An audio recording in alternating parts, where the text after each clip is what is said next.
I fucking love scary xylophone music. So good. It's my favorite.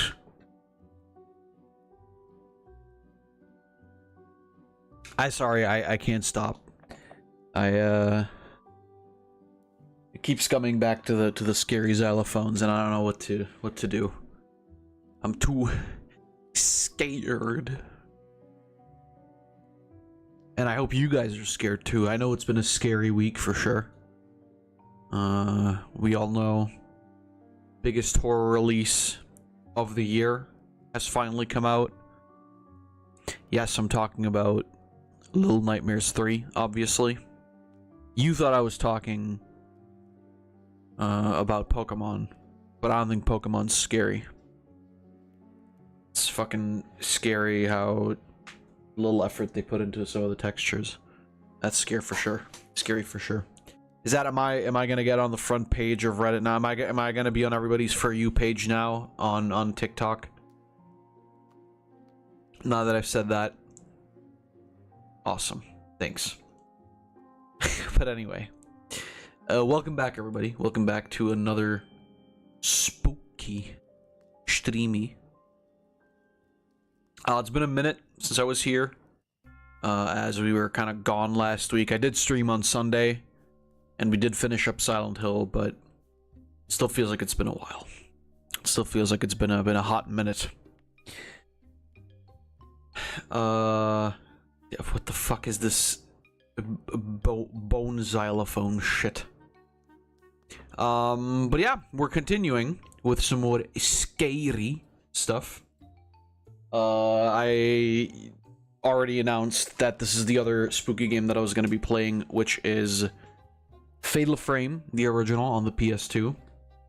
Also known as Project Zero, which I think is why it's why that's the game that's in the description. Because I tried to pick Fatal Frame and then YouTube just went like, no, you mean Project Zero. And I'm pretty sure that it's called that in Europe. And then in I think in Japan it's just called Zero. I'm not sure. I may be wrong about this.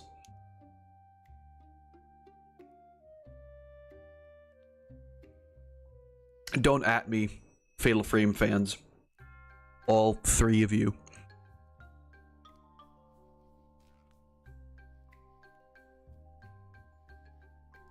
But yeah, Fatal Frame. I've played 1 and 2 once each.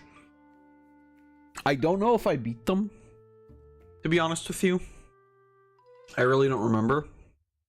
But I'm excited, you know. I'm having fun.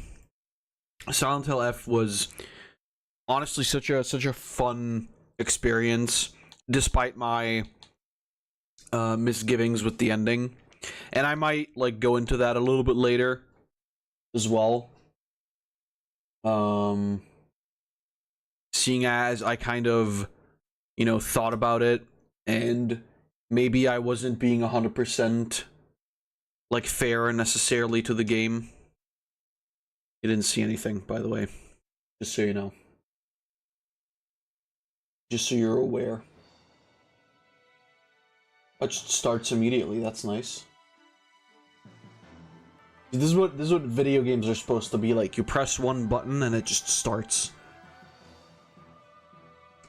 Fatal Frame. Based. Yeah, I agree. Quite frankly.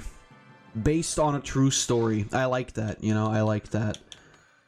Based on a true story. It means it's real, you know, because they said it. Because why the fuck would they lie? That's fine. Yeah, Fatal Frame, pretty popular in Japan, I'm pretty sure. I don't know how much in the US and outside of that, but I wonder how long it's been since my brother and I died. began to see things. Oh, never mind. Oh fuck, Tecmo. That's crazy. I would be fucking scared too if that's what I saw. My big brother. He Why was do you... so sweet and kind. Don't say it like that. He was the only one I could open up to about these visions. After our mother died, he was my only family. Guys, I feel like I may have downloaded the wrong Fatal Frame. 1986, holy shit, that's like 100 years ago. That's fucking crazy. Oh, that was her stepping. Him stepping, sorry.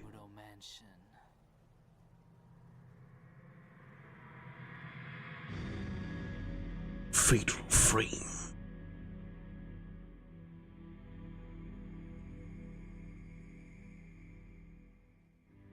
I love the Minecraft textures. In search of someone. Junsei Takamine, a famous novelist, and a man my brother was very indebted to, disappeared while researching a book. That's crazy. How is that your brother's problem? When he told me that he got a lead on Mr. Takamine's whereabouts,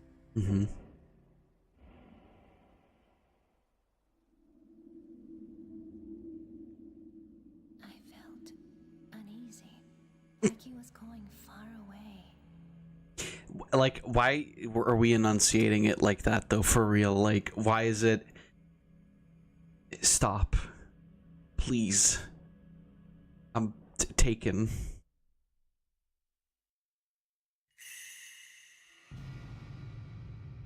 Is that his name? Himuro Intro. Nice. Rituals of this area. It looks like Mr. Takamine was doing research into them. Uh-huh. That's... I wonder if his group is still here. That's fucking crazy. Some large beyond the lattice. It kind of looks like a person covered with cloth. Looks like a fucking goddamn chicken leg, you moron. But yeah, as you may notice, this is a PS2 game. Very obvious, I think. Quite jank. By the way, this overlay is fairly certain that's intentional. Like 99% certain. How fucking tall is this dude? Or is this house just small?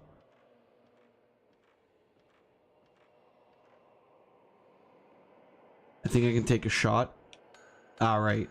That's our saving funny. Do not remove memory card. This is how long it took to take pictures, by the way, back in fucking 1789 or whatever the hell this is. Oh, I can't walk on the conspicuously almost breaking. Well, actually, I think they're just broken. I don't even think it's like rotted in the middle. It's just actually broken for real. What's good, Demon Head? What? There's an angry looking mask on the wall. Yeah. Agreed. Type 14 film. I think I can use it with my camera. Camera controls. While holding the camera, press the circle button to take shooting stance and enter Finder mode. You can take photos with the X or R1 button while in Finder mode. While in Finder mode, you can control the player's viewpoint with the left analog stick. Square button, move Finder around quickly. Button, triangle button, turn around. Use the right analog stick to move around while in shooting stance. Right. So there's... How do we... Oh yeah, right. So circle is how we enter the funny mode. And then we can obviously, like, walk around with the right stick. I don't know why the fuck video games in, like, the N64 and the PS2 era... I don't know why they had this idea that you... Like, why not just fucking let me keep walking with the left stick. I can just move the camera with the right stick, right? I'm not fucking stupid.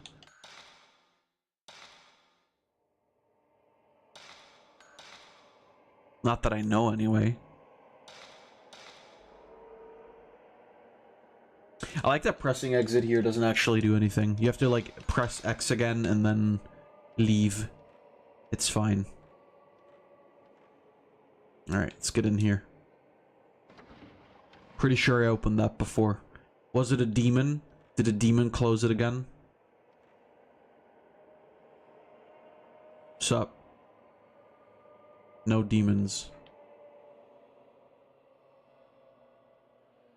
No satani. I can't wait for them to come. Rope hallway man. It's gotta be the scariest fucking horror villain I've ever heard. Fucking rope hallway man. That's insane. Hey, that works.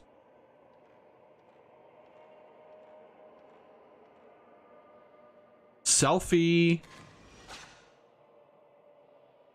Well, come on, really? They didn't know what they were back in the day.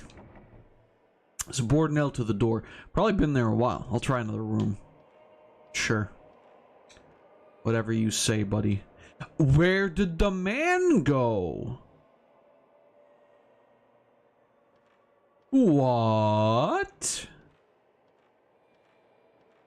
That's crazy. Well, he probably entered this place, honestly. If we're being real. What's good? No, really? But that's such a cool motif. This is insane. So this is one of those games, by the way, that don't really tell you where you need to press X. Old suit of armor here doesn't seem to be just for show. Seen some hard use. Not like today's games where you get a little white little dot. An old lion mask. Many other antiques too. Collecting was the owner's hobby. Bingo.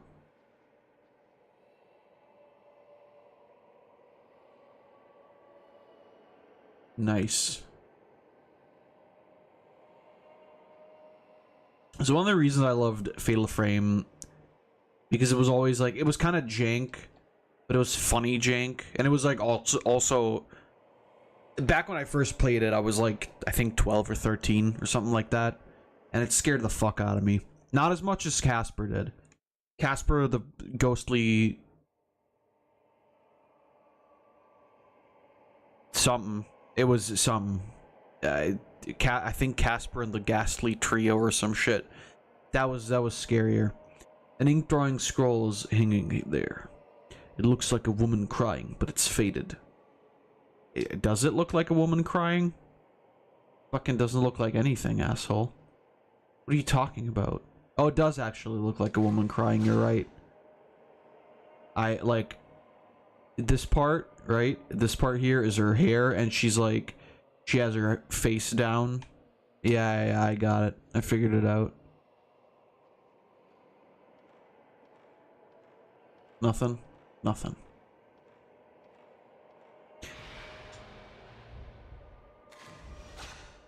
That's a man! Well, I took a photo of you. I don't know why I gotta be crazy like that. There's an old clock here. It's been stopped for a while. There are cobwebs. This is gonna look so good on my blog. If I could only move straight while holding a camera. Damn, that's crazy. They don't care about my cool fuck. Wait, what? What is this area? The books are falling apart. I can't even read the covers. It's probably because you're not fucking looking at the covers, dumbass. The staircase has fallen down. Distant relative of London Bridge, I'm assuming.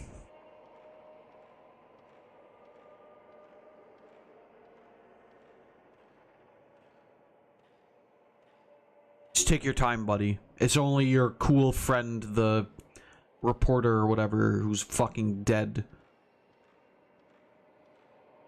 It's not that serious.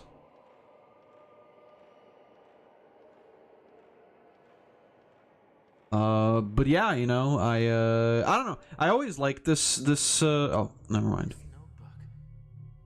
It's Mr. Takamine's. That's not what that says.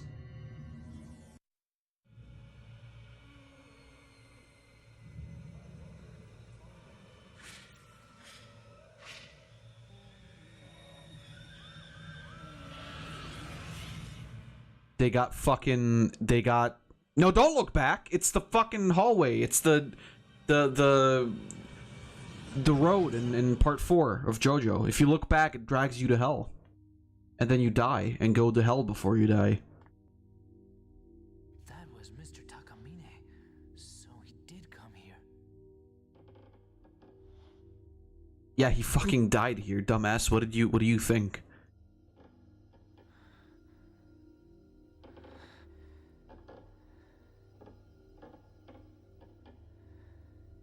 Uh-huh. How about you get out your camera, buddy? Exactly. Do it. It's the only way. Yeah?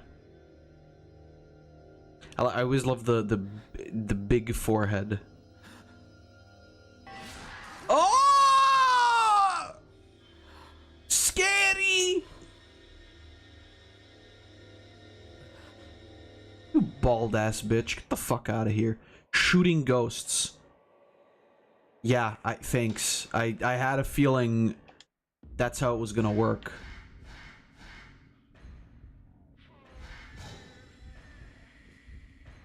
The closer they get, the more damage you do.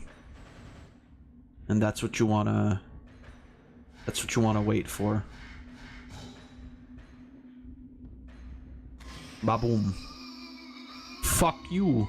Why won't this shit stop vibrating? Oh, I'm being sucked blue! I captured a ghost with this camera. You did a good job. Has the power to expose things the normal eye can't see. Right, buddy. I remember the incident from which I learned of its unique power to capture ghosts. Thanks, friend. Thanks for pointing it. Thanks for telling us. That's cool of you. I remember when I was a boy, my father was a gamer. And one day, he saw my mom playing Candy Crush. And he didn't like that. Not one bit.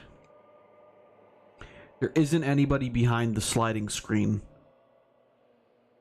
I wasn't thinking that until you said it, but okay. Now I feel like I should be kind of concerned about there being a person behind the sliding screen.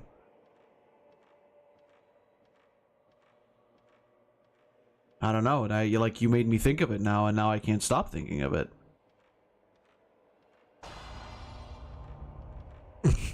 Yeah, I got it. Understand. It's very cool of you, Ghost. The staircase has fallen down. Nothing, probably been down a while. Nothing to do with Takamine. Are you sure? Like, could that not be a probable cause of death or something?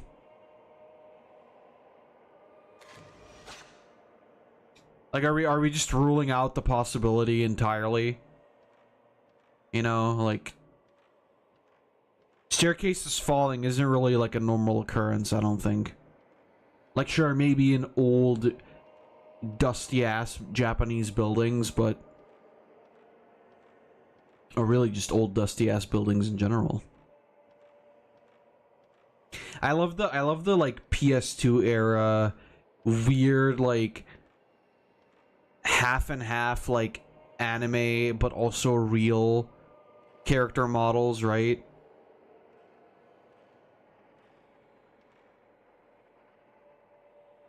Like, it's good shit. I'm just saying.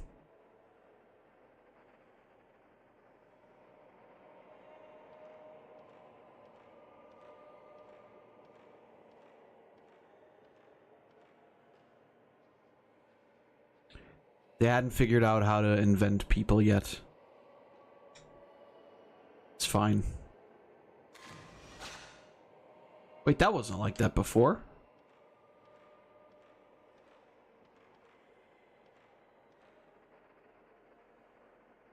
Oh no, that was like that before. Never mind.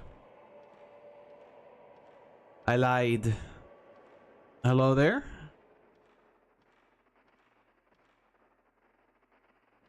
There aren't any books of real interest here. Says the plebeian. Fucking asshole.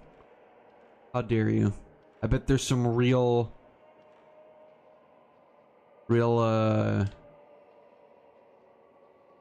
Yeah, I don't fucking know.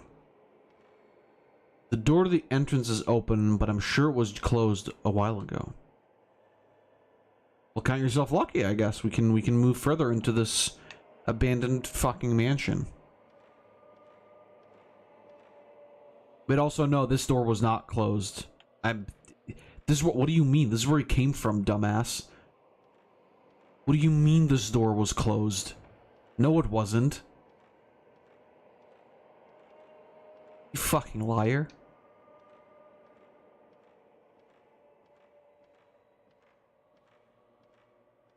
Well, now it's closed. You fucking idiot. Oh no! Is it the hallway rope man?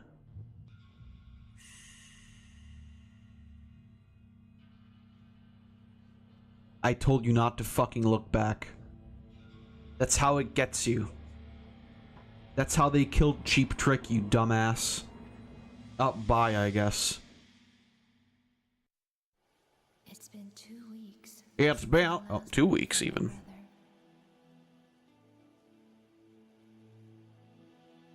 But he left a note that led me to this place. Why? Listen, sis. Something was calling me here. If I die in this place that I'm going to, also come to the place that I'm going to, please. I don't know. It just doesn't sit right with me. Hello, Claire Redfield.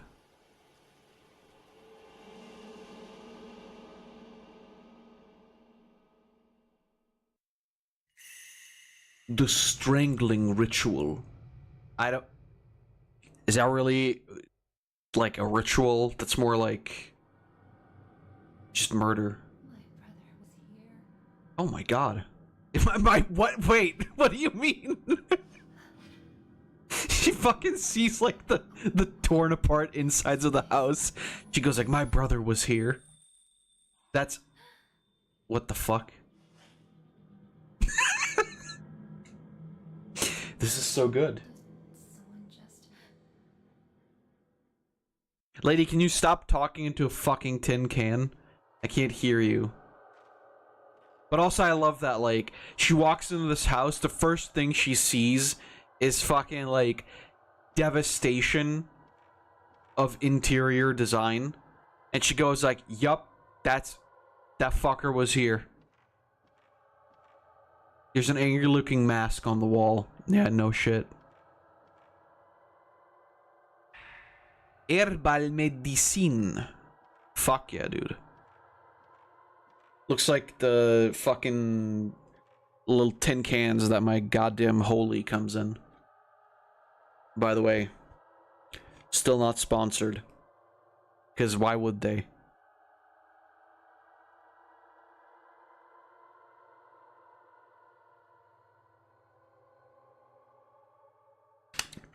But the shit is so based, I can't stop drinking it. I got 2 new flavors. One of which is Wildberry Wolf. It's really, really good. And then there's a Blood Orange Bat, which is also really, really good. Shit's tasty, that's all I can say. Hey yo, they deleted my file. It was there still, I lied. Alright. So what do we... Return to game, option, exit game. Yeah, that's fine. What if I had select? Oh, we do have a map. Sick. But yeah, this is like... Oh, hello there. I don't have a camera, I gotta leave. Wait, is there... Well, it's too late. Manhook car door hand.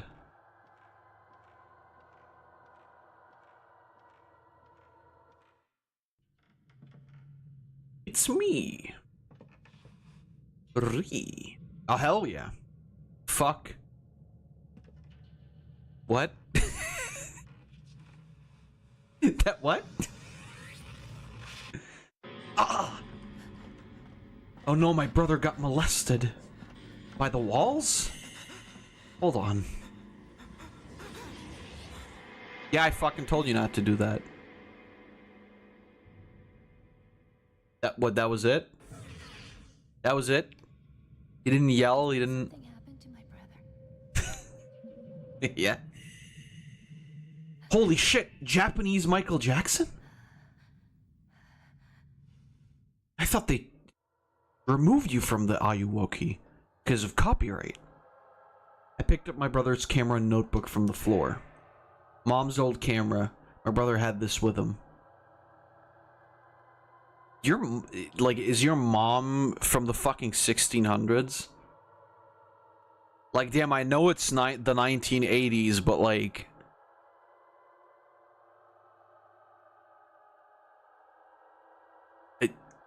I mean, fucking Kodak was a thing, wasn't it? Himuro Mansion investigation. Wait, I thought Himuro was his name. Well, I guess I was wrong. Himuro Mansion was once the home of a large landowner that controlled vast areas of land. As landowners do. They also say that the site held some special significance that had to do with the Shinto rituals of the region. I couldn't find any detailed books about these Shinto rituals, though. The last master of the Himuro family line massacred his entire household. Later, another family that tried to live there disappeared. Because of incidents like these, nobody visits the mansion today, and it lies in ruins. Yeah, except fucking me and my dumbass sister, apparently. Maybe that's why there aren't any accounts of the Shinto rituals, and why the exact location of the place isn't recorded anywhere. September... If they're not recorded anywhere, how did the dude find this place? September 24th. I've had a bad feeling ever since I came to this mansion. I'm leaving notes in this notebook just in case anything happens to me. I've got to find Mr. Takamine and the others fast. I hope it's not too late. There are many other notes and news articles inside the notebook. Oh, fuck. Man on a Beam. That's my favorite Michael Jackson song. I am with the man on the beam. I'm the only one shown reflected in the mirror. Who could that woman be? Got a real Mulan moment. I fucking love that movie.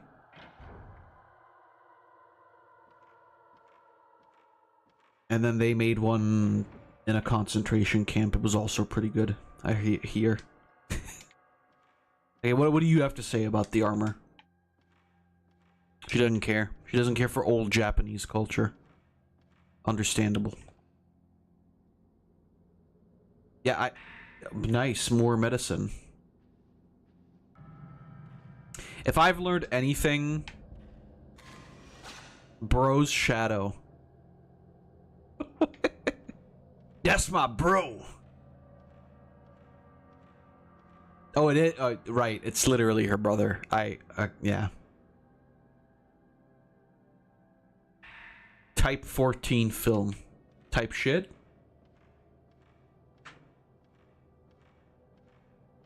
I had a conversation with a couple of friends about, like, you know, like brain rot in general, and like, but like specifically 1145.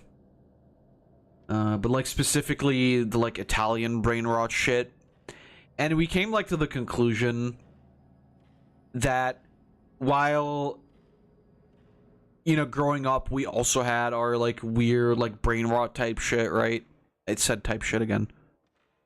But we also had our like weird brain rot shit, right? We had like our crazy frog, and we had our like MLG Shrek memes.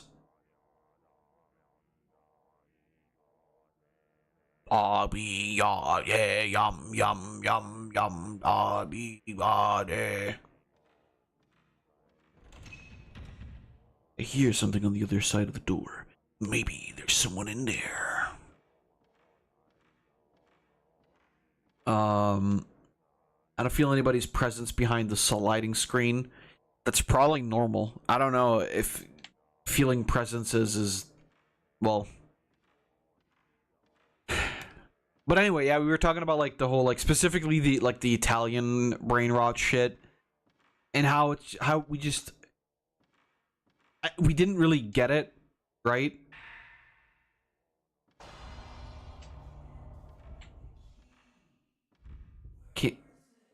I can't find the key. Where is it? Fucking keep looking. But like we didn't really not understand it in regards of like what's funny about it, right? Because like the whole point of this like brain rot shit is that it does mean stuff in Italian. I guess like the whole thing is that it like sounds funny because it rhymes and shit, but it's like it's not funny still.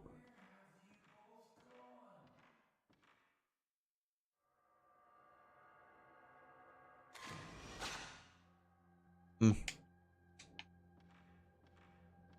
gonna follow that guy. He seems to know where he's going. Oh, fuck! Hey there. That's a fucking, like, that's a really aggressive walk. You should be starting with the man in the mirror. It's got such a fucking small head. Should I take a photo? No, don't do it. Don't trust weird mini head Michael Jackson. In Finder mode, you can see things that can't be seen. That's fucking crazy. Try taking a photo of the controller if the controller vibrates or you hear a strange noise. I always hear a strange noise when I'm talking. I am a man in the mirror. Oh my god! Did we need to take a photo for that? We could have just moved that, quite frankly. Oh, right. I see. That's how it is. You have to take the photo so she'll actually move it. I remember.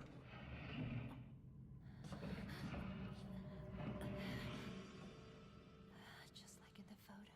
It's just like in my Japanese animes. That's fucking crazy. Yo, Snake, check this shit out. No? Okay. But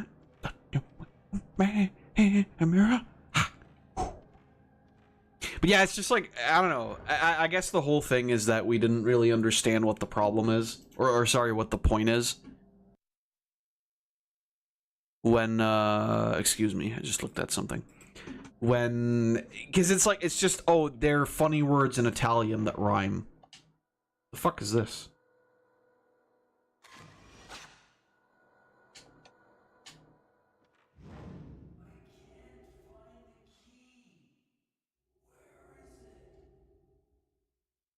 I don't fucking know.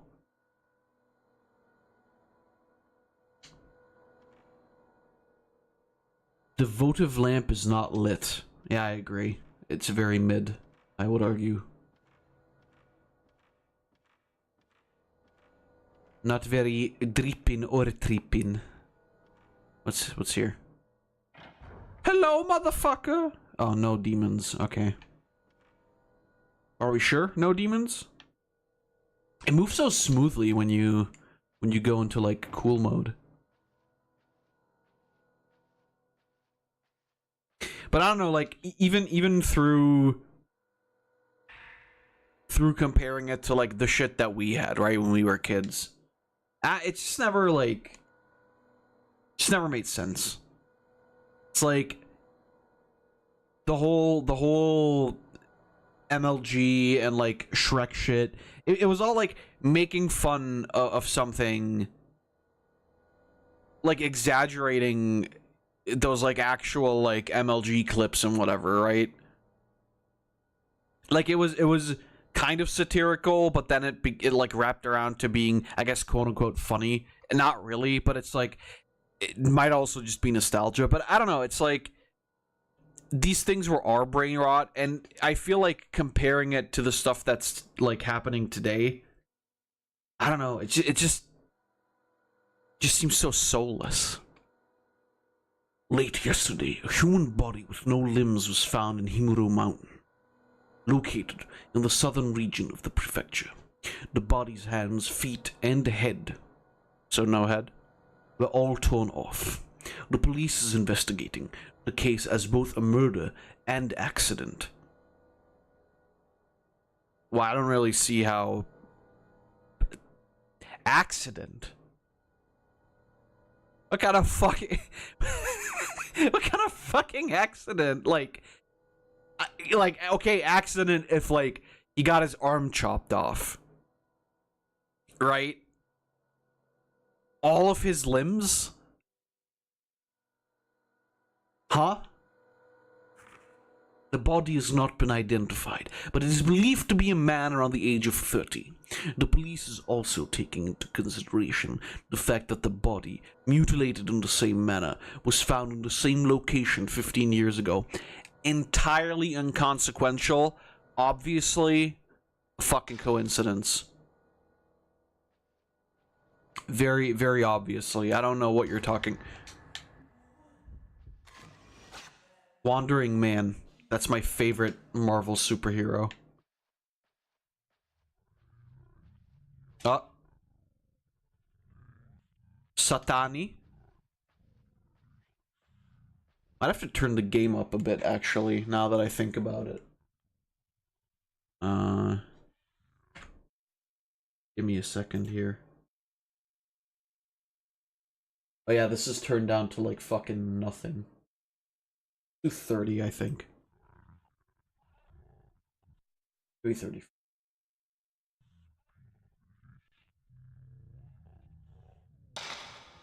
That's fucking loud.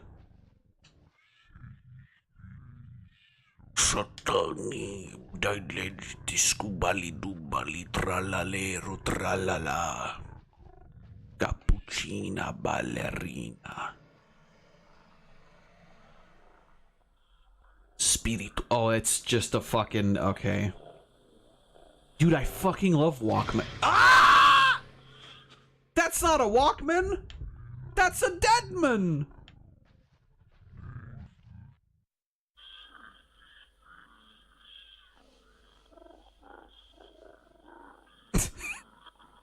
Do it again.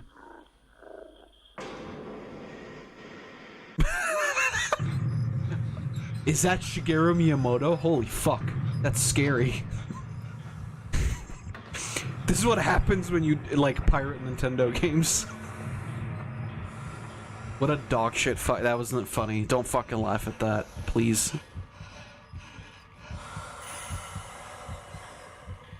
Hee hee. You know I'm bad.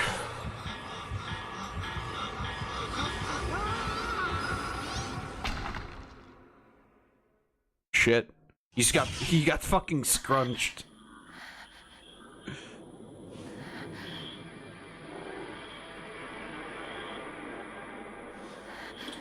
You turned that lame shit off, thanks. Oh fuck, it's Void! I found a tape recorder in the closet. covered with dust, but it still seems to work. Audio tape has been left inside the tape recorder. An audio tape with a white label. It stopped in the middle.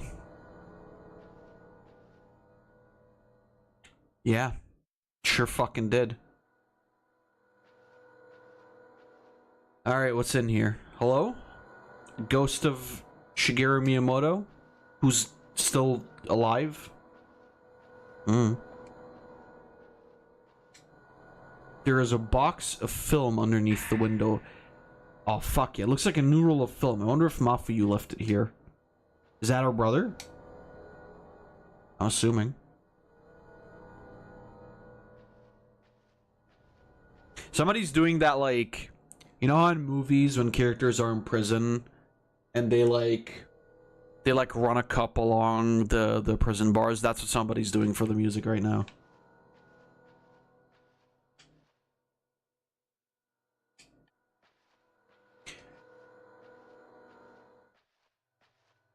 Oh. There's something on the floor. I'm more concerned about the human skin.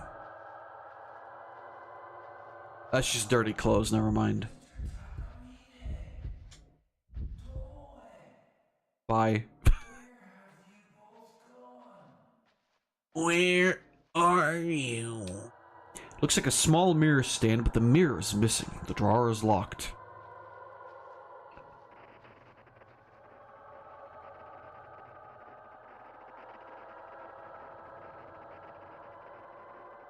There's a presence of something crazy.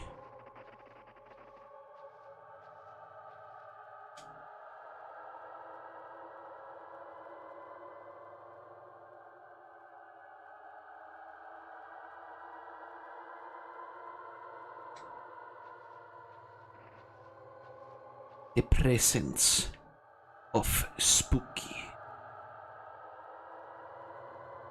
What the fuck? There's like some wobbly shit going on back here.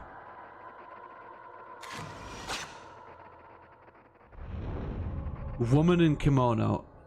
No, I don't think she was there. I think you're fucking lying. I think you're fucking scamming me.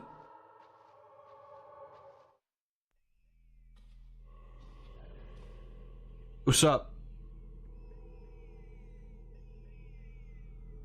Fuck you.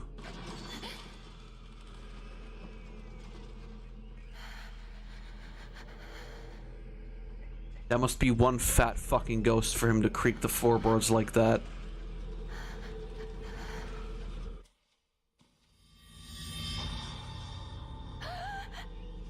That's a pretty tame reaction, honestly. No, I'm deleting you. Help me.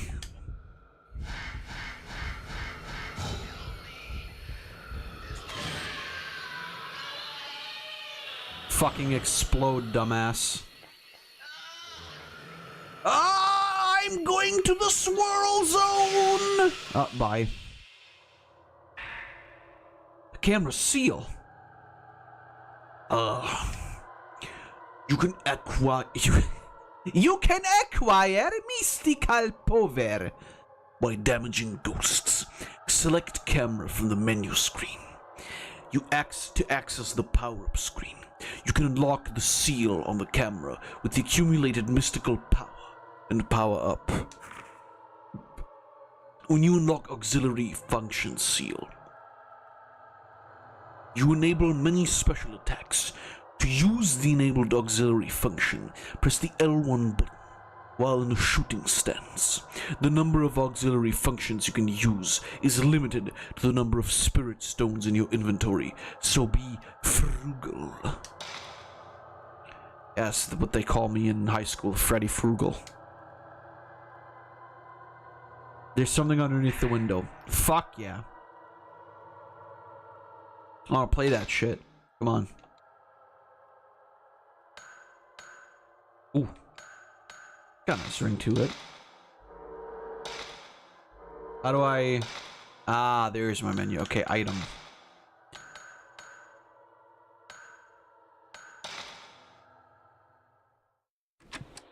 September 9th, 9:40 p.m. It seemed dangerous to walk through the mountain at night, so we decided to spend the night here and continue our work. I've been through several rooms already. Unlike the exterior, the interior is still in quite good shape.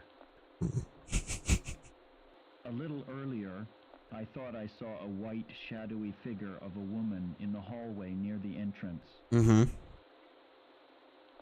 I'll keep track of such sightings and publish them in a later account. Okay. No, no, it's cool, I think. Sorry, what the fuck does that say? It has fairly strong exorcismal power. Yeah. Fucking obviously. That's how I decide which fucking film tapes I buy. I go by Exorcisto.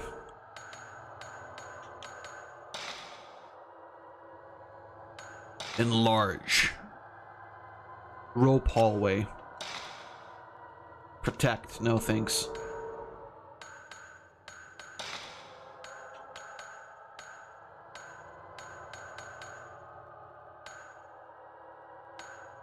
Bondoman.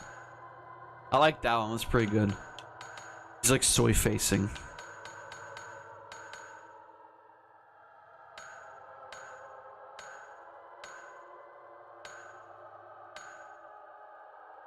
Woman in kimono. Yeah, again, I'm not... Obviously, I'm seeing it here, but, like, that wasn't fucking there before. Oh, fuck, dude. Rope hallway, man. By the way, I just realized that that's, like... I thought it was just, like, counting objects that were in there. Like, oh, rope, hallway, and man. No, that's actually what the fuck he's called. Ghosts driven. Like, fucking... Like, ghostling? Ghostlinge? Yeah, I drive ghosts.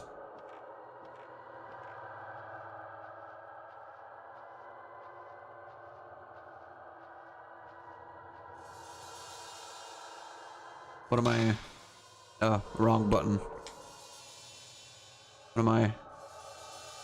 Yeah, that does look pretty weird, I agree. Something shows in the photo. Looks like the lion mask near sunken fireplace. I put the photo in my file. I put the photo in my file and drink them both up. Is this not a door? I thought this was a door for sure. I was lied to. Yeah, like I said, I've played this once, and I don't know even if I beat it. These games aren't super long. They're like around 7 hours. I don't know if we'll beat it today or if I'm gonna like continue tomorrow. But I'm assuming we're gonna beat this weekend. And if that's the case, like,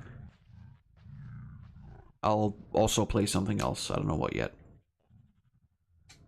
Is he back? Is the fucking... Is Satan back? What's good, Satan? No? Alright.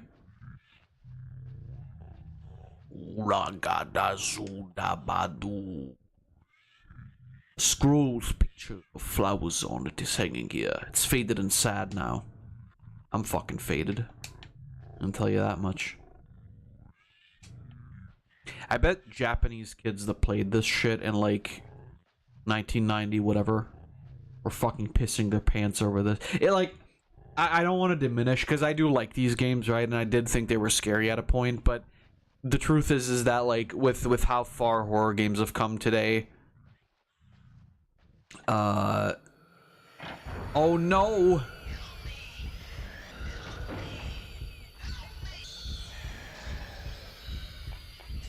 Fuck off.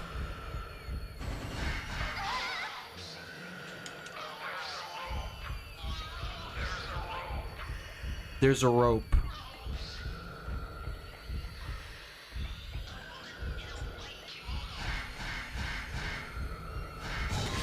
Explode.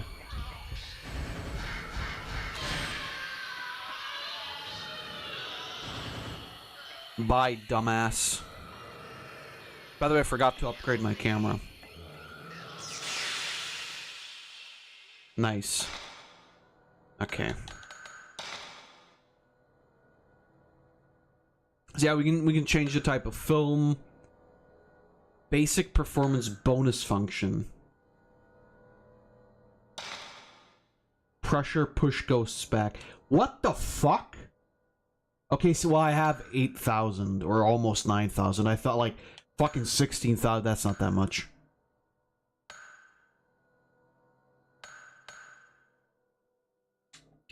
What are some special functions? I don't have it. Excuse me.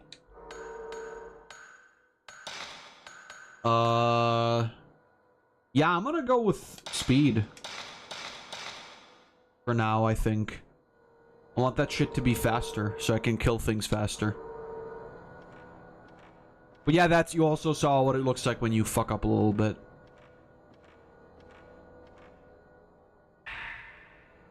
Thank God I have 17 fucking tins of herbal medicine, though, so that shit don't matter. I'm out of here sniffing that shit. I'm out of here fucking snorting medicinal herbolito. And I'm fine. By the way, can you not run? Is that, am I forgetting something here? Is it, oh, there we go. That's her run. That's her fucking running.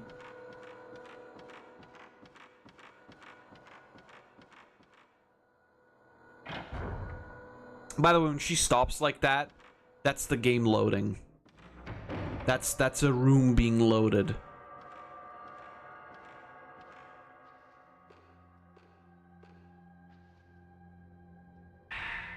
Oh, I found it.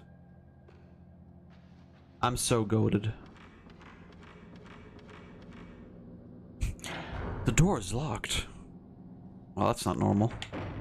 Thank God it isn't. Oh.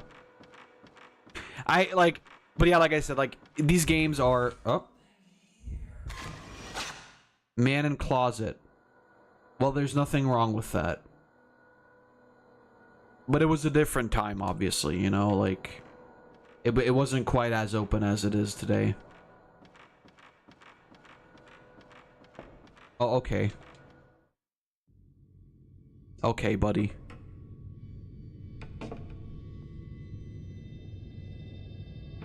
Listen, it's okay. It's 2025. This is way more accepted today.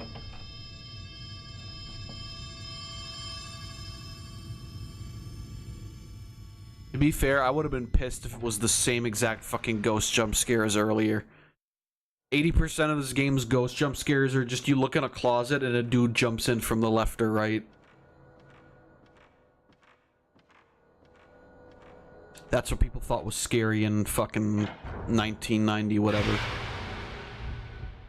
Okay, asshole. Oh, that I was actually... Okay, well... Can you do it again so I can take another picture? Dang it. I thought he was gonna attack me.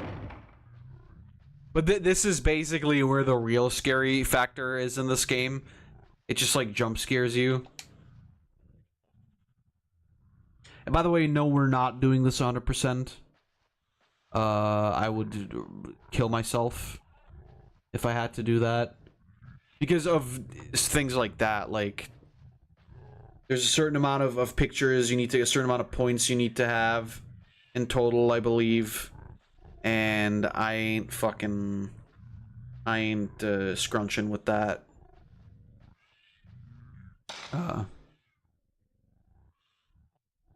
Yeah, I want to go into the kimono room. Oh, that's the door. Right, sorry. Yeah, why would you push the other half of the door? Are you fucking crazy? Are you out of your goddamn mind? Let's go. Ah, finally. A picture of a boy. That's the thing I've been looking for.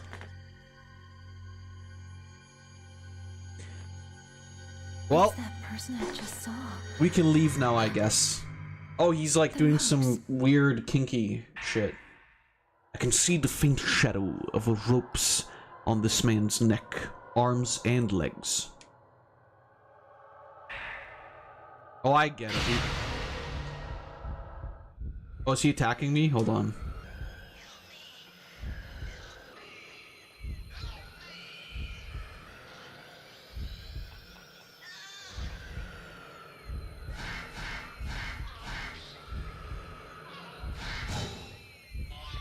Get over here, motherfucker.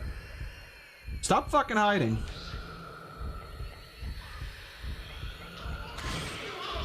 Explode.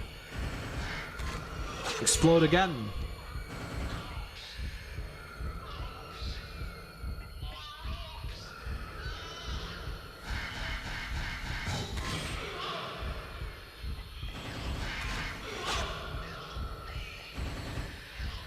Well, there he goes. Got him. So basically the idea is you want to charge up the things as much as possible because then they do more damage. Something shiny where the ghost once stood. Spirit Stone. This mysterious stone enhances the camera's power and enables auxiliary functions. That's cool. I like that. I fuck with that. I think that's crazy. Crazy hamburger.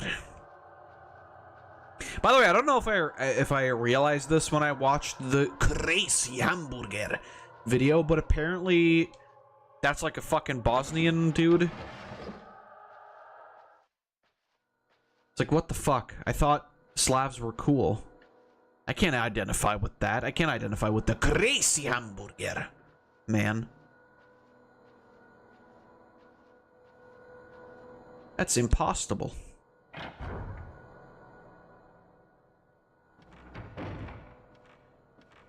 And by the way, I don't want to hear any comments about the girl in this game because I'm pretty fucking sure that she's like a baby.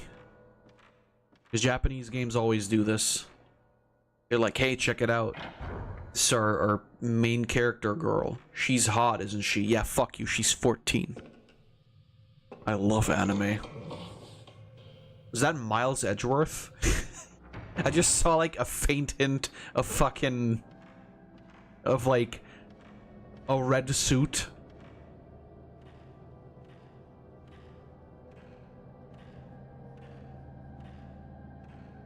It was a deep maroon. Was maroon the color? The red?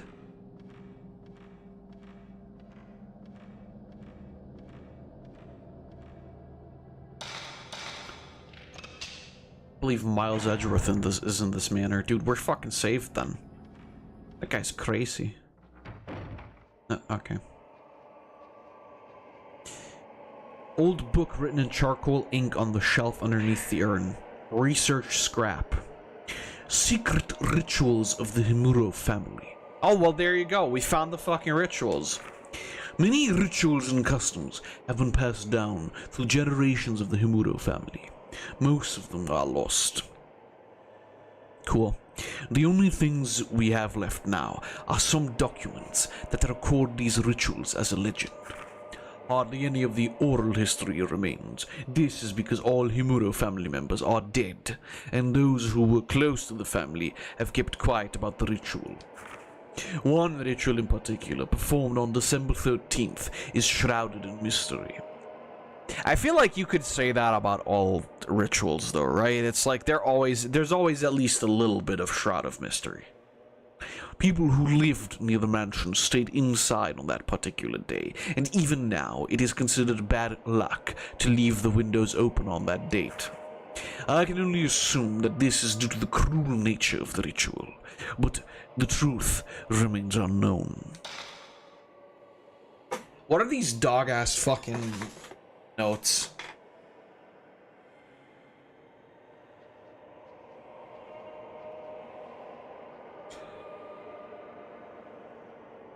No, like, factual research, just like, you know, there are probably some fucked up people. Nice. Who's leaving all this fucking medicine around, dude? So much dust I can't see the bottom. Okay.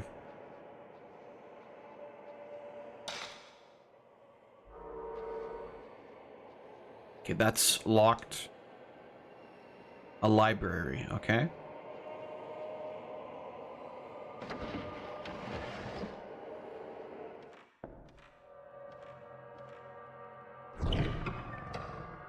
Nice. Oh, it's the super powerful. I want to keep that for, like, later, honestly. Looking at the woman at the mirror.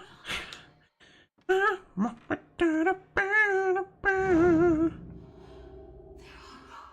on my body, just like Koji. Of course. Koji. Oh my god, okay. August 27th. The more I find out about Himuro Mansion, the creepier it gets. I'm sure it's the perfect subject matter for Mr. Takamine's next book, but to be perfectly honest, I don't like this assignment one bit. It gives me a bad feeling. There's no way I want to go to that mansion, but it's my job, right? I guess I'll have to go. And I wouldn't want to waste the chance to work with Mr. Takamine just because of a little bit of uneasiness either. It doesn't help that I have this sixth sense for the supernatural either. There's such a thing as knowing too much sometimes. Sure.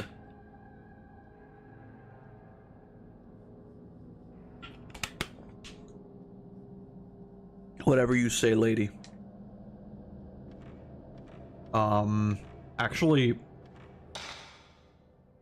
are we done in there? No, there's another room. Such a weird control scheme, but like, I guess... Oh, okay, that was me. I was gonna say, like, who's running? There's another door down here, it seems.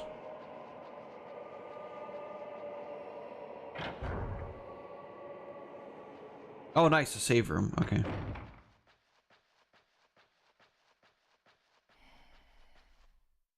What's good? An audio tape in front of the doll. Red tape. There are pieces of paper on the shelf that look like part of the red. August 20th. It seems a folklorist named Ryozo Munakata was studying about the various rituals passed down at Himuro Mansion. He supposedly left a book of research, but I can't find it anywhere.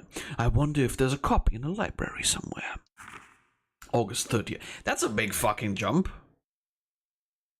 I still can't find the book. I'll have Koji Ogata from the editing department do a research for it. Do a search for it. Sorry. I doubt he'll be able to find it though. But fucking mean. Koji's doing his best. Okay, I can't open that.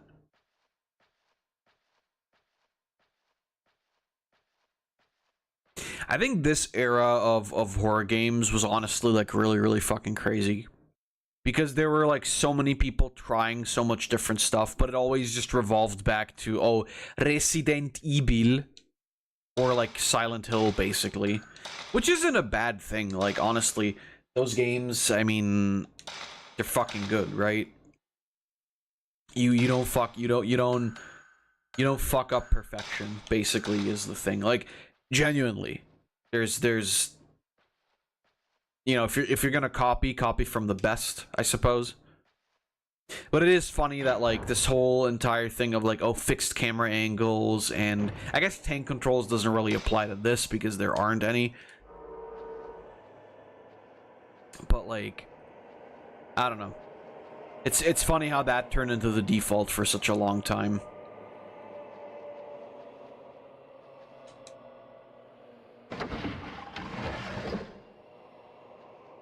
Oh, nice.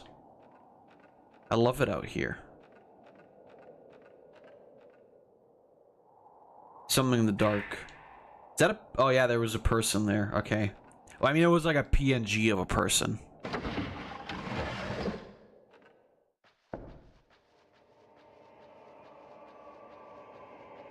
Like a PNG of a silhouette of a person.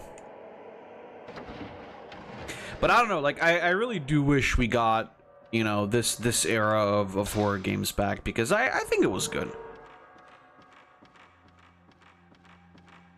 Nowadays, it's all, like, first-person stinky shit. Like, it's okay, but... I love this stuff.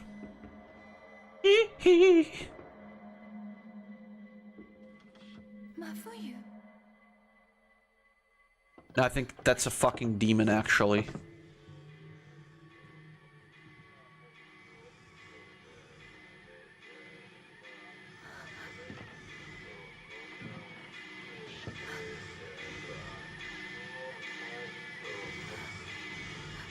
Hello, motherfucker! Ow! Holy fuck, you're... Oh god, okay. Oh my god, you're fucking... crazy.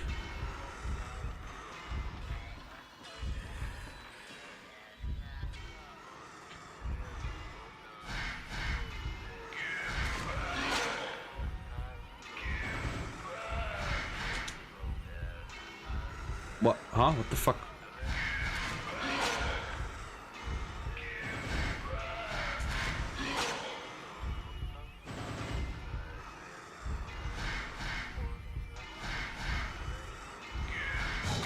Fucking explode, please. There we go. Nice. Fucking goblin ass. Get out of here. You're not my real brother. You fucking fake. By the way, I have to fucking... I gotta fucking slurp some goddamn medicine.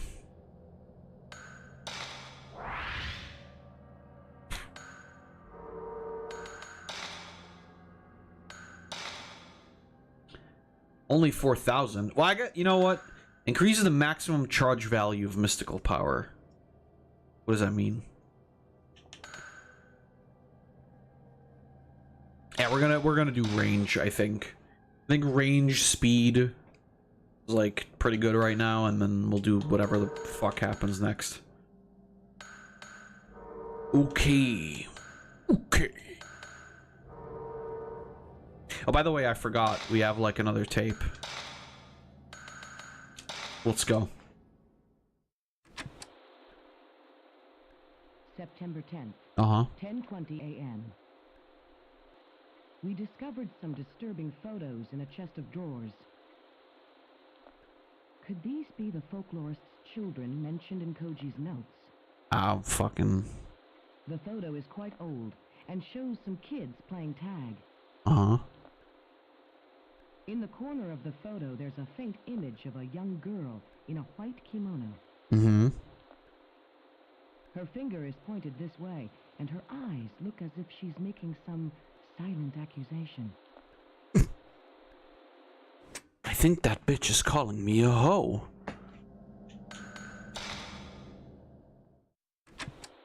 September 9th. Never listened to this one, by the way. PM. The mansion was nowhere to be seen on the map, so we finally had to ask the locals how to find it. They told us that Himuro Mansion had been empty for several decades now. The same ones who told us where it was also warned us not to come here, which was quite disconcerting. But we went anyway, because fuck me, we need that goddamn money. You know how, like, these, like, ghost horror movie things, right? The first dudes who died, usually, to, like, make the haunting a thing, it was always these guys that were like, oh, we're with stinky ghost stories, and today we're like, they always had these like shows supposedly when, like, you know damn fucking well nobody was getting TV shows to go hunt for fucking ghosts. And I'm really glad, because I think I've seen like a couple of movies already where they just changed that into, oh, they're YouTubers now, basically, right? Which I think makes way more sense. Like, oh, we're ghost hunting vlog, right? Like, hey demons, it's your boy, or some shit like that. Like that's way more believable than, this is Red Ricky with fucking ghost rimming. The Directive Ninja Gaiden Black and 2 die. That's sad.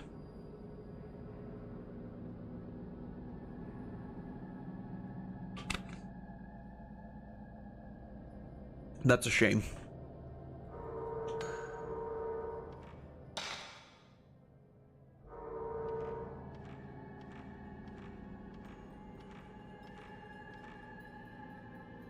There are buttons which, with characters, this device must open the door. Shinto ritual, strangling and held on the day of, from the gouged out words. I'm sorry?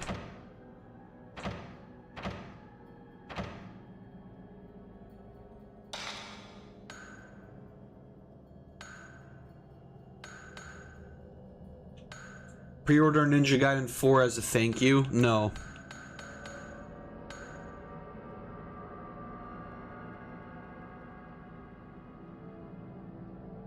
Is there a way, like...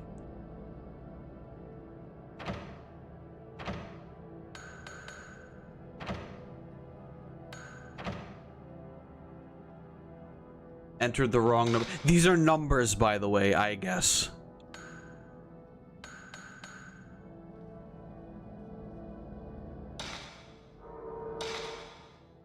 I did not telling you to do it. No.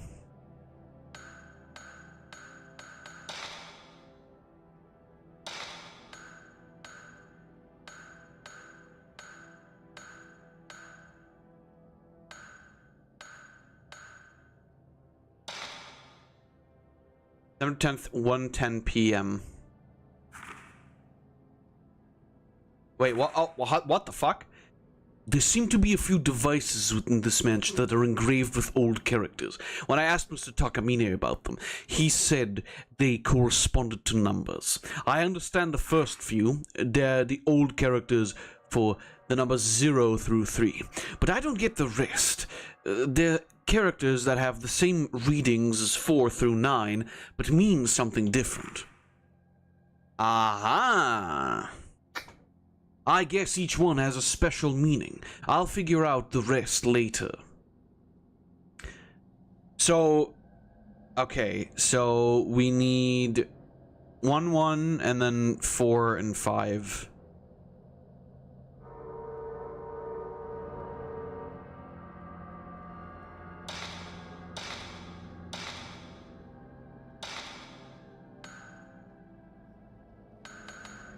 That was 1, right? Actually, I don't know if that's even the real code.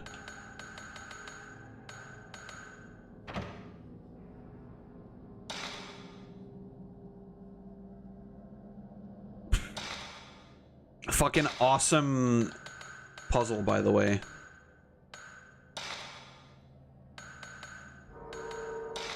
Okay, let's see.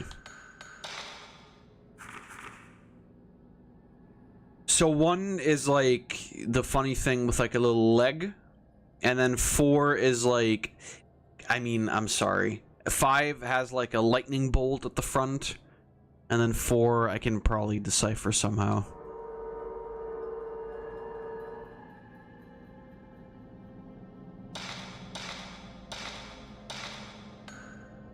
So I think this one is 1.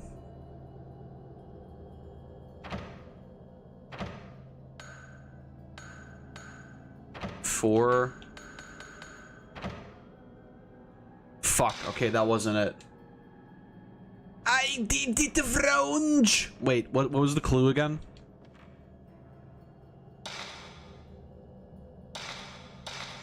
Shinto ritual strangling held on the day of... Oh. It's a day, not the... Okay. Do we have a note that says that?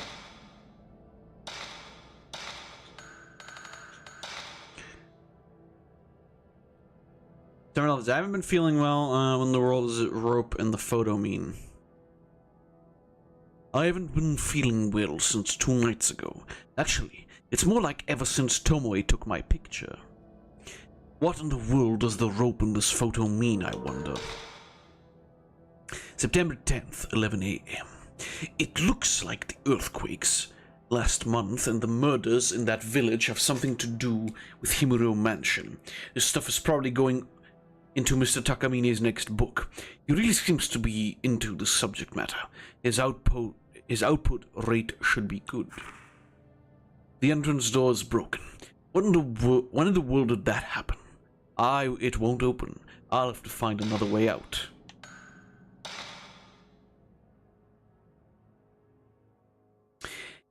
Mr. Takamine needs some background material for his next work. There's a book about Himuro Mansion by a certain folklorist, and I'm supposed to look for it. A book about Shinto rituals and the legends from every part of the country. Author, Ryozo Munakata. Title, unknown. I can't find the book, but I did some checking on the folklorist. I found out he moved into Himuro Mansion to do research on it, but after some certain event, he and his whole family disappeared. I couldn't find the book, but I found a news article from that period about it. It's a small, missing persons story, but it might be helpful as a background material. The more I find out about Himuro Mansion, the creepier it gets. I'm sure it's the perfect subject matter for Mr. Takamine's next book, but to be perfectly honest, I don't like this assignment one bit. It gives me a bad feeling. Oh, okay, I already read this one.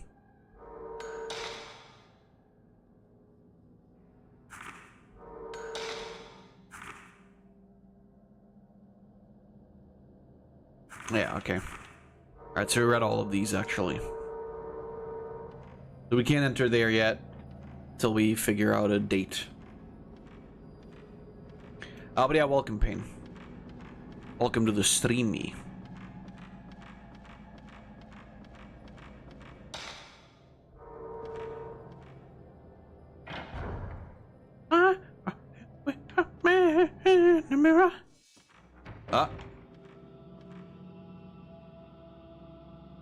Check cheek memes? No thanks. AI, I've seen your favorite toy. I hope you use it and then you explode.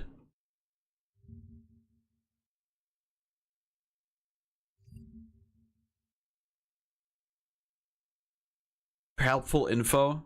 Yeah, that's also fair. But I did see it, yeah, thanks.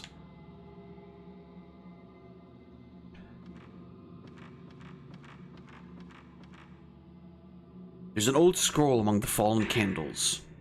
Ah, okay. Oh, well. Alright. On the 13th day of the 12th month, a maiden cut off from the outside world for 3,669 long days. So 10 years? Just say that. Shall be torn apart to provide...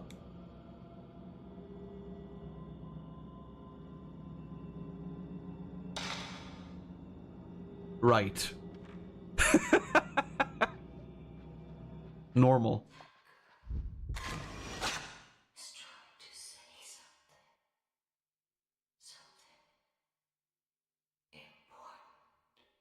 Right. There are several pieces of paper on the shelf. September 11th, 6:30 a.m. I saw that woman in the white kimono again. She's trying to tell me something. She knows I have this special sense for ghostly things. The woman's name is Kirie. So, it's Kirie, huh? You want to see all megas or not? I've seen all of them already. I saw them earlier today. And I'll talk about Pokemon in a little bit. I shouldn't get any closer than this. I don't want to get any closer. I'm scared.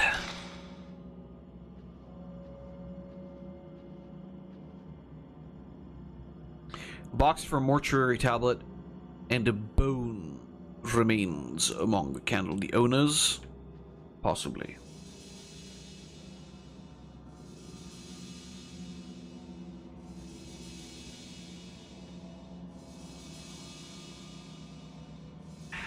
Ah, nice.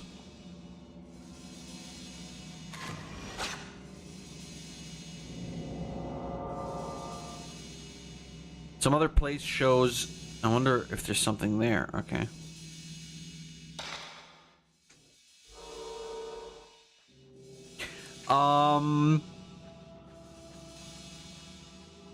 But yeah, you know, like, to put it bluntly, Rose bought the game, and thus I've seen kind of a good amount of it already. And I have to be real, it really doesn't look stellar. However, I think it might just be decent enough for me to actually give it a chance. Like, I've seen a lot of conflicting stuff so far. I haven't really looked into story stuff because I wanna figure that out myself. But in general, it looks kind of mediocre, but it looks just like fun enough as a game that I might be interested, like I said, in actually playing it for a playthrough on the stream. But only after Halloween, and only after the controversy has died down a little bit. Because in my mind, like, I think I agree with a lot of the stuff, like the textures and the models and everything, right? In general. But when it comes to, like, performance, I haven't really seen any real issues, to be completely honest with you. When it comes to, like, general looks of the game, like models and whatever, I do think they kind of went back to the original art style of Pokemon, or at least they're going back in that direction. I think the models are okay. I'm obviously not really happy about the DLC thing still, which is why I'm not going to buy the DLC. I don't care. But in general, I would argue that, like, I don't know. I'm going to check it out. That's all I'm going to say for now. September 13th, 9:30 a.m. We found Ogata's body. His head, hands, and feet were strangled off. What happened to him? Just like the strange deaths that occurred here long ago. There was a photo of Ogata near him. In it, there was something that looked like ropes on his neck, arms, and legs. I wonder if it has anything to do with the rope shrine maidens in the legends around here. The girls that had ropes tied to their neck, arms, and legs too. November 13th, 12:10 p.m. Tomo is acting strangely. She's been mumbling nonsense all morning. Something about ropes and mirrors. Can't blame her for going to pieces, though, after seeing what happened to Ogata. I still say Starmie with legs is cursed. I still say that, like, a lot of them look like shit. But there's some good ones. Give thanks to the 5 gods' protection. Place the stone representing the 5 mirrors in the correct location.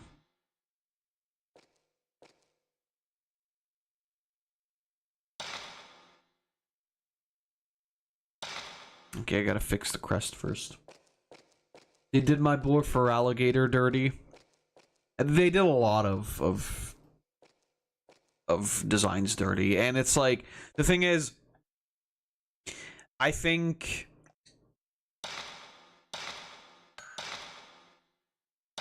I never thought that the Mega Evolutions were, like, crazy important, but if you're gonna have them, at least make sure they have, like, good designs. Like, I thought that some of the designs of, like, the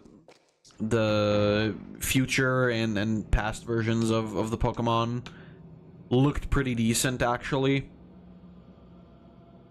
I know not everybody feels that way. But I did, personally. And so, I find it kind of sad that they didn't manage to come up with better designs for some of the Mega Evolutions.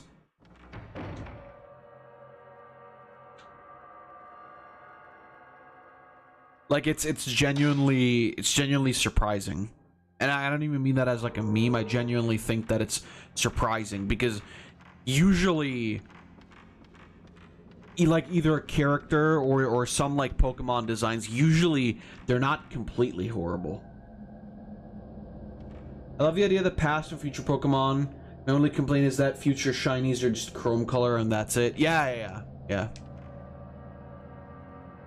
Okay, let's see.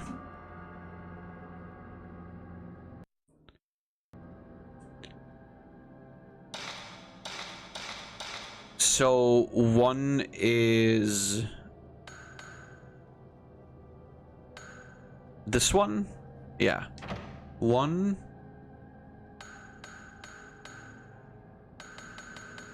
Two would be this one. One. And then three is this one. What?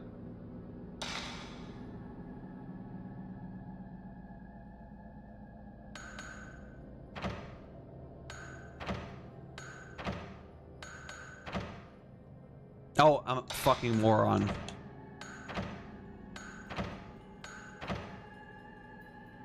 What?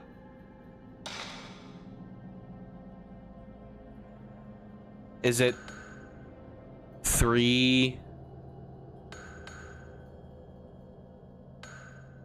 6, 6, 9 then?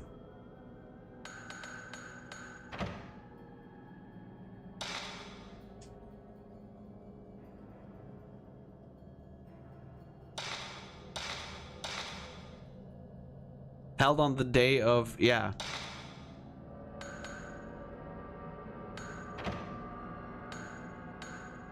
th day of the 12th month, right? Or is that not the correct? Oh, yeah, this is the right one, I think.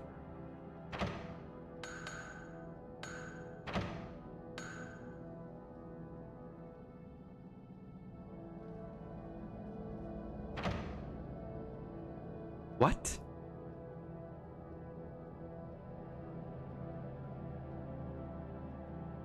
No, that's 0. Yeah, I just realized that's 0.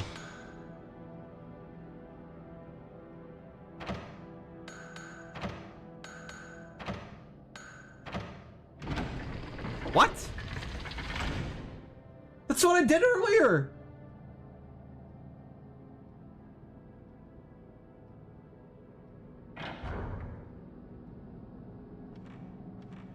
Need to see if I can find no more hero. Need to see if I can find No More Heroes 1 to 2 on the Wii. Remind me later or maybe tomorrow to send you a thing about the Wii.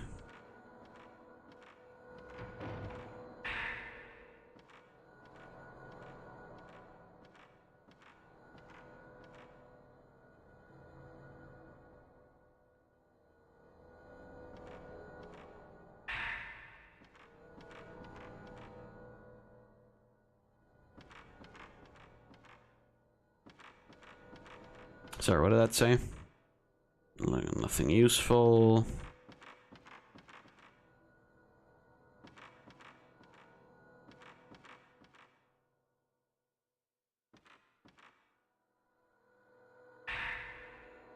How have I been? Yeah, it's been alright. I can't really complain.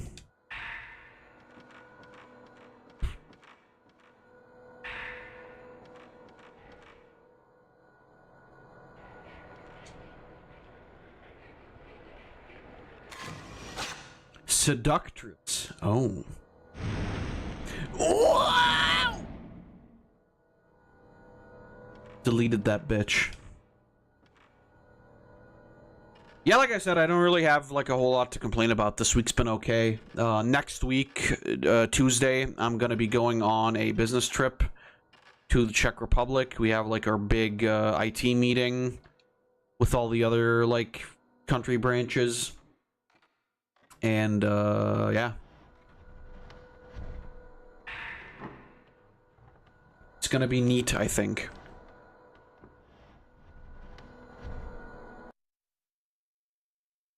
What is this?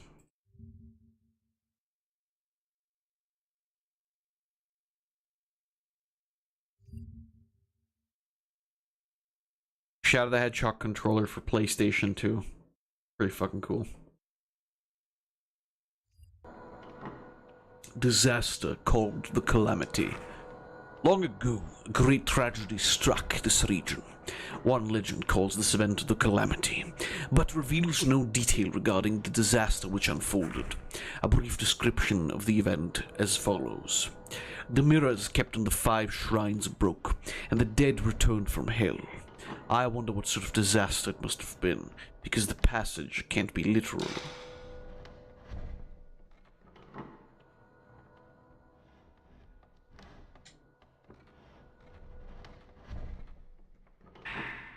Ooh, Type 47 film.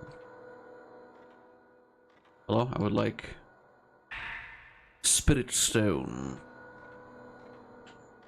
Okay, well now that we opened that door, we can go back and do a funny.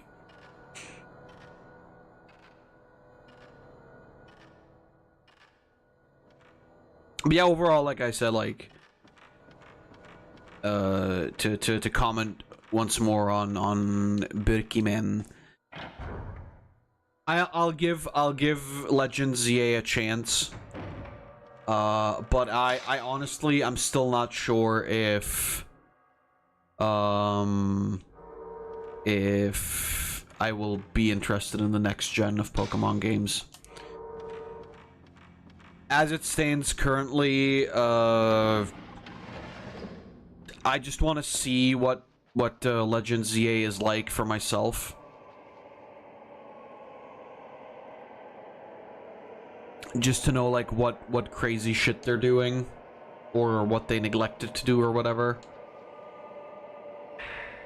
But I don't know if like a mainline game, I guess, will be interesting to me. As it stands today, for me, I won't get a Pokemon game until they actually care, which may be never. I would argue that that's probably going to be the case. Like I said, I'm willing to be, I already said this like back when they announced it, I'm willing to be the guinea pig unless I see that it's actually so terrible that even I don't want to buy it. But as I saw and what I looked at, it didn't seem like that was the case. Like it seemed like it was just kind of an okay game, or just like a mediocre game, and I'm fine with checking it out and maybe like coming to the conclusion that okay, it is a little better than I thought, because I don't think I can really like make that assumption based on just, you know, seeing footage or seeing Rose play it.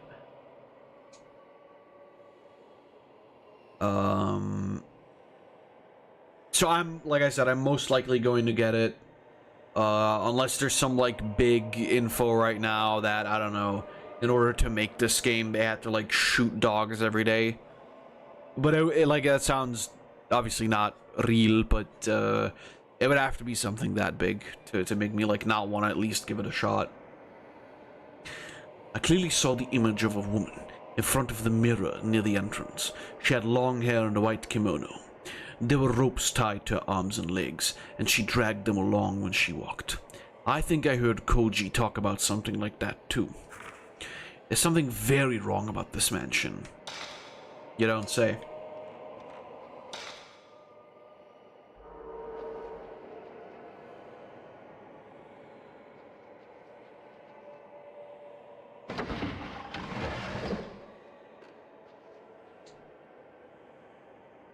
Good room. Good room. like I said, you know, we had this conversation yesterday. The big issue is that they don't have to care because they're gonna make money either way. And obviously, you know, like, I contribute to that problem. But as it stands, I still want to, like, build my own opinion based off of you know, my own experience.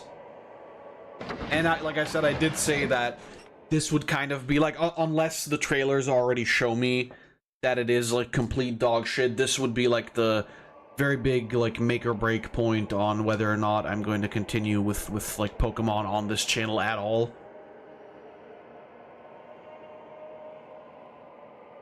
And just in general, I guess, as a game in my life.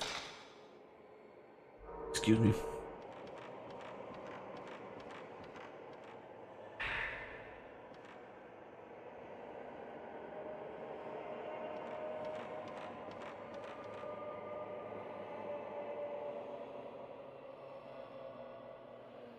Like I said, I'm willing to be the guinea pig, and honestly, I'm just like curious for myself.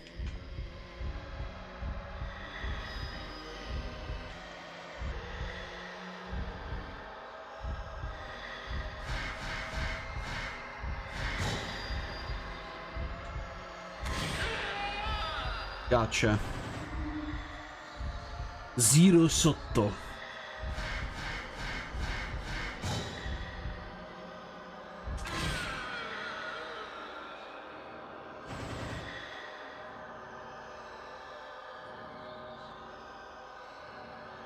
But yeah, like I said,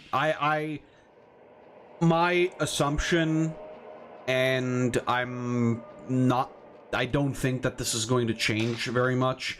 My assumption is going into Legends ZA is that it's probably not going to make me want to play a Pokemon game for a long time, and I'm fine with that. I've lived a good amount of time without playing Pokemon before I got back into it, and I think I can live with not having it like a staple point in my, or I can live with it not being like a constant in my life, I suppose I should say. Like, I don't think I'm gonna die about it. My friend just sent me a video of Martin Luther King Jr. stealing a Slurpee while saying a speech. God, I hate AI. I don't know. I think it's fine if it's funny and not like hurting people.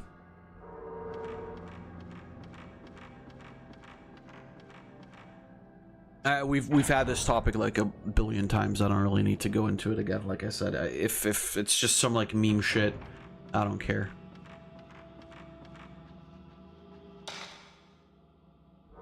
Let's go save again.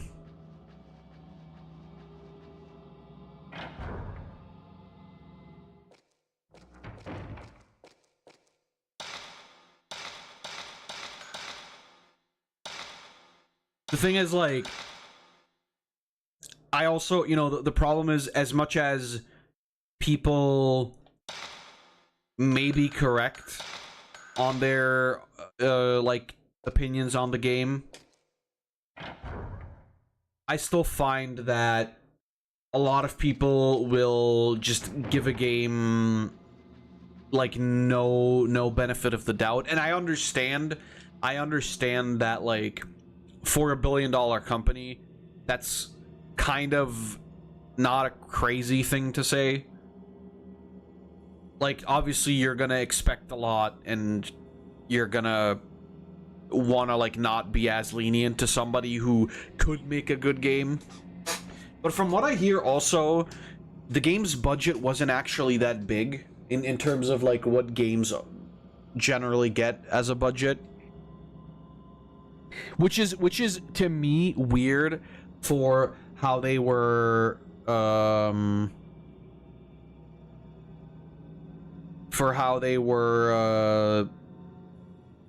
marketing it.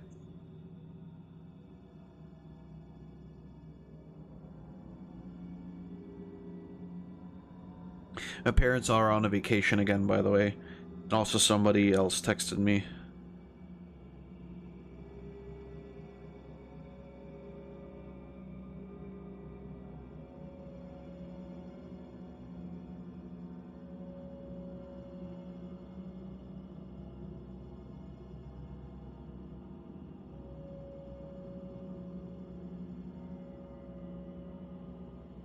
The one I found is hilarious. The woman AI competitions making sandwiches, cleaning plates. I think I know what you mean. I think I saw one where it was like, how quickly can like a girl bring her dad or her boyfriend a beer or something like that, or her husband or something like that. I thought it was also funny.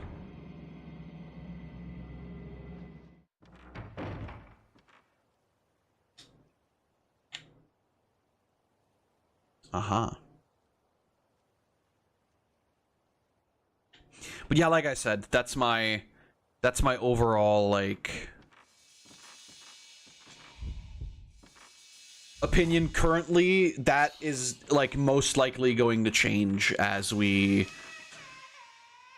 actually go through the game in like a couple of weeks. Like I said, I don't want to do it right now because there's like a lot of controversy and a lot of shit going on around the game. I wanna like let that shit pass by and then nitpick the game as much as possible, while also still wanting to like, I guess, still give it a fair shot for things that are good potentially. Tomoe's condition is getting worse and worse. She can't stop shaking, and she keeps mumbling the same words over and over. I don't know if what's happening is anything supernatural or not, but in any case, I think we'd better leave as soon as possible. Tomoe is in such bad shape, she can't even move. I guess I'll have to look for a way out of here, myself. Even if we waited for help, I doubt anyone would even come looking for us.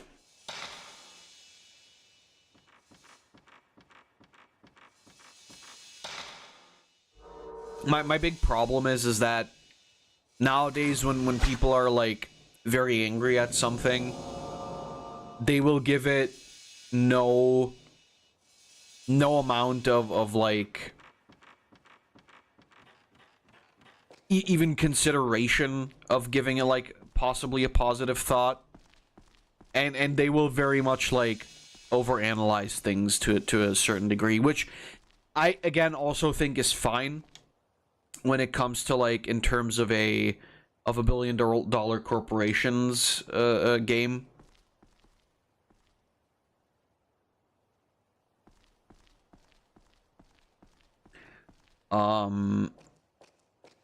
But you know, we'll see, I suppose. We'll see.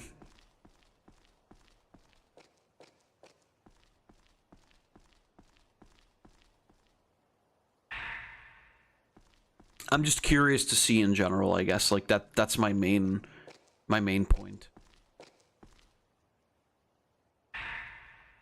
All right. Let's listen to that.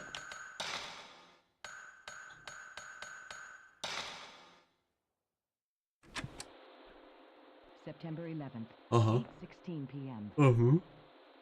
We looked all over the mansion, but we still couldn't find Koji. While true that this mansion is huge, I'm certain we would have found him by now. Could we have already left?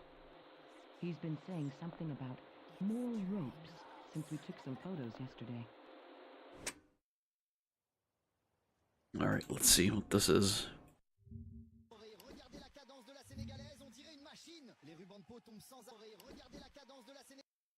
Rating. What is this UI, by the way? Why does this look so like blobby? On dirait une machine. Les rubans de peau tombent sans arrêt, précision impressionnante. À gauche, la française tient le rythme, très propre dans ses gestes. Potato peeling.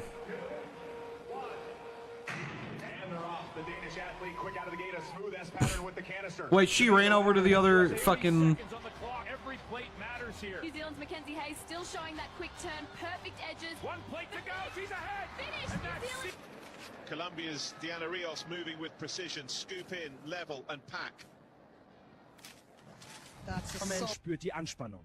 Sie hat jahrelang für diesen Moment trainiert. Und jetzt entscheidet sich alles an dieser Toilette. Ihr Griff ist ruhig, kontrolliert. Jeder... Like, you can tell that these are AI, but I'm not gonna lie to you, these videos are like... They're getting better. Which is kinda, like, also scary in a way, I suppose. Accurate Colombian moment, I won't comment. Okay. Okay, nothing I can take a photo of.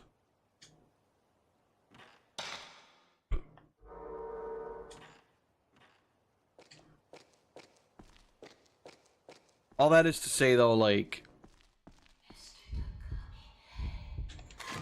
I want to just, you know, be able to see for myself. I don't. If there's a game where I can see from the get-go that I'm not gonna like it, I don't feel the need to be able to play it to be able to say that I don't like it. But with this one, it's kind of like up in the air. And I just like covering Nintendo games in general, because I find the juxtaposition always very funny of like how shitty Nintendo the company is, but how good the games are. Oh no.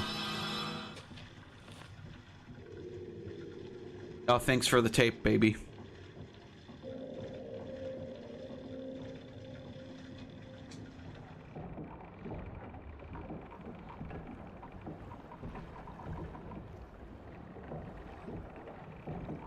Doesn't this also have, like a thing for a seal?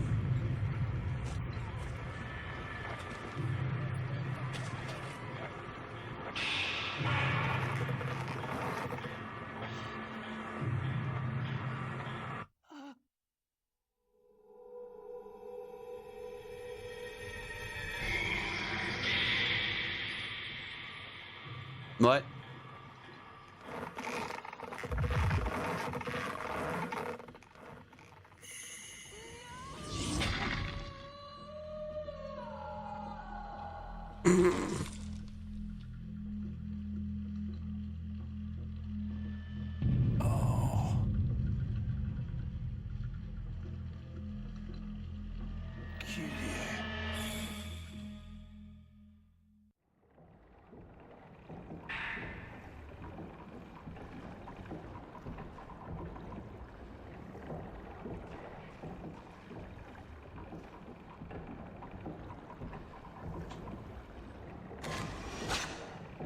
Guess not. Maybe there was another water wheel or something.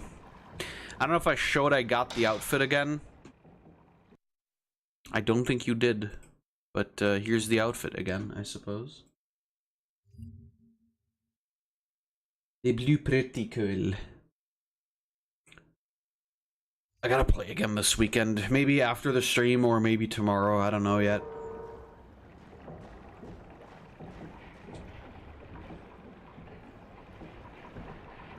Ah, there it is.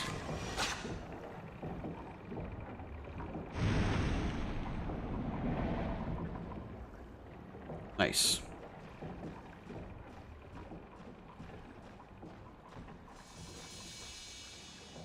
Oh, okay.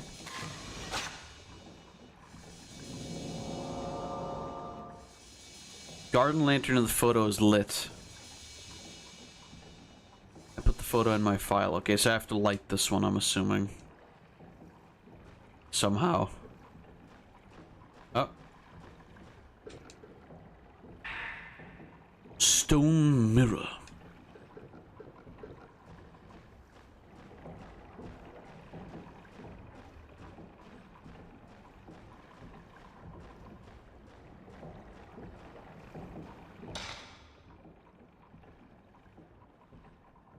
Okay, well, I can't really do anything here, so we're just gonna have to move on.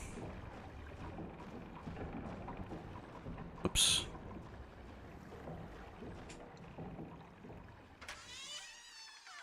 Yeah, like I said, like I've talked about AI so much, I don't want to talk about that. And with Pokemon, I'm also done. Like there's nothing more.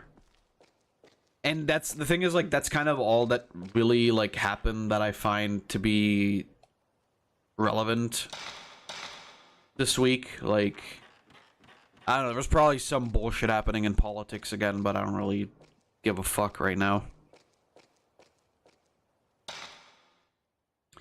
I really don't care right now.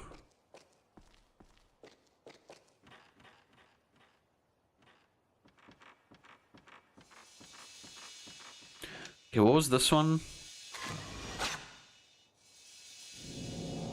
Oh, right, yeah, it was the dolls. I remember now.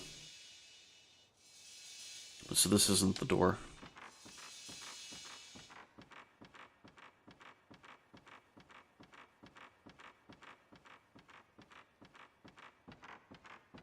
Wait.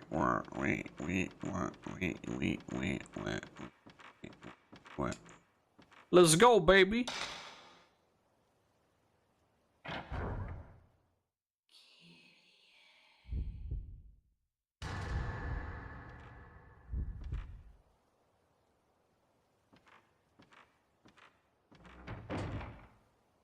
Where?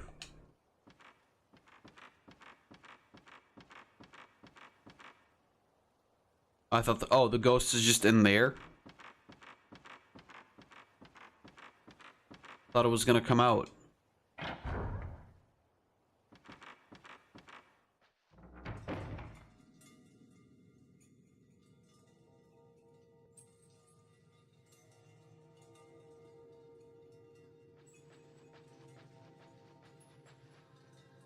Many Japanese dolls on a red mat. They're wearing beautiful kimonos. They look expensive. Yeah.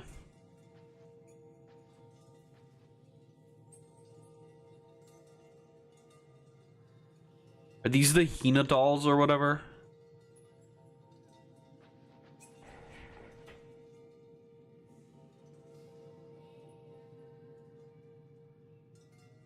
There's a thing to photograph somewhere here, apparently.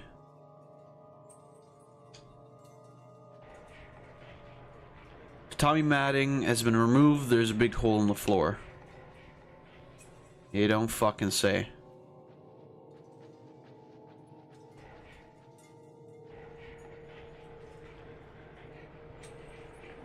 Ah, there we go. Child onlooker. Why is he looking on? Why is he not looking off? Oh shit. Demoni! Satani.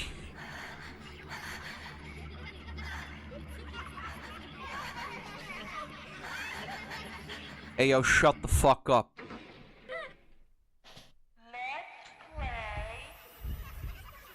No. Now then.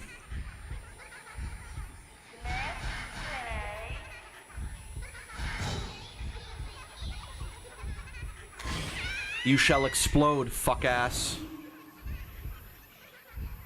Zero sotto. What the fuck?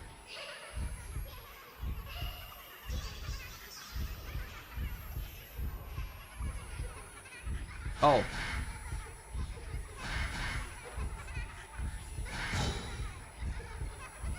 Explode.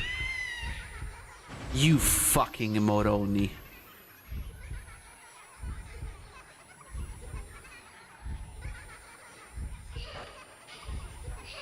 Oh shit.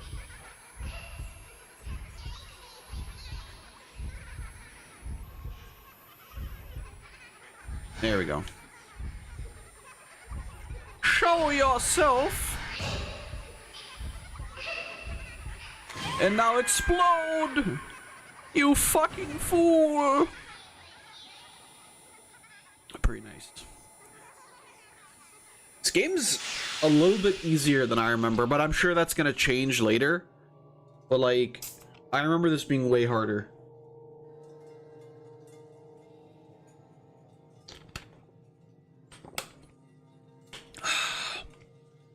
Peach iced tea.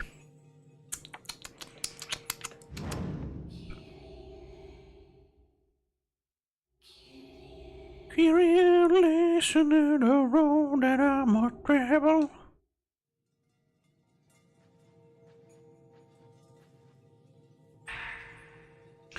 September 12th. My sixth sense is telling me some children are playing here. I can't see them, but they keep calling to me. Are they playing tag? Or hide and seek, maybe? They might be the children in that photo. There were human heads in that room. So many of them. They were cut off by the Himura family master. They were all trying to tell me something. I should never have come here. I should have trusted that sixth sense of mine.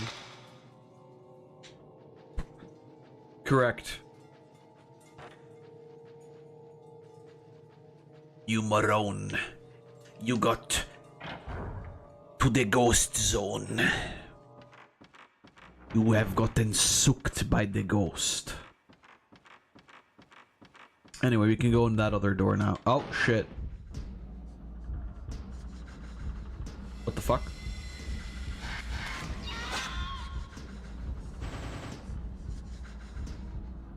Why am I not? There we go. Fucking... What? Well, that's not quite fair, is it? Damn, baby girl, what you laughing at? It ain't that funny. Fucking explode.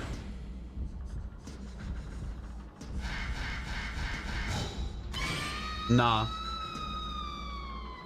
Since I missed the first hour, what's the story of the game and what's it about? So basically, our brother came here to find, like, I don't know, like some, like, investigator dude who he has a debt to. Not a debt as in, like, money, I don't know, I guess they're just, like, cool bros. And then he went missing, and now we're here. And there's ghosts. This is a PS2 game. There's not that much. It's not that crazy.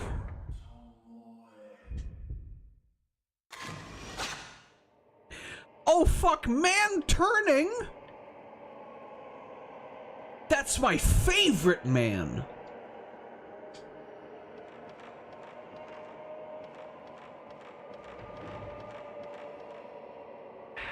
Nice. The man in the mirror. I've made that joke like 4 times. That woman that Tomoe called Kirie looks just like the descriptions of the rope shrine maiden in these legends. And there's a strong resemblance, too, between the way Tomoe and Agate died when the manner of the deaths, and the manner of the deaths in the folklore. So, that woman is the rope shrine maiden, is she?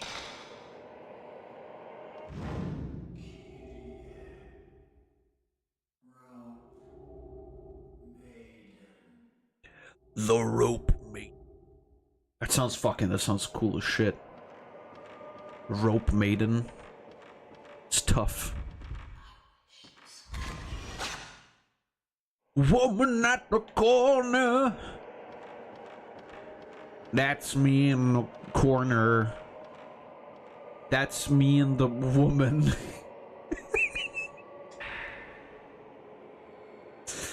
The mirror is breaking. Smash! A broken mirror. People on the floor. All over the dinosaur. So many people. All those people. What are they running from? And then, at the end, with such desperate looks on their faces. Something's coming this way. From deep within the mansion. A coldness. It's colder than anything I've ever felt. I don't know anymore if this is a dream or real. Real? We gotta go up the stairs in a second too. But I want to check what's over here. Hello there. Hello there, Satan.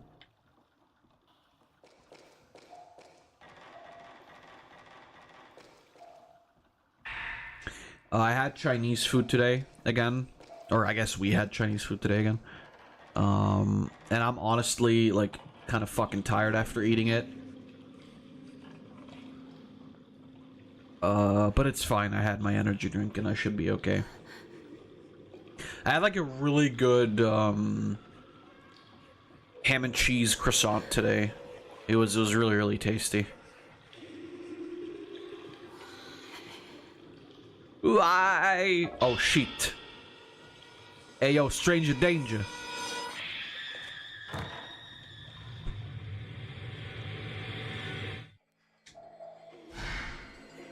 Actually, you know what? Ah, I'm stuck.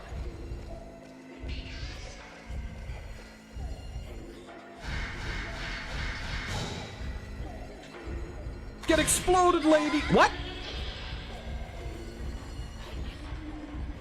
Man, that's some bullshit! But I did get her, I think.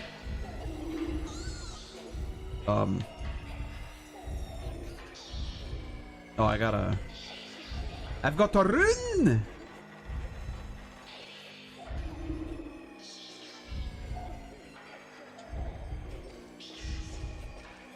Man, where's that bitch?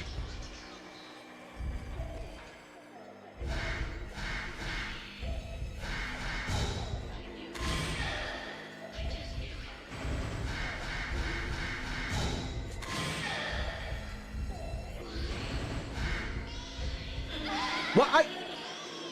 Don't fucking die now.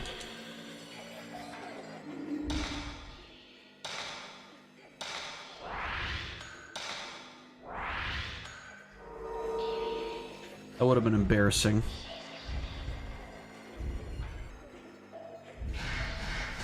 Nah, fuck you, bitch. I got you. I deleted you. The fuck out of here. I don't fuck with no ghosts. Except if they got big booty. Anyway.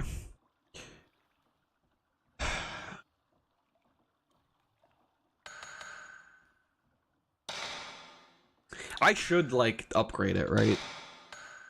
Oh, but I didn't have enough anyway. Increase the maximum charge value of mystical power. Do I want that, though? Because, like, that sounds like it's gonna take longer to, like, charge up. I feel like I'd rather want to go for, like, maxing out speed.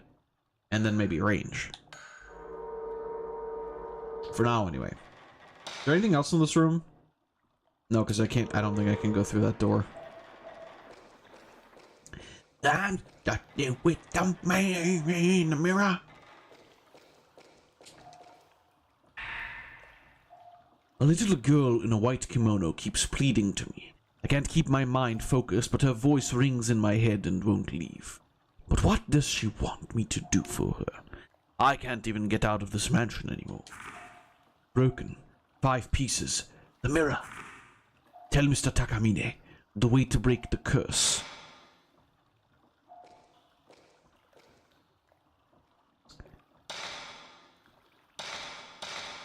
The chosen maiden purifies. Is it 3669?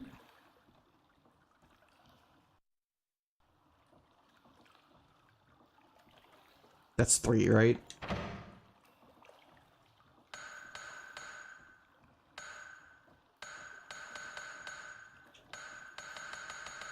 I think that's 6.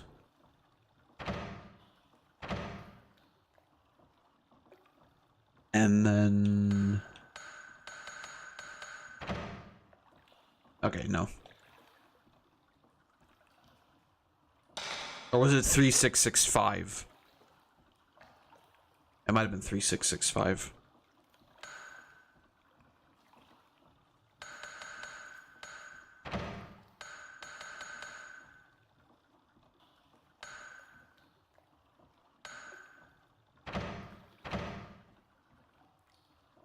I'll try 9 one more time because I used the wrong number earlier. I think this is 9. Oh yeah, I was right. Fuck yeah. Yeah. I'm a motherfucking genius.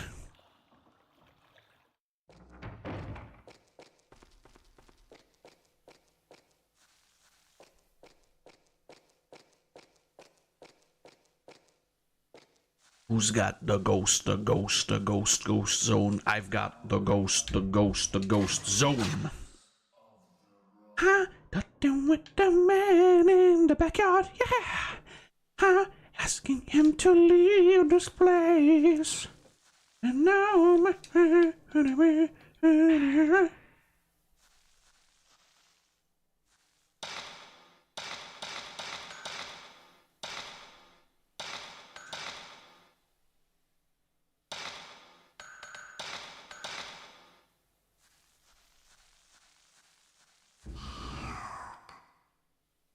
Well, now I don't want to. The lid on, I can't see inside. Well, how about you fucking lift the lid, you dumb bitch?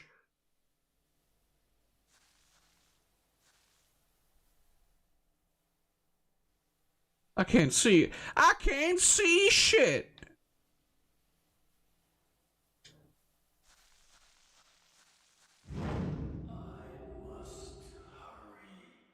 I am Iron Man.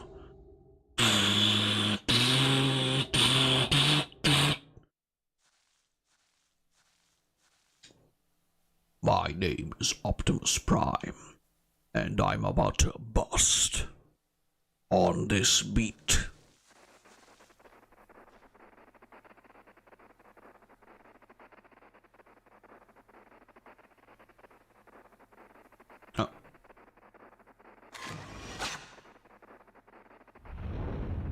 Girl turning. Well, what about man turning? Oh, maybe they're related.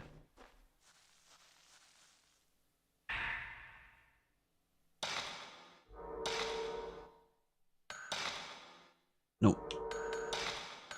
Did we listen to the Red Tape 3 or 4? September 12th, 9 a.m. I found Koji. His death was just like the one in the mountain village. His head and limbs were severed. This one. I can't believe what's happening. Oh, I think I'll... should I smoke this one? Nah, I'll leave it. I'll smoke a full one. 1 second. Yeah, we're gonna listen to the next one. Since we met that girl, I've seen many strange visions. All the ghosts in the mansion howl and scream at me. I don't think they'll ever let me out of this mansion. I don't even know how long I can hold on to my sanity. Anyway, I'm leaving this tape. If ever someone listens to this, please tell me what has happened to me. Well... But still, I hope it's just a dream. Sorry, lady, I don't think I can tell you jack shit, because you're fucking dead. You got wheeled. Govlan wheel, Govlan deal. I know this sounds crazy, but there's something here besides us in this mansion. No way. I've seen it myself. It was a woman in a white kimono. Something is definitely happening here. Have we unknowingly awakened something? Or perhaps we've been lured here to die? How about you fucking knowingly awaken, dude? He sounds like he's had too many fucking, like... Vicodin. No, was Vicodin the one? I don't remember which one was the one. That, like, just makes you fucking tired.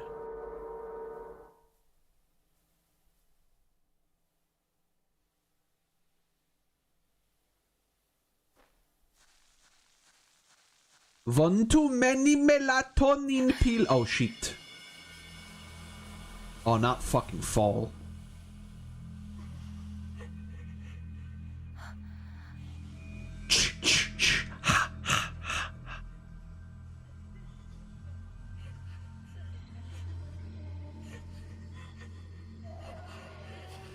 Tell him he's a bitch.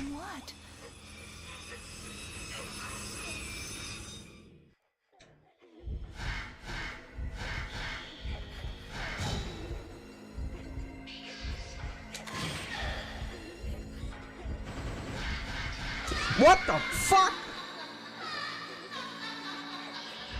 That ain't fucking fair. You cheating hoe.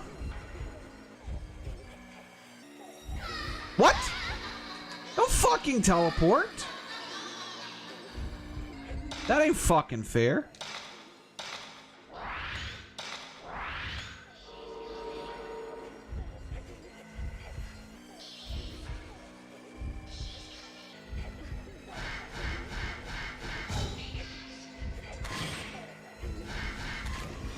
Fuck.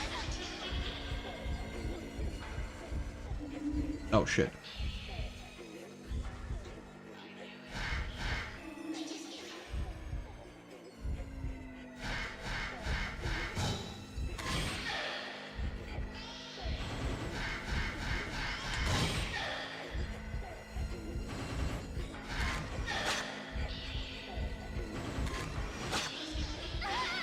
Dang it, lady, get the fuck out of here.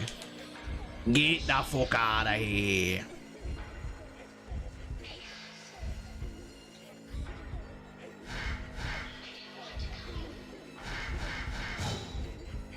Explode.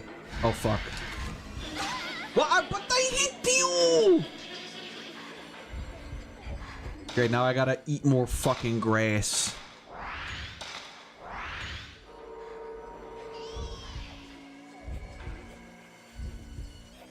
Perhaps I should use, like... What fucking... Jesus!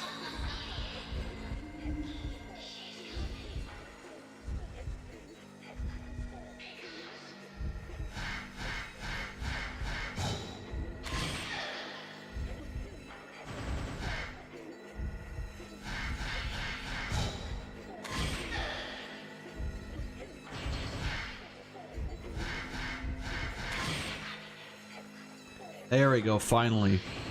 Christ. Oh, I'm melting into ghost soup.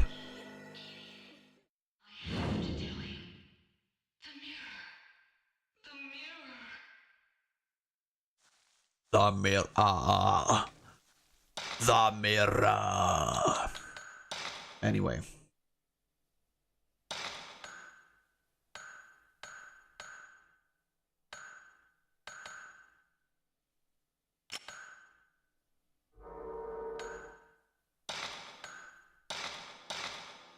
Maximum speed.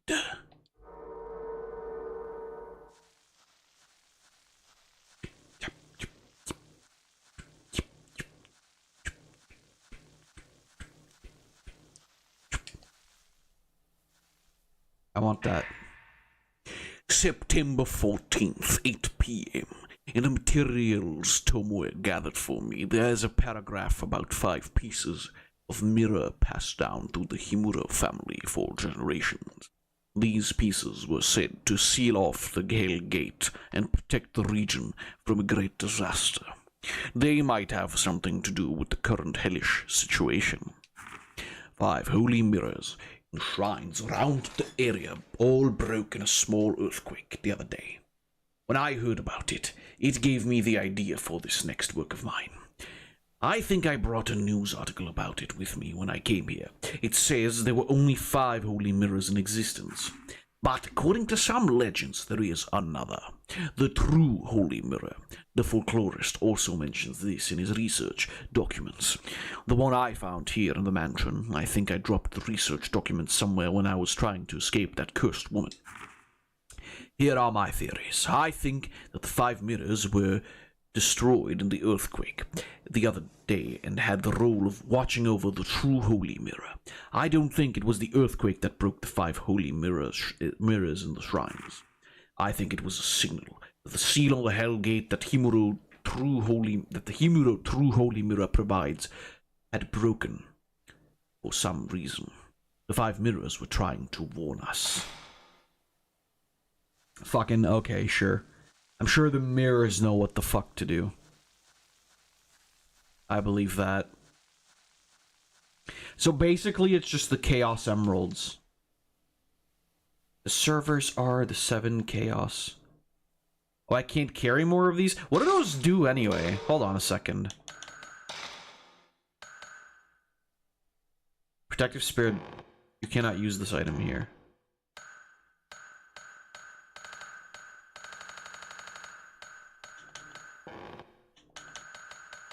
I'm assuming those, like, cost... Restores... Fully restores energy. Okay. So I do have, like, a lot of healing... Or I have some good healing items anyway. Yeah, like I said, I think Fatal Frame 2 was the one that people really remember, because that's, I think, the really, really popular one. But I think Fatal Frame 1 was also pretty decent. It's like, these games aren't crazy. Not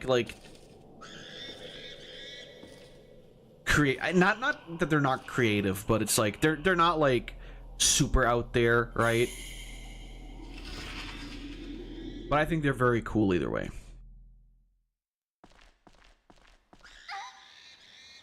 Fucking chill. Chill, batto. Oh, I got that guy.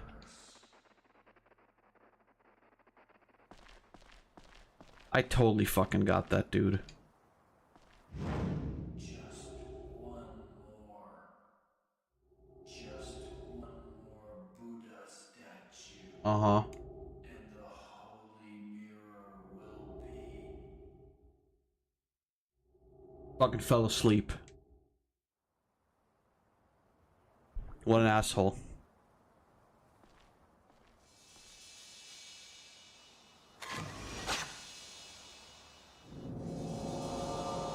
Aha. Well, I feel like that, to be fair, that's where I was heading back anyway, because, like, that's kind of the only thing I can do. But I think this game, specifically, isn't, like, super complicated. The second one, I believe, has, like, a lot more to it, which is why I think it's also, like, a bit more popular. But I still feel like you kind of gotta play the first one, right? And I think we will eventually, like, play Fatal Frame 2 and Fatal Frame 3. Because those are, like, the...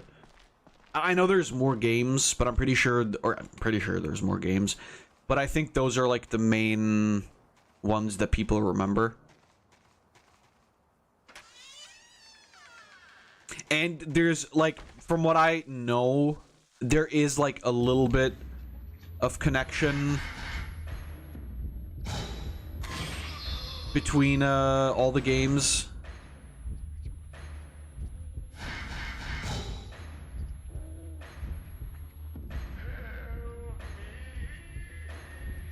How about you just fucking explode instead, dumbass?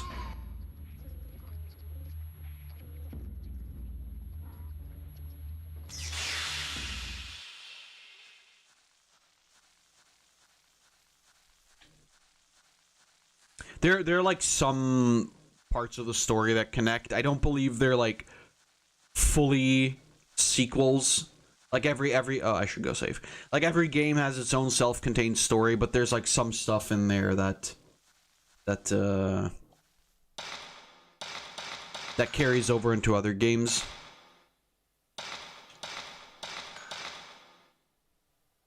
But there's like, it's so funny because there's so many games like this. Wait, what is the film option here? There's so many games like this on... Get the type for... What? Oh. So I can reload... I can reload... film here?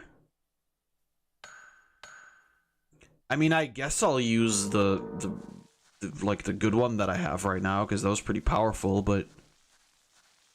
The hell?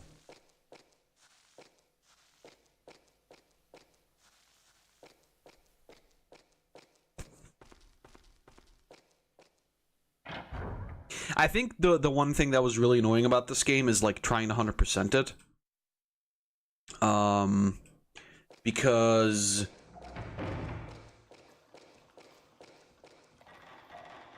there was some like really big difficulty. I think you have to get like an almost perfect score on just about every ghost you fight and whatever. Like, I don't know if that's 100% true, but it was something like that. And so obviously I'm not doing that, but you know. To be fair, if we beat this today, I don't even know what we're gonna do. Like, because next week, like, on Halloween itself, which is a Friday, we're probably gonna do the viewing stream then, so we have, like, today, tomorrow, and then 2 days next week for streaming. But I'm honestly not even sure, like, what we would do after beating this. Like, Little Nightmares 3 is an option, but I don't know if I really want to play that right now. I don't really want to do anything, like, indie horror game-wise. So... The Legend of the Holy Mirrors. The Mirrors of the Five Gods. The Holy Mirrors, held in 5 shrines in this region, are most commonly known as the Mirrors of the Five Gods. The legend tells that the 5 gods, before leaving this land, created these mirrors as a means of protecting the village. Some legends mention another mirror. The story is that all 5 mirrors were used together in a ritual to fend off a huge disaster. Whether this was the calamity or not is not known. It is known whether the ritual mentioned above is related in any way to the one performed by the Himuro family, but there is the correlation of the mirror. However, the actual existence of the legendary Holy Mirror, one complete mirror, has not been confirmed, and it is not known what the legend is based on. Oh, it's based, alright.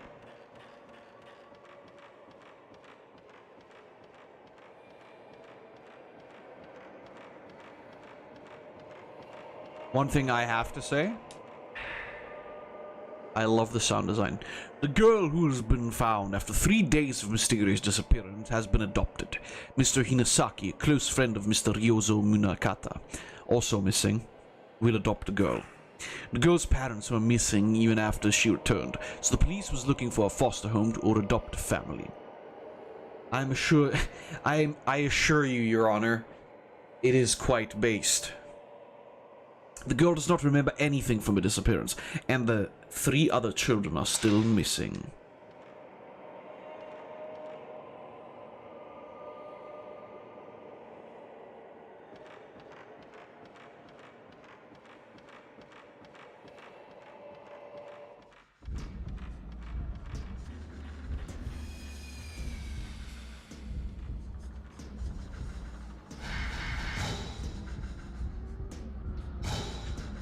Oh my god, Jesus. Zero sotto. Oh, fuck! I thought she teleported again. Oh, okay, that's bad. Hold on, I'm leaving.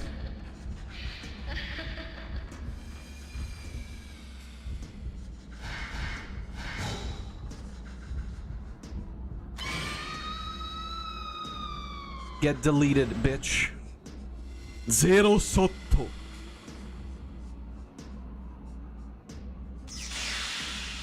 Fucking, she got fucking obliterated. Holy shit. Holy fuck. I'm the ghost deleter. They call me Vegeta. Wait, that's not right.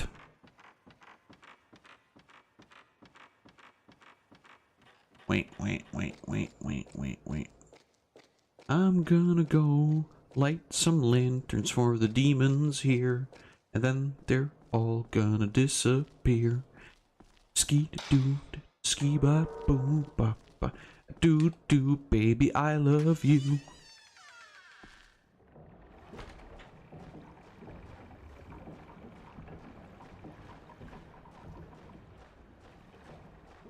Alright, let's light this fucker up.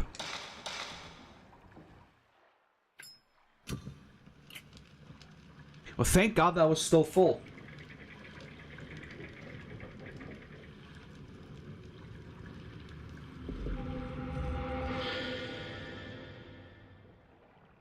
sick. Stone with a strange character carved into it. The reverse side has a plug. What the fuck? Well, that doesn't fucking help me.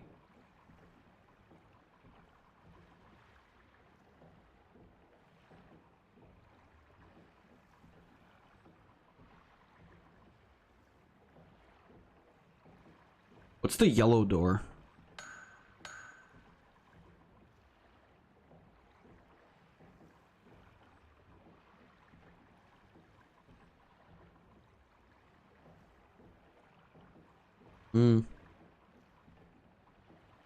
I guess we're going back. Gotta go back. Back to the past, Samurai Jack.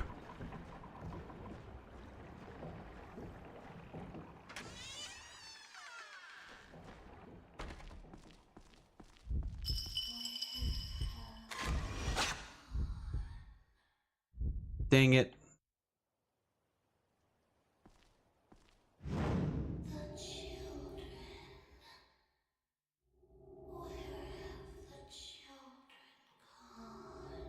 Hell, where they belong.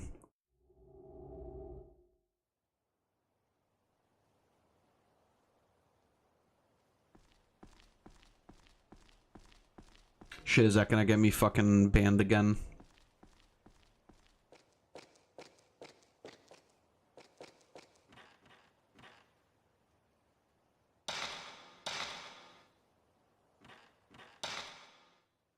I wanna know what that yellow door is.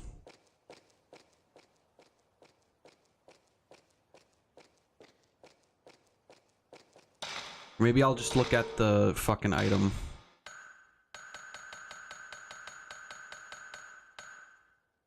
A plug protrudes from it. Yeah, that, I mean, that's cool, I guess.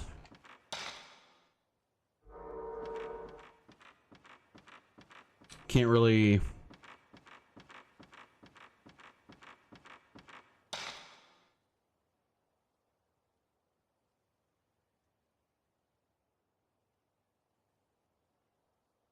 What's that yellow thing?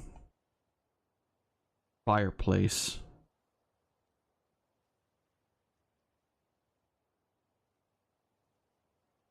I mean, a plug. Is there, like, any place for me to use that plug? Like...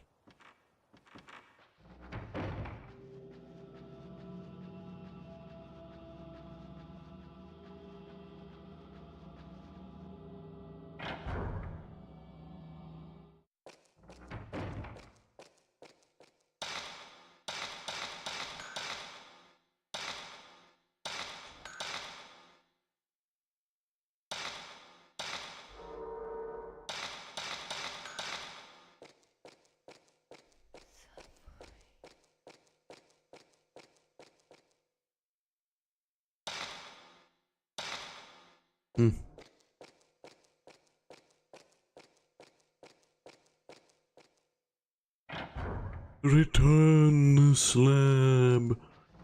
Oh, suffer my curse. What?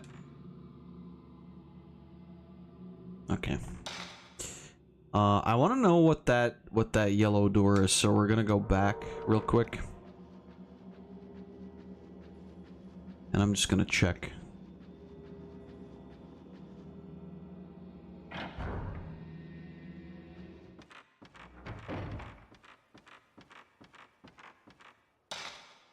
I have to go through the other side, I believe.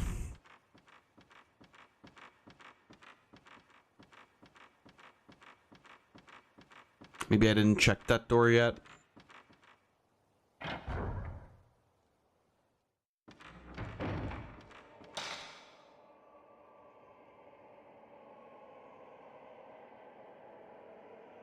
Oh, no, wait, that's not right.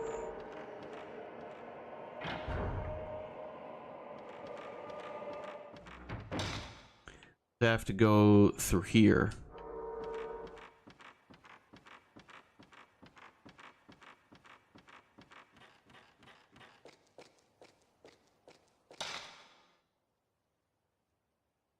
No, that's also not right.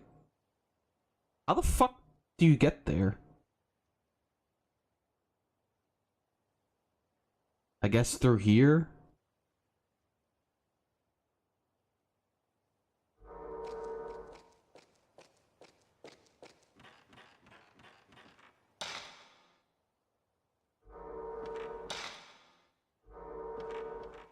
Okay, so it's back through this door then.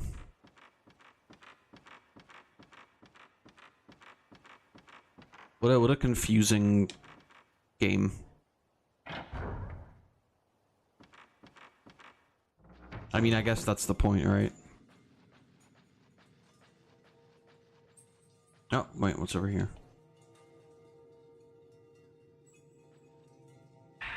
Oh, okay.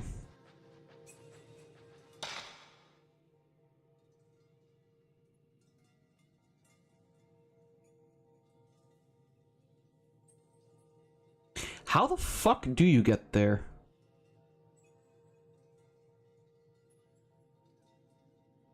That's what I want to know.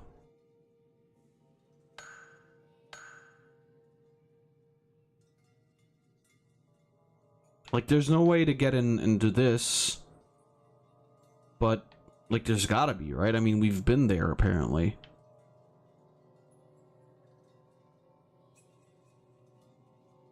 Oh yeah, the kimono room. But that's not on this floor, though, is it?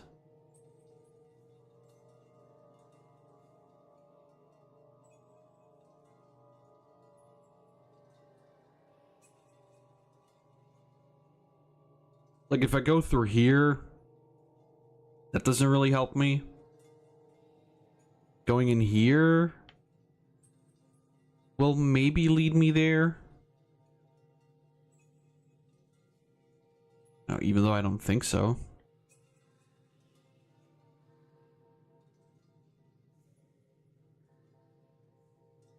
Like, that door is locked, for example. I can't even get in there.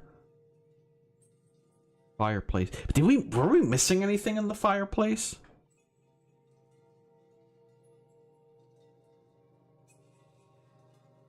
I mean, I don't know. I guess we can check back, like, whatever.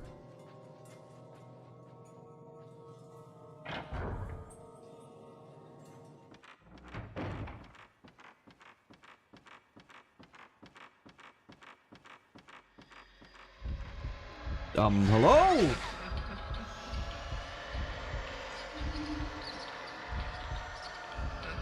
What the fuck? Get out of here!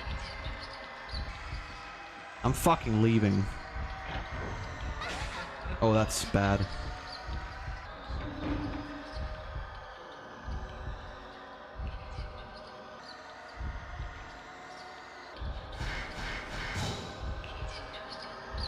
Explode! Explode again. You big head ass bitch. Get the fuck out of here. Get the fuck out of here. Goddamn, bro. I got fucking yoiked. Anyway, let's save. True blue, baby, I love you. Now, guys, who's excited for the Skibbity movie? Is that even still happening? Like, I feel like I only ever hear of the Skibbity movie, like, every 10 months, and then there's, like, no new news.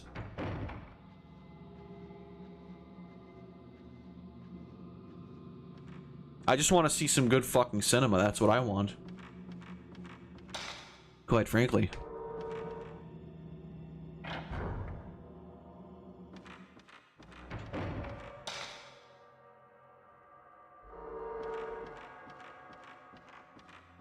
And who else could give that to me other than John Skibbity?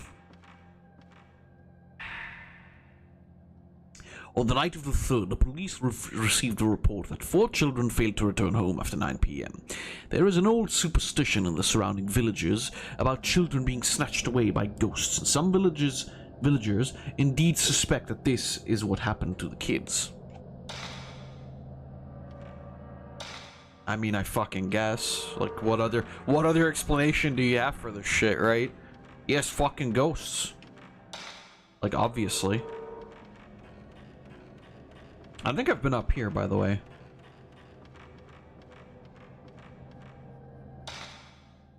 Oh no, I totally have been. Never mind.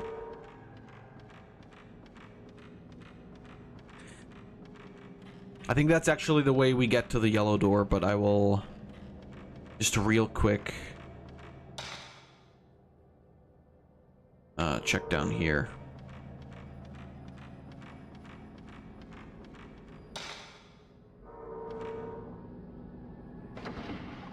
Even though I don't think there is actually anything in here.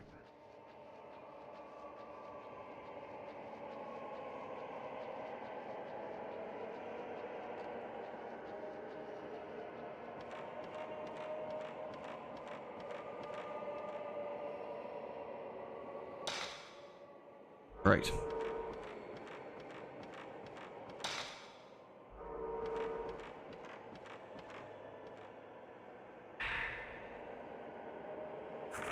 Among the few documents found in the ritual, mention of the rope shrine maiden is made many times. Her arms, legs, and neck are bound by 5 ropes. However, no documents discuss her role in the ritual.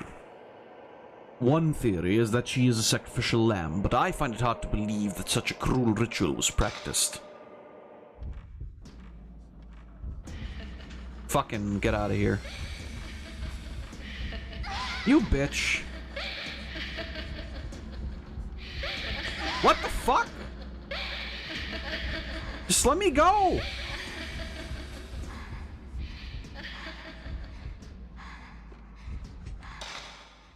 I have to fucking use my big super bot there.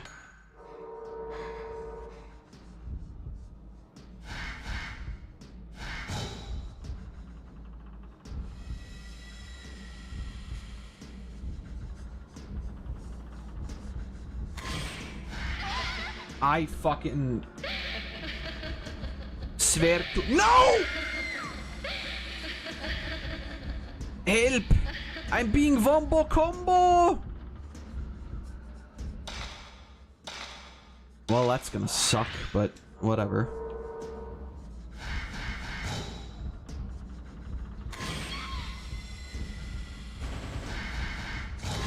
Yeah, I got you, you stupid bitch.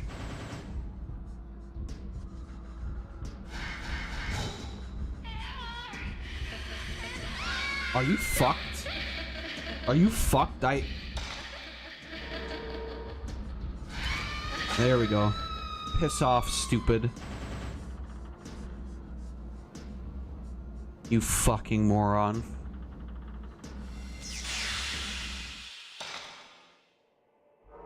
Okay. Okay.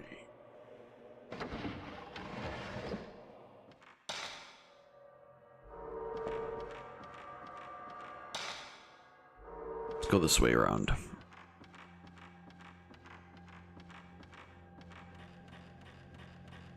Wait.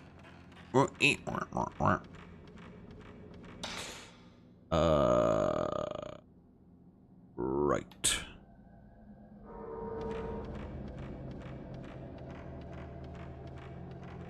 Does this continue? Oh, this is just a closet. Okay.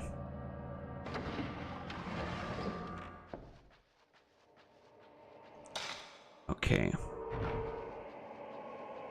So now we're in this room.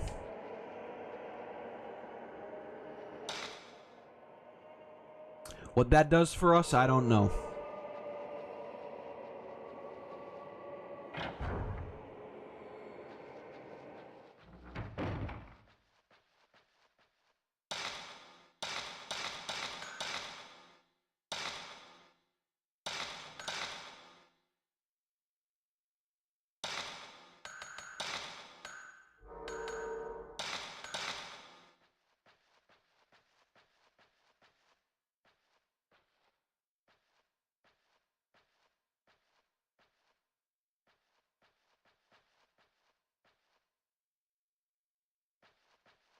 The drawers won't budge.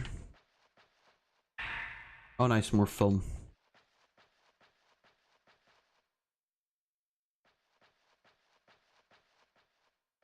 Hmm. Hmm.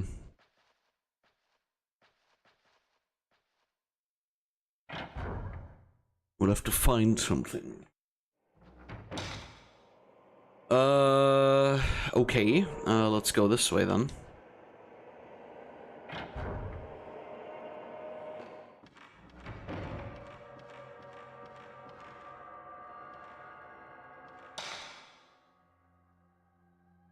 Okay, what if you go downstairs? There's something of interest.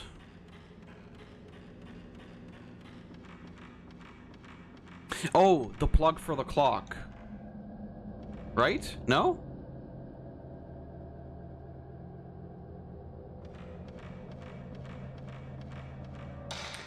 Okay, so there's a yellow door here. I guess that just... okay, that's just the secret door then.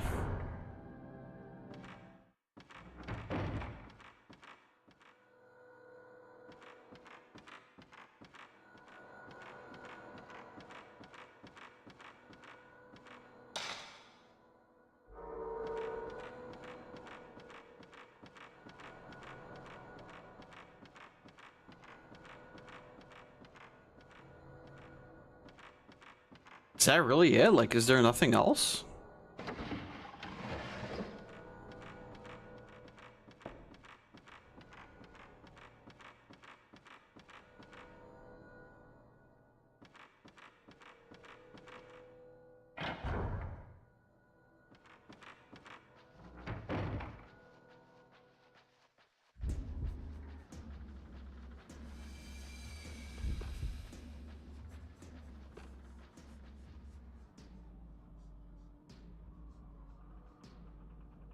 Where the fuck are you at?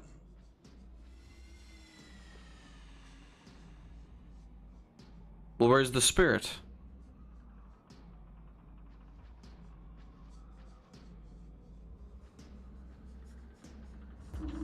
Oh, behind me, you fucking... You whore.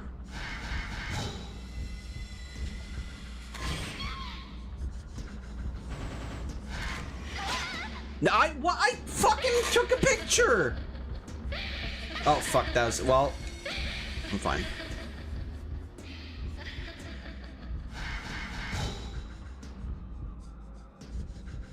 I don't fucking hide. Explode. No. Yeah, good. It should hurt, you fucking cuck. I deleted you from this realm.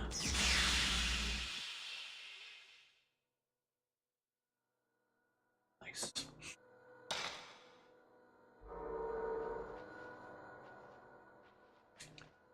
Spirits be gone from this realm.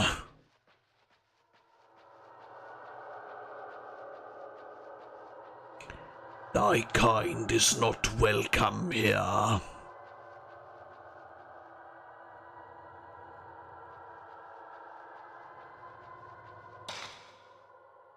Okay, so there was nothing actually here.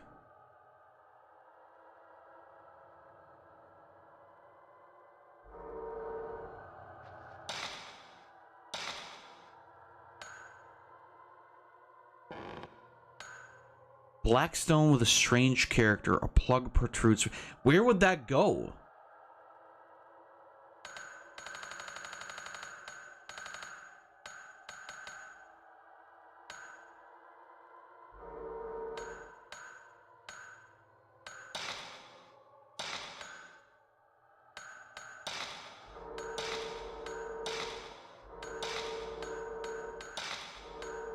We already read all of these.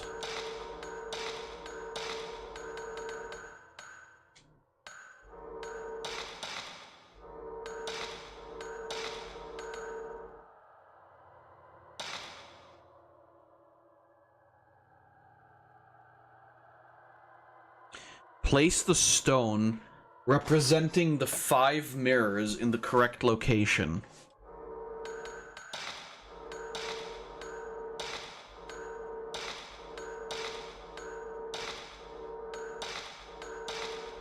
Is that the stone that I found?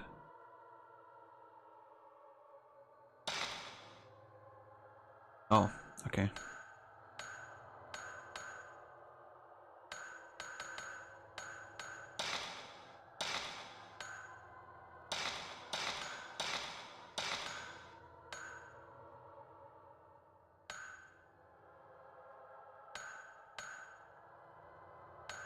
Holy shit, we're Miku.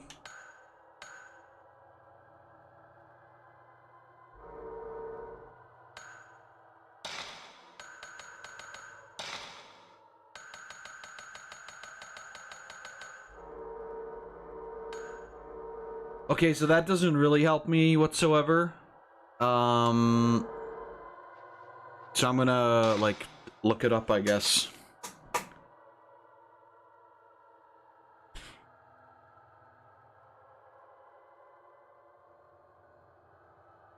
Black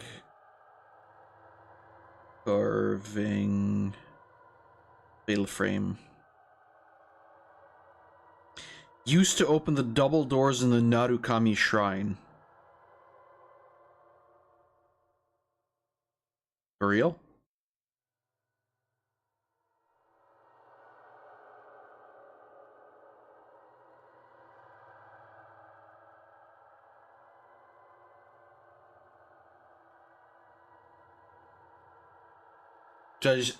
Well...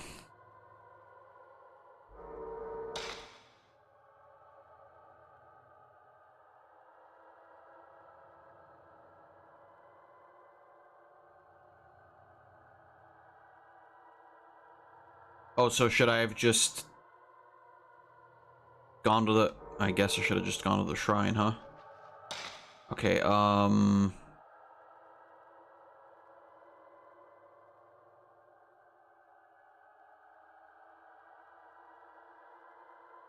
Well, I guess the only way to really make it back is through here anyway, so... Whoops!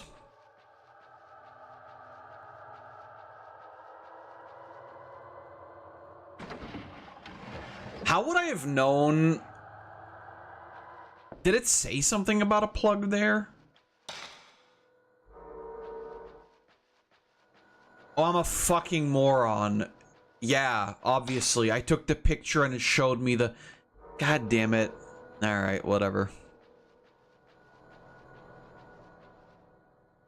Whatever. It'll be fine.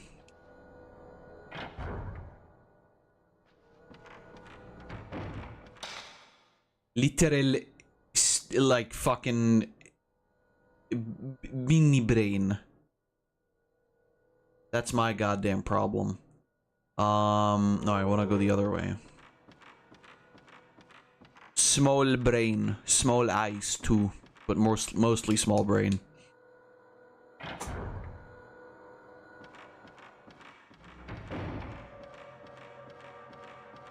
Well, it is what it is.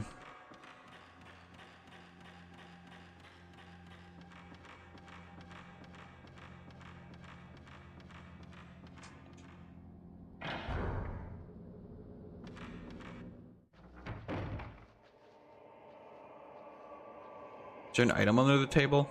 No. I want to go through here.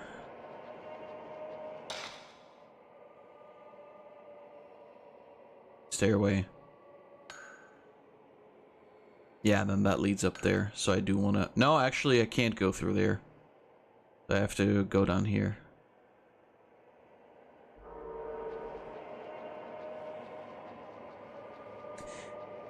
I think it's funny though, like I mentioned this earlier, I think, but there are a lot of like games like this on PS2, right? Like the Japanese horror scene was fucking crazy on the PS2. Like so many games.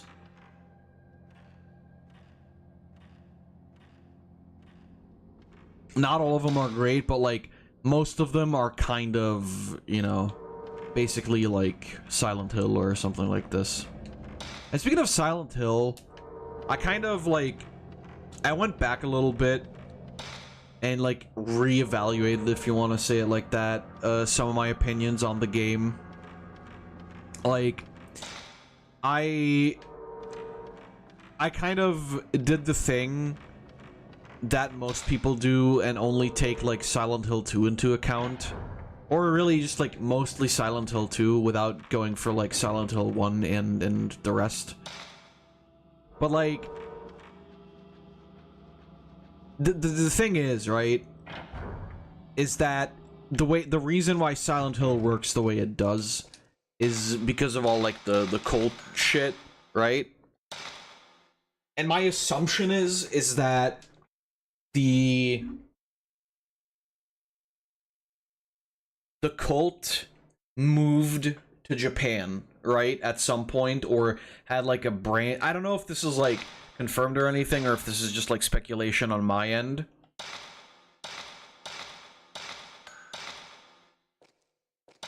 But I don't know if like maybe that's what the second ending, where she goes with Shu. I don't know if or not the second, third ending, sorry. No, was it? Was that the second or the third? I don't remember. I think it was the third. The one where she goes with Shu. I don't know if that's what it was like referencing with the whole like gas leak shit and whatever, because I feel like I vaguely remember, but maybe I'm wrong. I could be totally like misremembering. I feel like I vaguely remember that being a point in like some other Silent Hill game. Which, oh fuck me, goddammit. Which still kind of like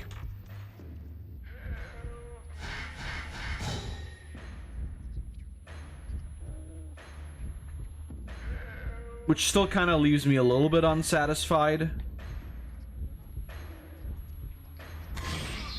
Due to the fact that like despite the idea that like, oh, you know, the cult maybe had like a branch in Japan and that's why the town acts the way it does, I do feel that the whole Japanese mysticism in it, especially towards the end, and I know that maybe like in the final boss, and I know that generally it's supposed to be more metaphorical and not literal, but I do still find that like it doesn't quite fit design-wise, right? Like I understand that it's like maybe just meant to be like representations, and maybe also like that's also what I like reevaluated, is that like the whole like, you know, the fox demon you fight at the end and like the thing that Shu turns into, like it's all very much more like symbolic, right? And like I kind of neglected to think about it that way, which is also why I didn't like super vibe with the endings, because I just kind of like didn't really take that into consideration. I think the problem for me in general was that it was like leaning too heavily into the Japanese mysticism, and that kind of like threw me off, because that's not really usually what you get with Silent Hill. And I kind of neglected to think into the idea that, oh, you know, maybe the Japanese mysticism is just like a way to cover for the idea that like that's the representation of everybody in Hinako's head, right? I kind of didn't really think about that, and that's on me, really. In which case, of course, there's more reason to look at it in the way that like, okay, this is kind of more fitting towards Silent Hill. I think my big issue is just that it uses, like I said, it uses Japanese mysticism, or like Japanese like folklore and whatever, and it's sort of like it doesn't mesh super well with the other enemy designs, where it's more like just like grotesque enemies, basically what you usually get for Silent Hill, like grotesque enemies shaped after the issues of the main character.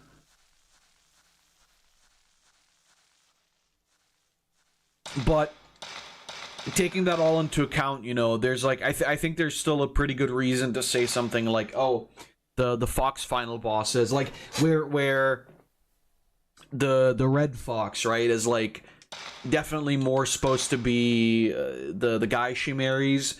The black fox you fight in the true ending, quote unquote, is more like the addition of like tradition, or maybe it's supposed to be like, I could also see maybe it being the dad of the guy, but I think it's more like the idea of, you know, like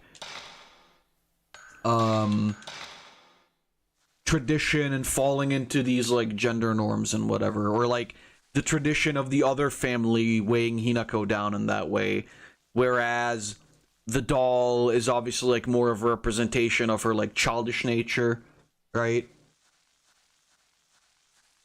So, like I said, I think I just kind of got thrown off by the, you know, the Japanese mythology and everything. Mythology, that was the word that I was looking for. Mysticism, I mean, mysticism would fit too, but mythology is more accurate, I believe. And that was kind of the problem, like, that was kind of what made me, like, not fuck with it 100%.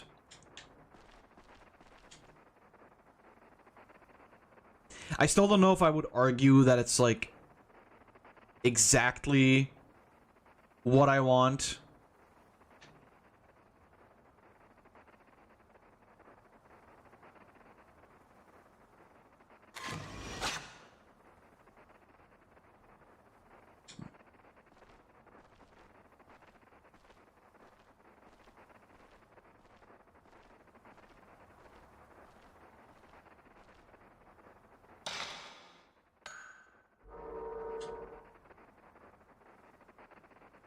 Is there a thing for me to photograph?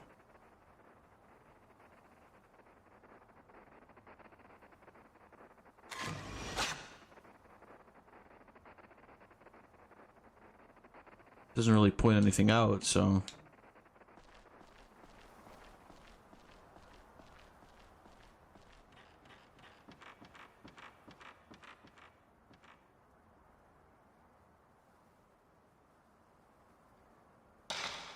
Match the characters, maybe.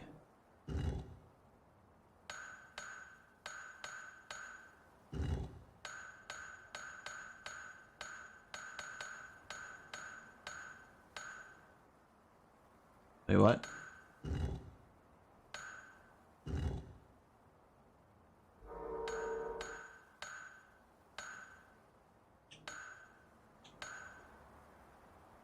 Oh, whoops, no, that's not what I wanted.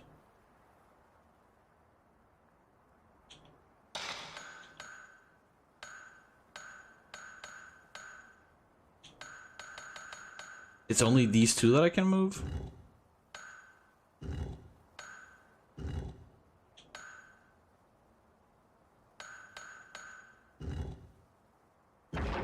Oh, nice, I did it.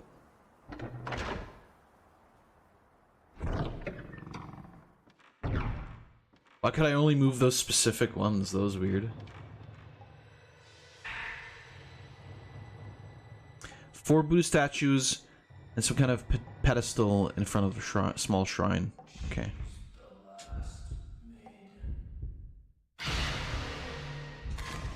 Hello there.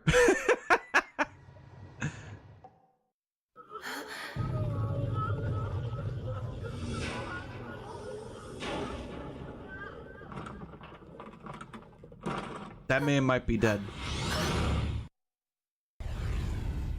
Oh, he's gone. He was fake all along. Not real! Oh, shit. Oh, bye, I guess.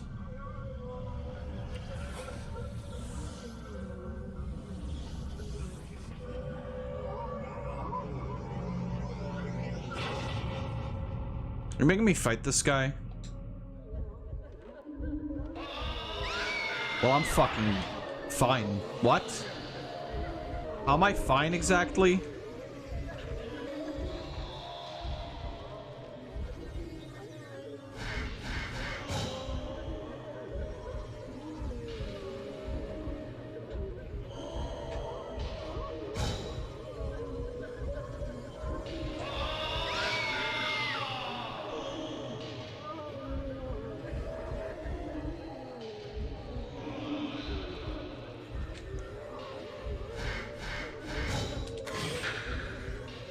Oh, this guy's like...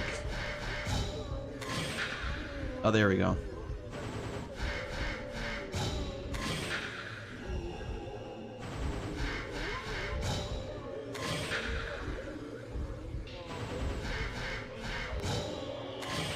I was gonna say this guy's like fucking insane, but I guess I just missed the first time.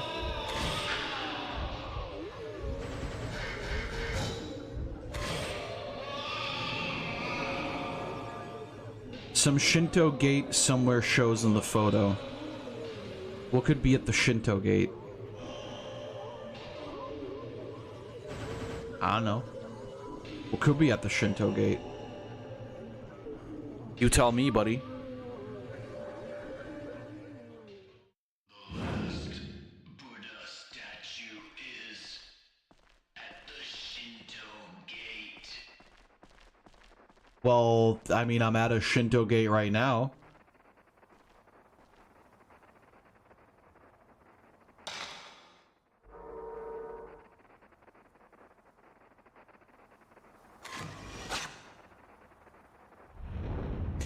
Yo, is that the fucking warped man? That's crazy.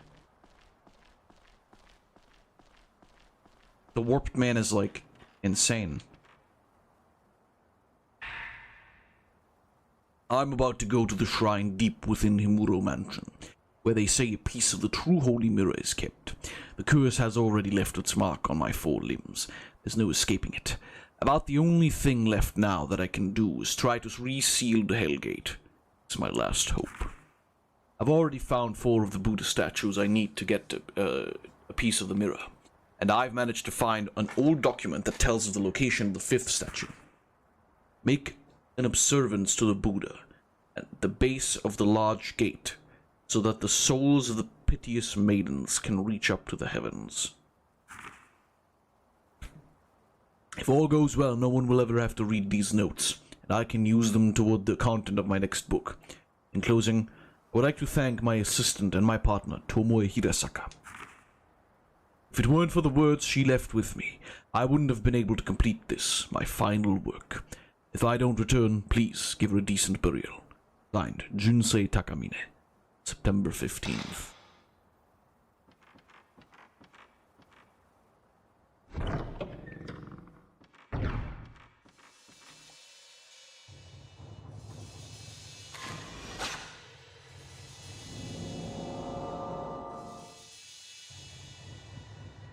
Right, so yeah, I mean, I figured that that's where the Buddha statue goes.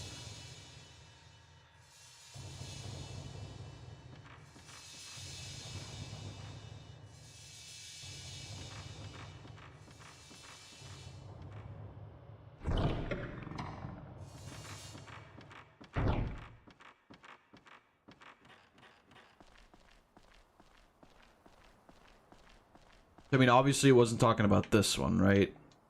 Or any of the ones here, I think. Or is there only one? I think there's only one.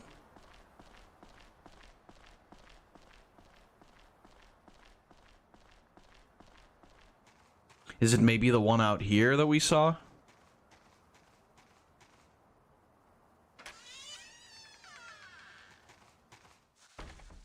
Well, either way, yeah, basically, like, that's overall my, I guess kind of the thing that I came to terms with in terms of Silent Hill F. Like, I kind of, like, talked about the endings as if they were completely unfitting, and I guess when you think about them in the way that I just, like, explained it, maybe it's more towards like what Silent Hill actually is usually.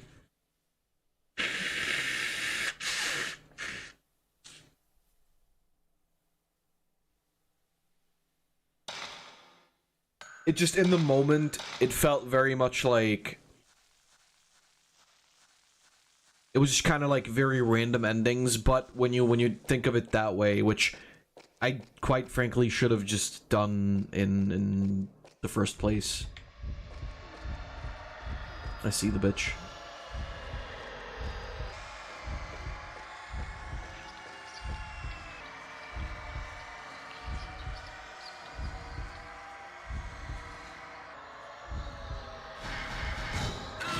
Explode! By Zero Sotto.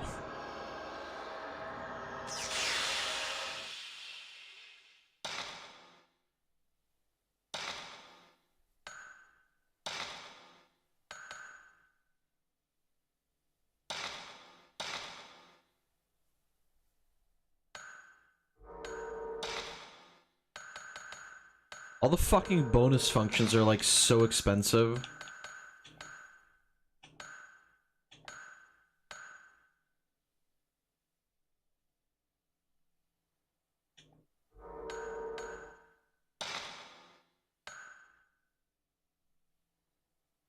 I'm still gonna keep that one loaded. Alright. Keep going.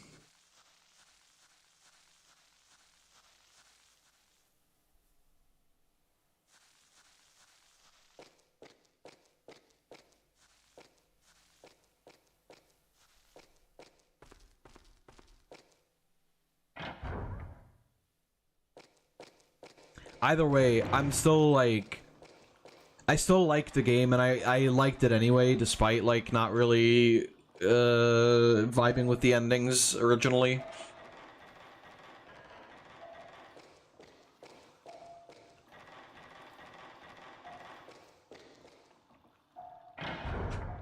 I think the requirements for some of the endings are a little wacky, but then again, at the same time, I mean,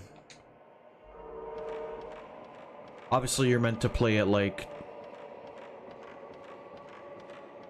more than just once at this point, which is like fine.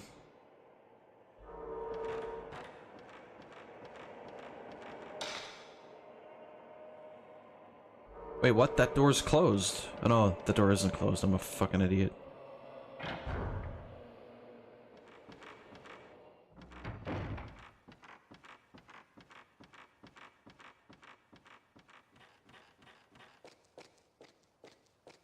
See.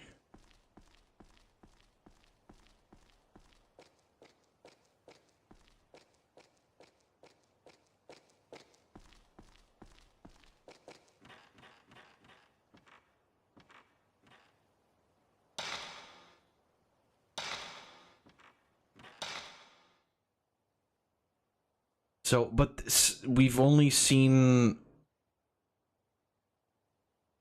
the Shinto things there. There wasn't any other like Shinto stuff.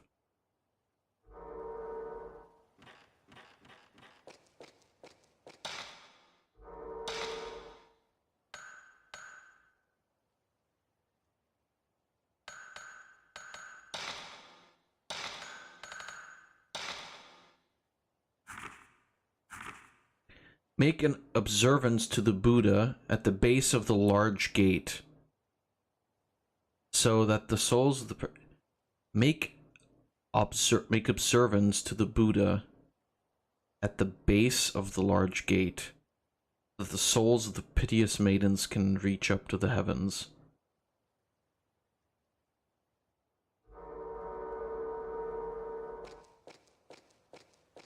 I mean, yeah, obviously, like, we need the last Buddha statue, but...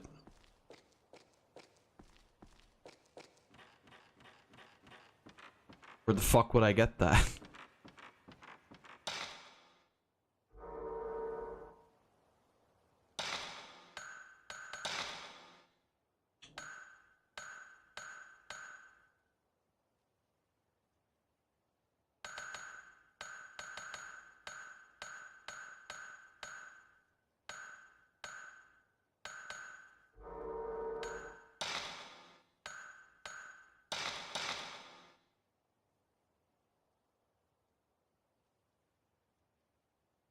I mean, that is just there, isn't it? That's just that one.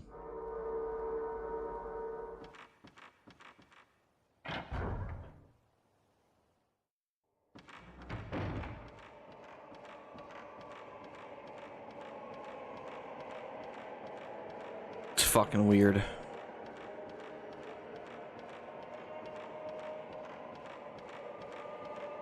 Maybe my brain is also like just cheese right now. I didn't really have a long day, but you know, like I got up early. Ah, you motherfucker.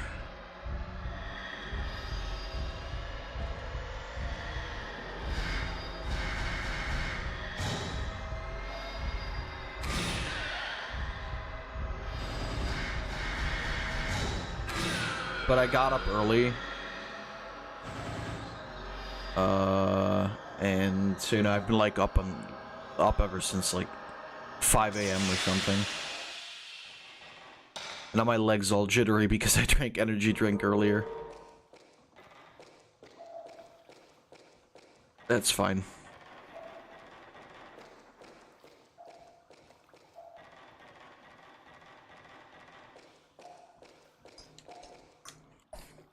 Let's see.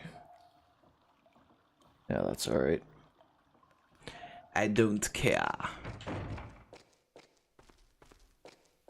I'm looking forward to Sunday because I'm meeting up with some friends again that I haven't seen in a while. So that'll be nice. And then on Monday I'll be working from home. Tuesday I'll be in the Czech Republic, and then Wednesday I'm coming home and I'm fucking just working from home again. That'll be pretty cool.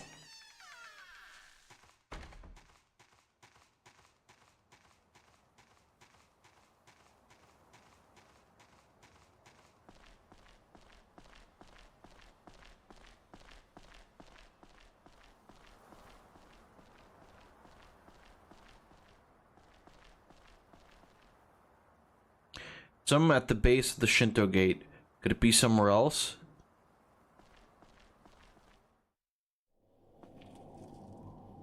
It was on the other side of it. Okay.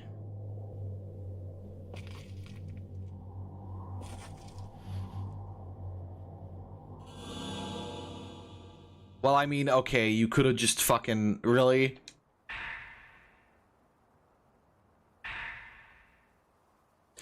Bury the rope maid in spirit. Place the 5 Buddha with her damaged limbs.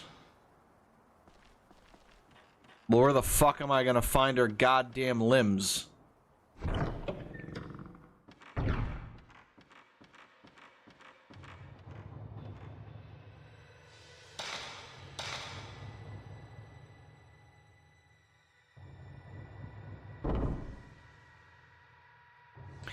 Three by 3 grid of holes.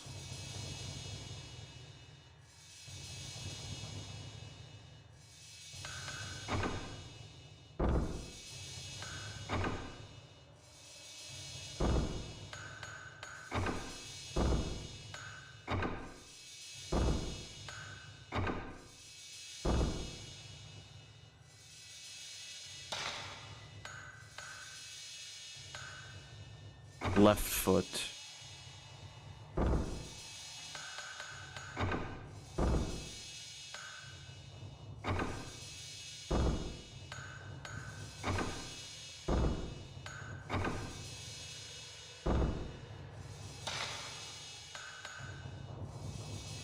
So damaged head, right?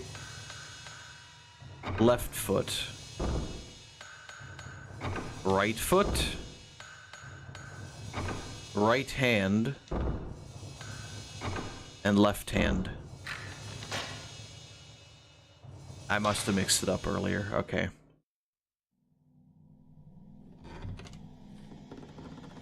Holy fuck, is that a piece of the mirror? The holy mirror? That's not a lot of mirror. Just a piece of it. Oh! I'm seeing it. The visions. The power. The unyielding energy. Oh, it's good. You could say a man in a mirror. I could say that. But I won't. Begone, foul spirit. I hold the piece of the mirror. I am the man in the mirror. Well, actually, I'm the man outside of the mirror, but...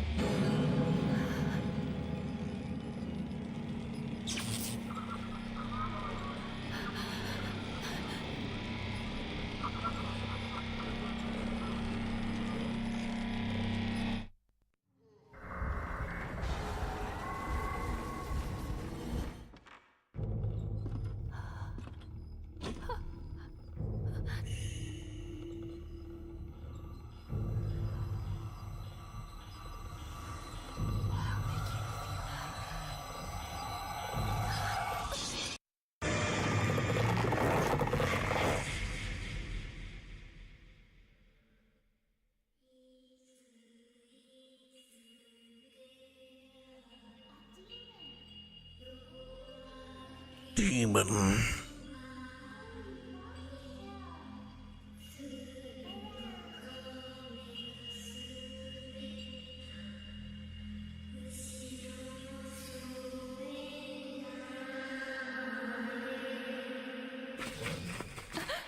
Hey, yo, what the fuck? I saw that shit. You're not sneaky.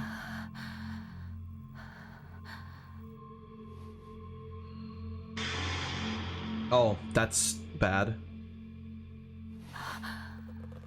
The rope? No.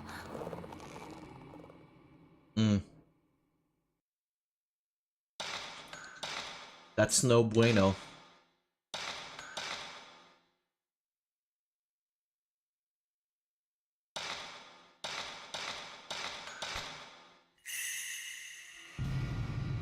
Oh, second night. Okay.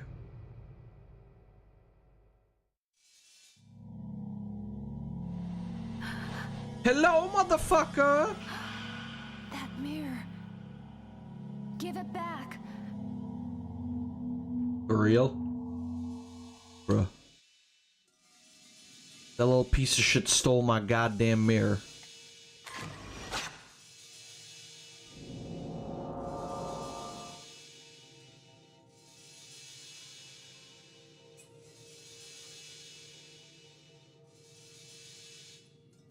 Alright, well.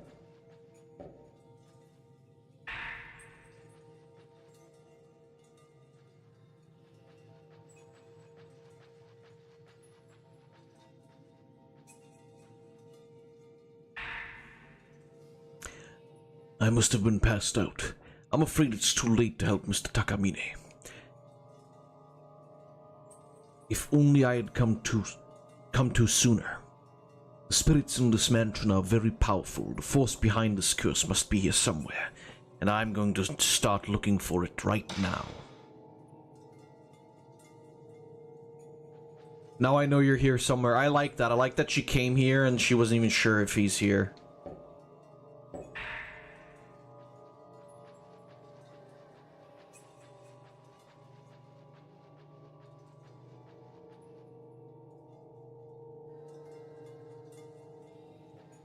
Place to hang a scroll. Fuck, where was that? That wasn't like far off from here. I don't know, I'm waiting for a job application to jump on the ghost photo.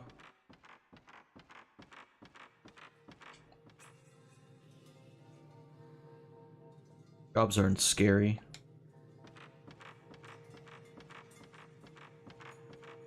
You little stinker. Oh no, I'm having to work for my money.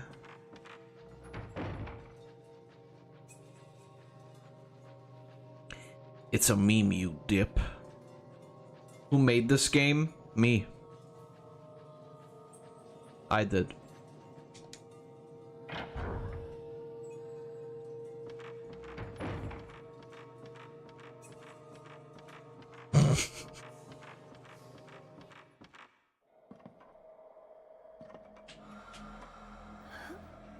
Oh, fuck off.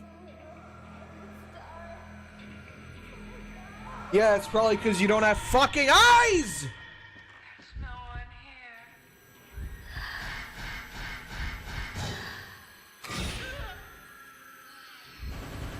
Oh, fuck.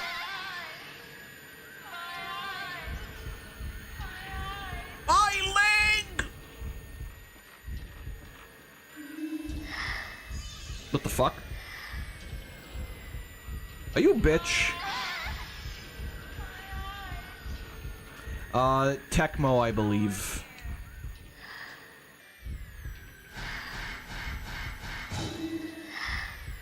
Fuck off. What?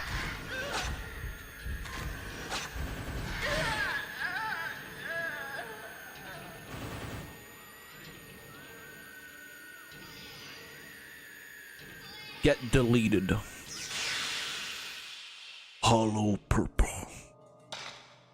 Alright. Alright, Slim. Alright, Slick.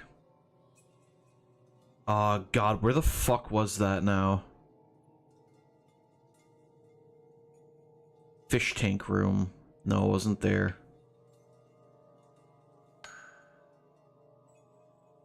Tatami room? Anteroom fireplace.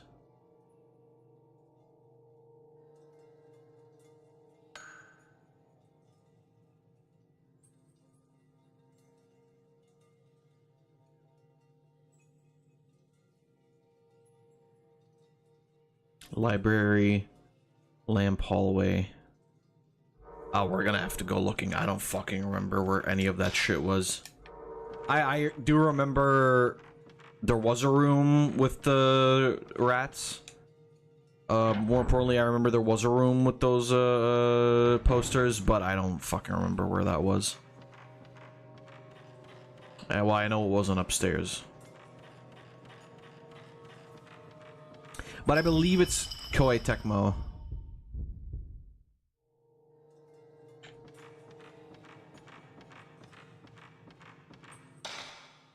Oh, this wasn't open before.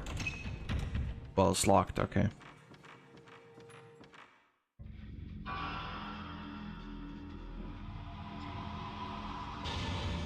Hi.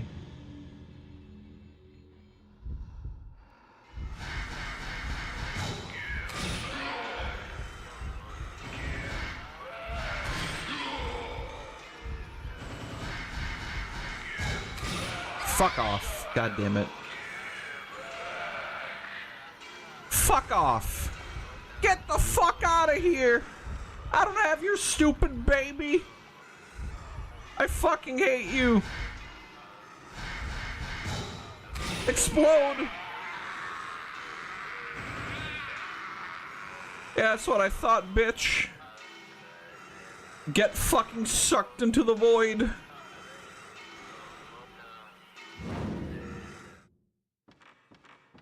You worthless piece of shit. You fucking asshole. That's another fucking ghost. Oh shit, what? Oh hell no! I don't know where the fuck that is.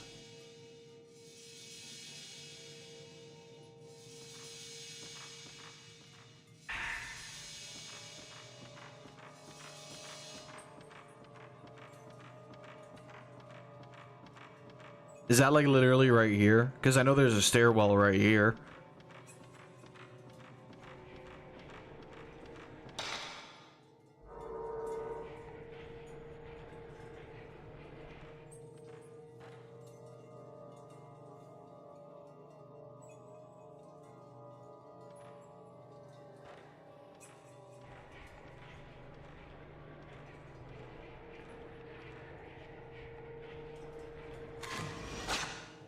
Vengeance and Wall.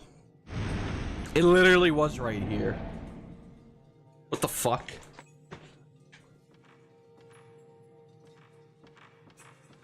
I was right. It was real.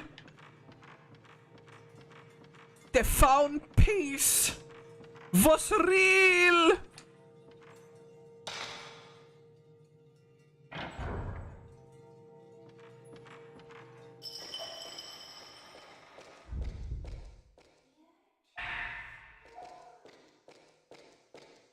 It's been 2 weeks.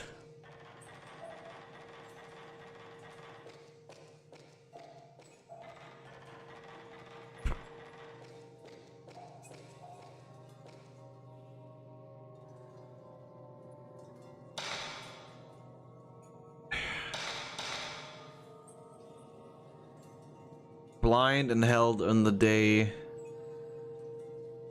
Okay,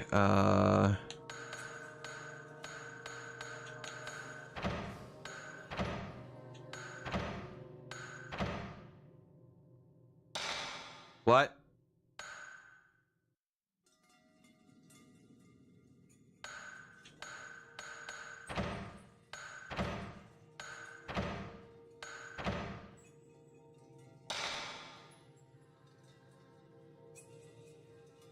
What the fuck?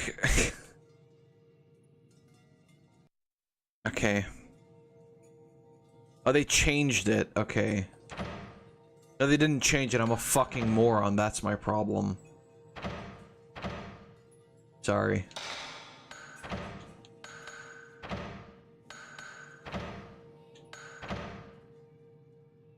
What? Okay, 1. And then 2 is this one. That was wrong.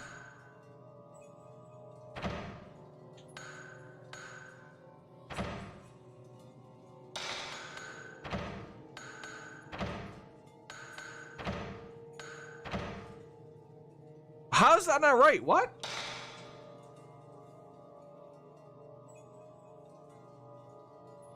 There are buttons with characters. This device must open the door.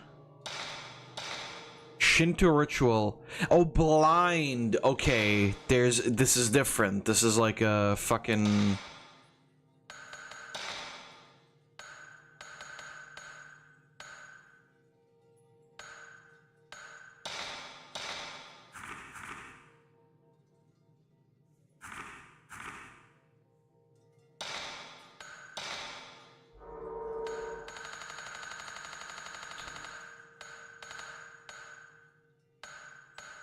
Well, I guess we gotta go fucking find that shit then, because we don't have it yet.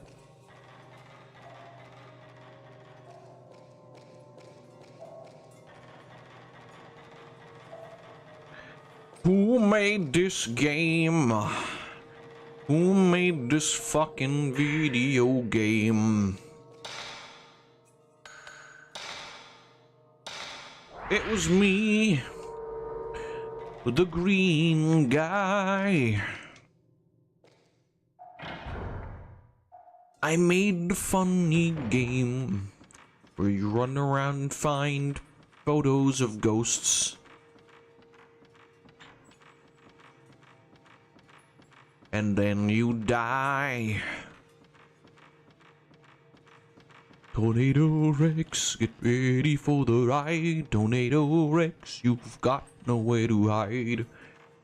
When the devil calls your name, you must abide.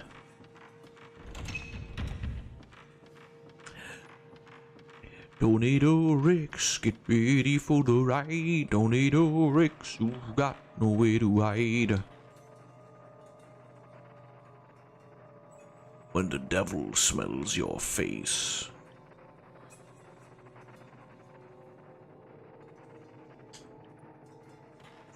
There's some shit going on.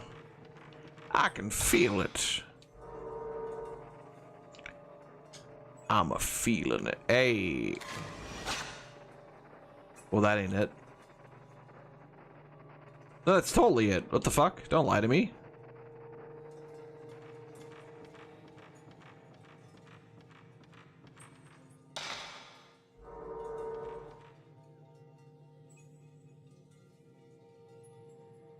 I see that shit.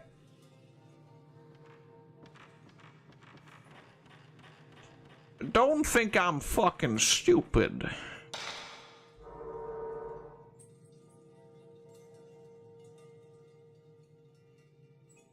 Oh, maybe I don't see that shit. Maybe I am fucking stupid.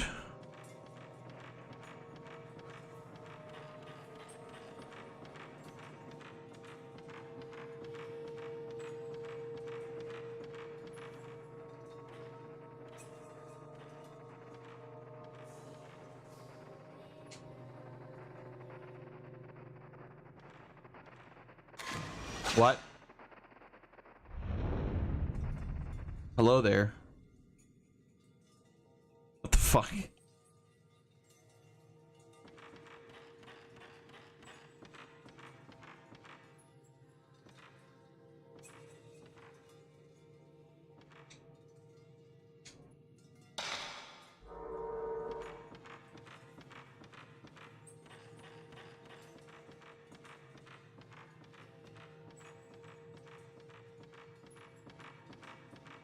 Oh, excuse me.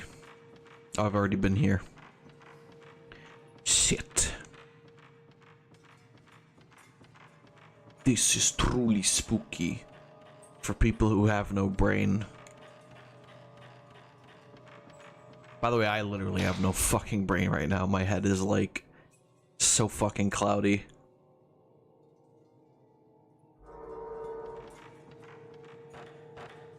No.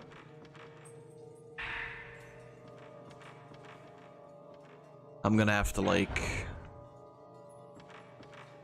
stop in a second because I'm literally like my head is fucking gone.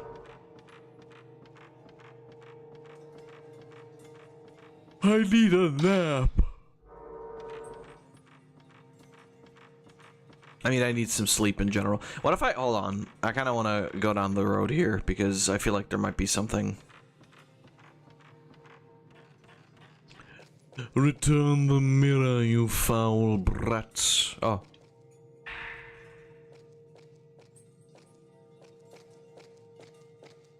Return my mirror, you foul beasts, or I shall rain hellfire upon you.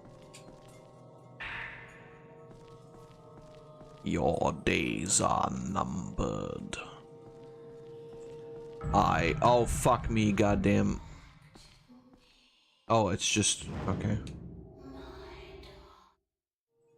You know what she did, your cunting daughter?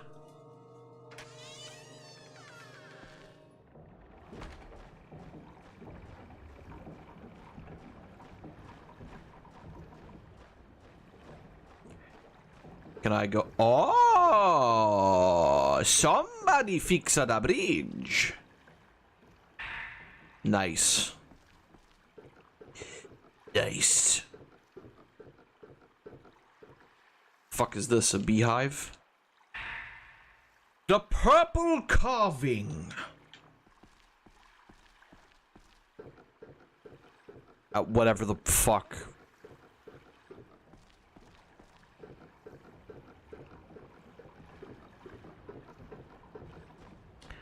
The power of purple resides within you. It is yours to command.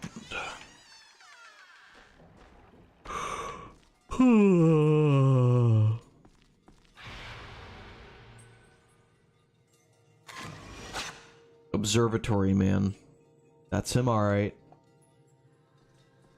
That's my favorite superhero.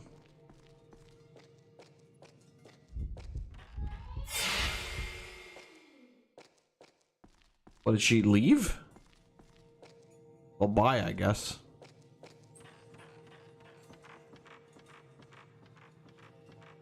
He's like fucked off. He's like, oh, okay, I guess if you're gonna leave, fuck you then. I mean, it's not that I don't appreciate it. I didn't want to fight that bitch anyway. Oh, nice. I found the thing. Cool. On the 26th day of the 11th month, in preparation for the strangling... yeah. Ritual 10 years later, choose a maiden with holy power. She should be past the age of 7 years, 9 months, and 25 days. So 26/11. 6-7. I'm giving you about 6-7 seconds to fucking kill yourself.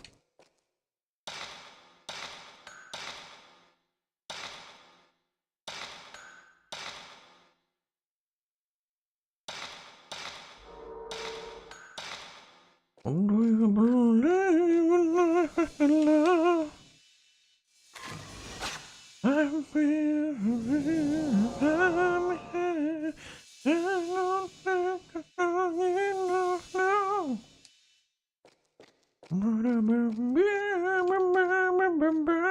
Oh, this is open.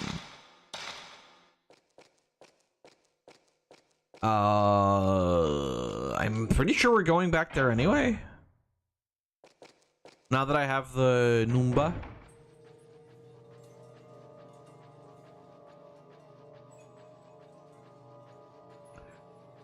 Why do you have to be a heartbreaker when I was being what you want me to be? Yeah, it's around here, isn't it? Strange, isn't it? I'm sorry, like, literally, my fucking head is like... I'm getting so fucking tired by the second. It's like all my energy has been sapped.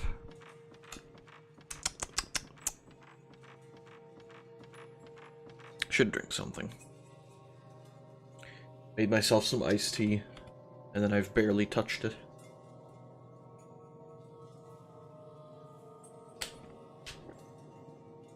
I really, really want to try out the holy milkshakes.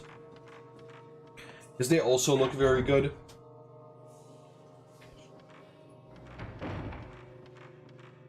I'll have to...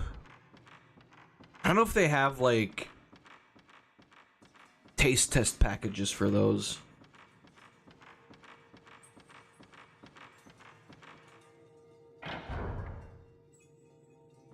I hope so. That'll be cool.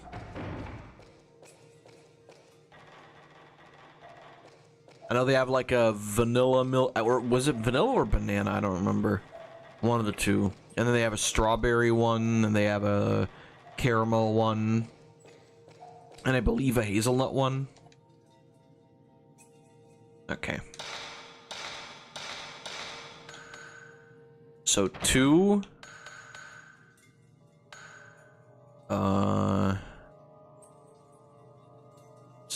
6 is this one.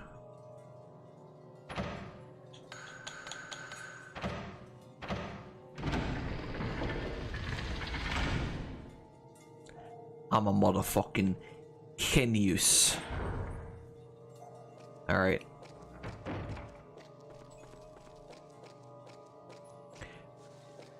Which I had to go here anyway, I guess. That's kind of... bit of a scam, don't you think? Why is there, like, stinky gas coming out of that?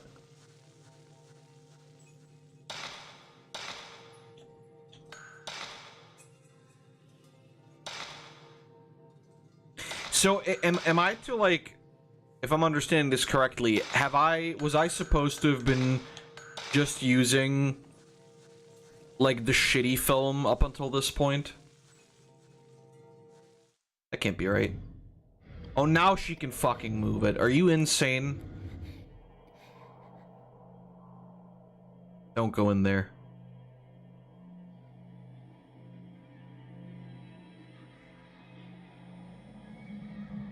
Oh no.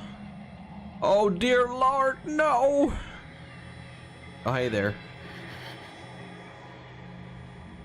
Damn, you're one ugly ass fucking kid.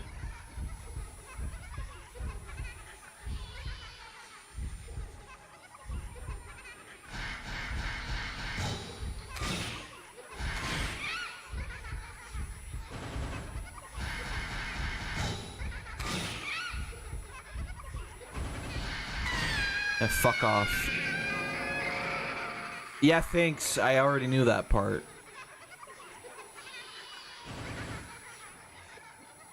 I was already well aware of that. But, I suppose thank you for telling me again. You sly bastard. Alright, what do we got? 14,000.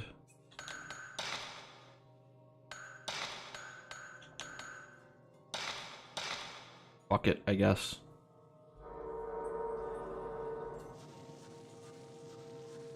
Still haven't really figured out a reason as to why to,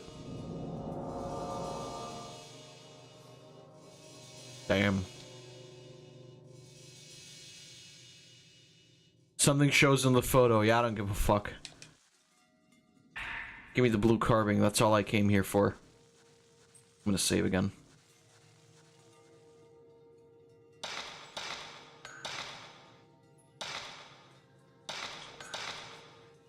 It's like a 7-hour game, by the way. We're like basically, supposedly halfway through. I wonder if we already have like seen all of the map, or if there's gonna be like new rooms.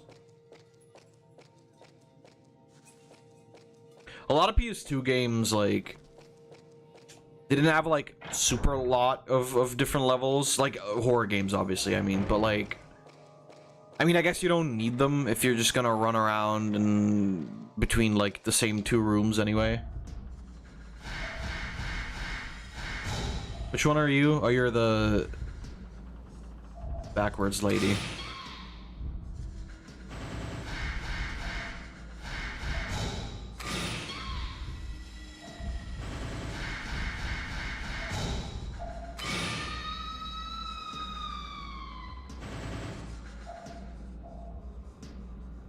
I don't care to do like the perfect hits anymore. I really don't. So if that happens, does that mean that type of ghost is fucking deleted forever?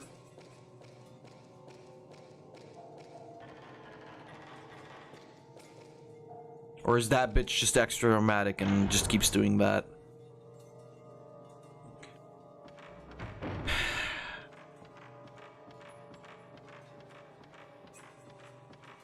I do feel like I remember that Fatal Frame maybe was better than this. Fatal Frame 2, sorry, I mean. Who are you? Oh, it's the blind bitch again. What the fuck?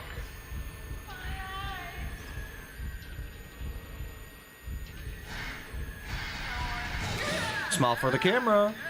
Holy fuck, she got fucking headshotted. I'm sorry, lady, but you were just too terrifying. You just scared the bejesus out of me. Truly, I mean, I really don't fucking give a shit. You're dead anyway. Get fucking lasered with alien fucking eyes. I fucking love Kanye. Like, he's crazy now, right? Don't get me wrong. I'm like, yeah, but I fucking loved Kanye West in like 2016 to 2024. He was fucking hilarious.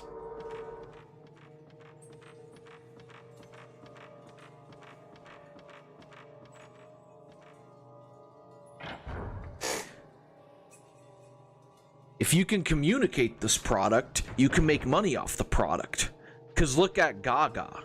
She's executive producer, executive sales director of Polaroid.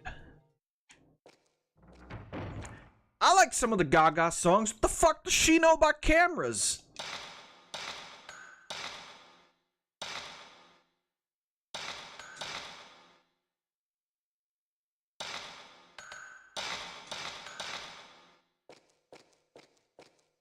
It's so fucking funny.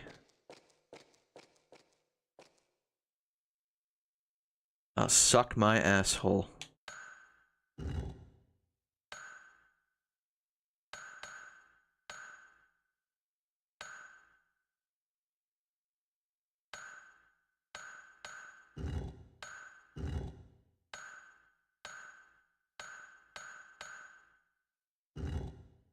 Yeah. No, what? Fuck you.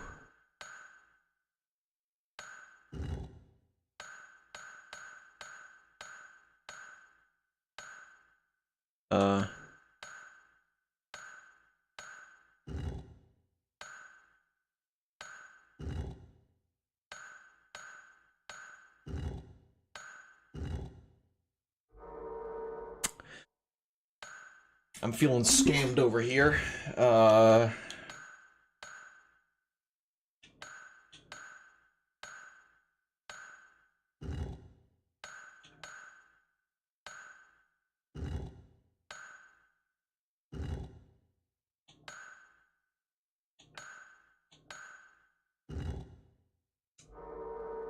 the fuck? Okay, so we move this one there.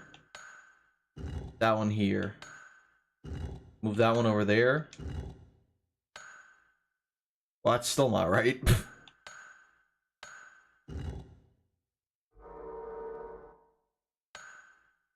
Okay, so this one needs to be free anyway, because we don't have that one, right?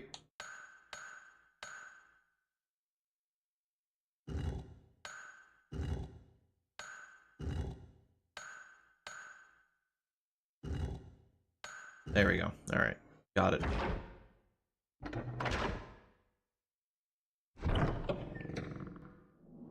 Alright, let me never do... I guess we are finding new areas. Dude, it's like a Metroidvania. Holy shit, dude. I'm playing a fucking Metroidvania again.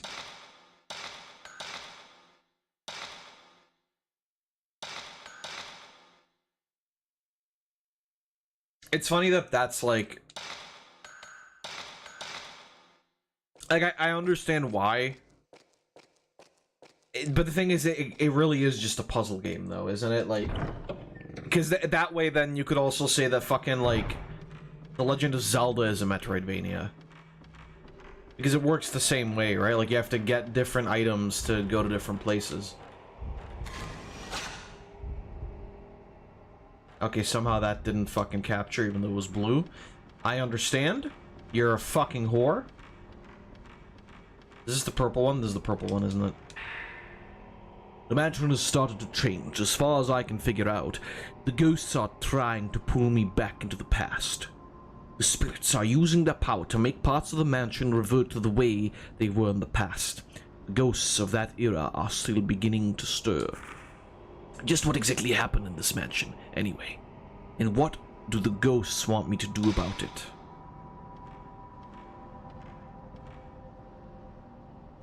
Okay, so that one goes over there. That one goes up there. This one goes up there, okay.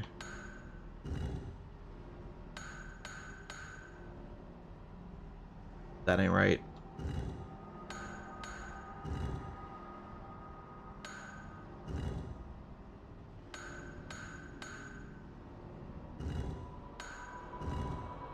Yeah, I fucked it up. Okay, I'll move that one there. You go over here. You go there for now. You move over there. You move down here. That's also not right. Okay.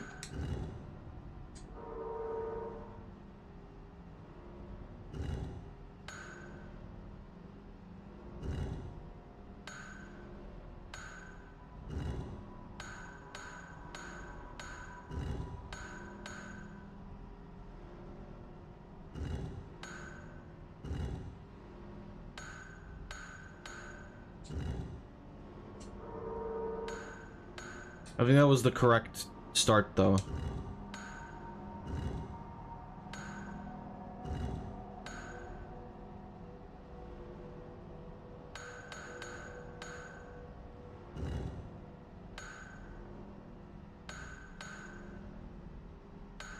Because I gotta get this one away. Bring that one up there, but that's also not right. Shit. Yeah. Okay. Let's see. So this one is meant to go up there. So maybe I do have to move this one. And then I move that one...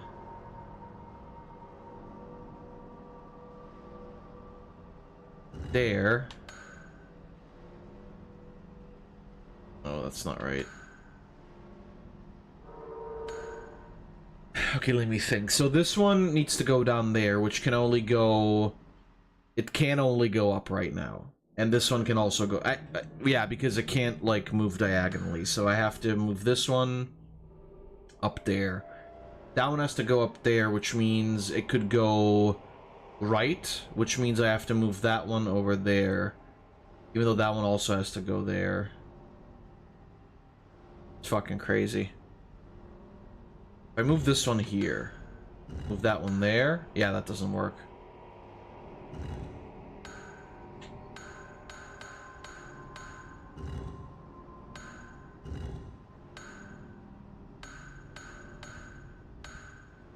Yeah, it doesn't work. Unfortunately. Okay, but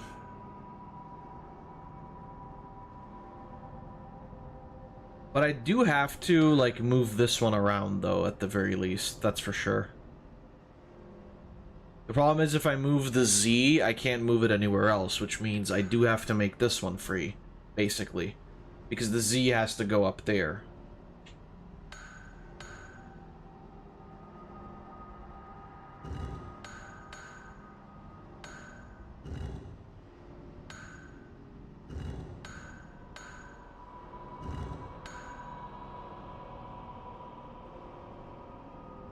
That's also not right. Fuck.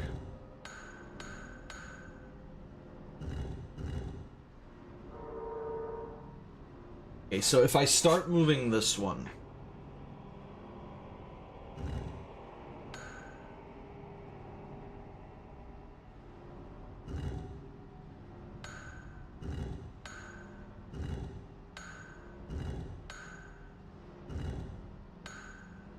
Yeah, that's not it.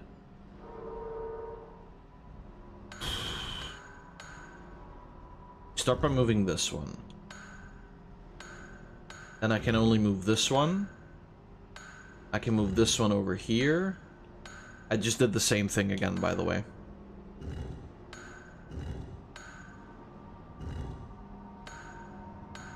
Nope, that's not it either. So this is what Uncle Iroh played? No, Pai Sho has like way more fucking pieces, you fucking fake piece of shit. Okay, let's move this one over here. That one would go there, but if I do that, I don't think I can move any of this shit, so... And that one needs to go up anyway.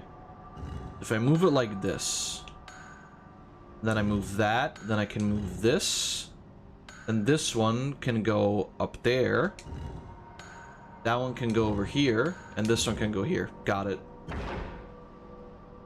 Figured it out. These are cool. These are good puzzles, honestly. I like these. I've reached the fucking torture pit. No, my big brother, don't go into the sex dungeon. Please. It is too dangerous.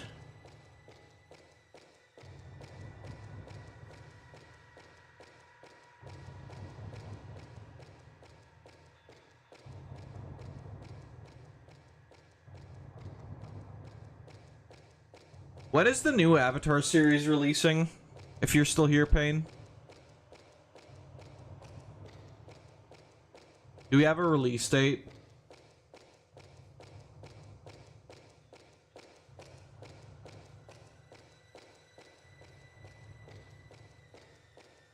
I guess we don't. Or I guess he's not here, so he can't tell me, but whatever.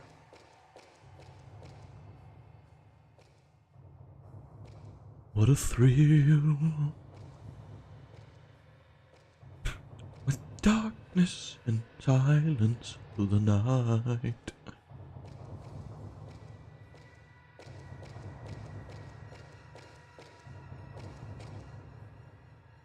What a thrill. I'm searching and I melt into you.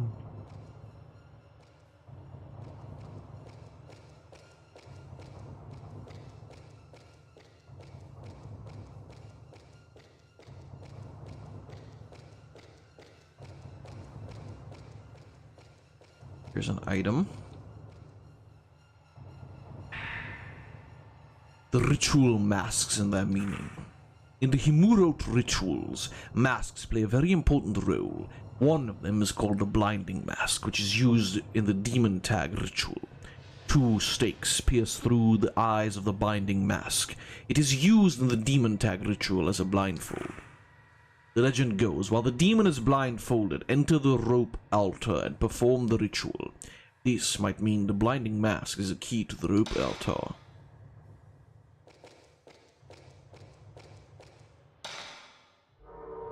Okay, he went in there. I don't know, can I go after him?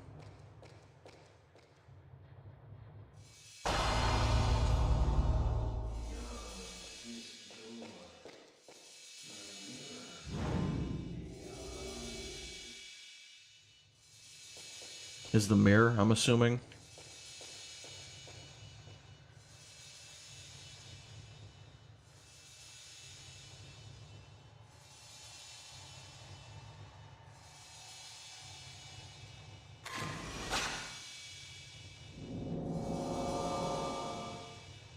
Mask with stakes in it. Ah, okay. So we need to get that mask.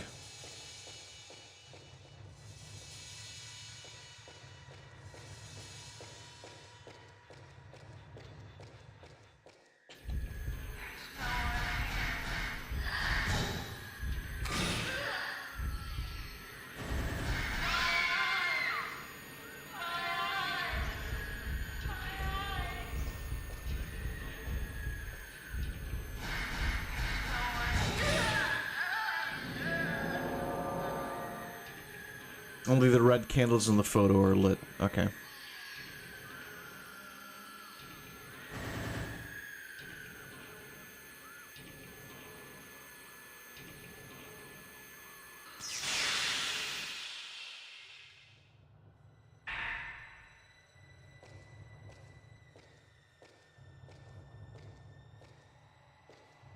Okay, not. What a fear in my heart, but you're so supreme.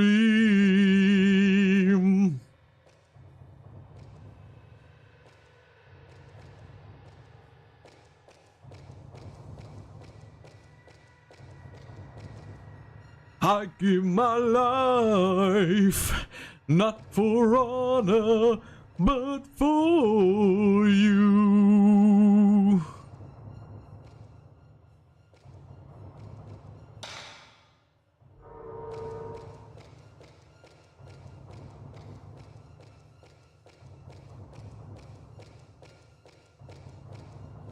What the? Can you move? Why is she stuck? Look, she gets like stuck on everything.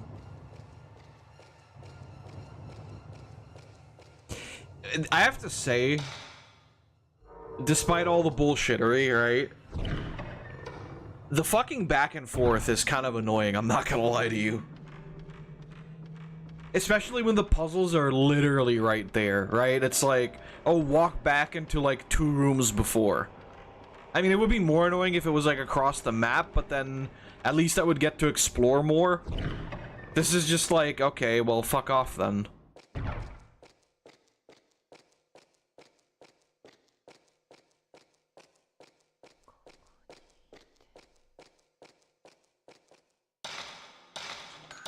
What I like is the little whisperings of the ghosts here and there.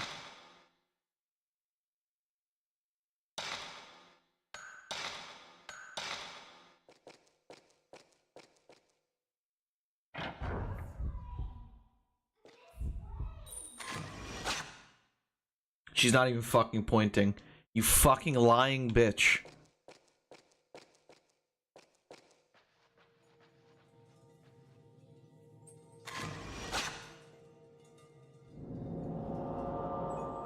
Thanks. Fucking, I just got that. Excuse me.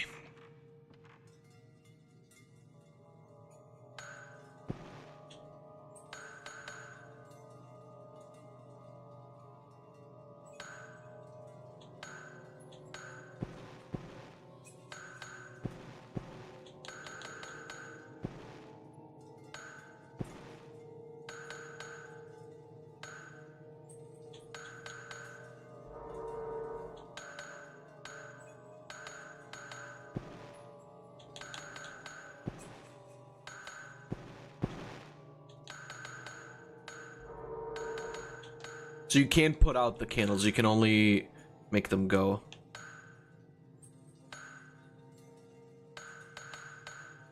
So if I turn this one on, then... yeah, if I do this one, then they will both turn off, but then I can't do the one in the middle.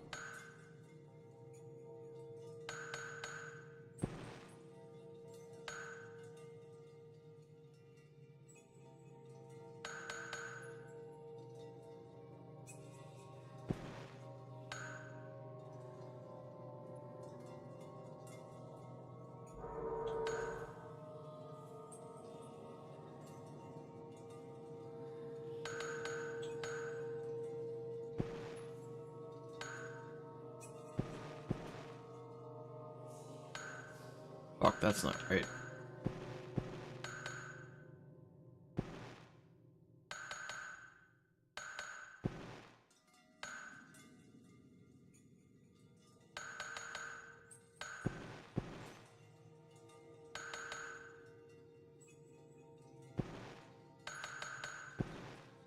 There we go.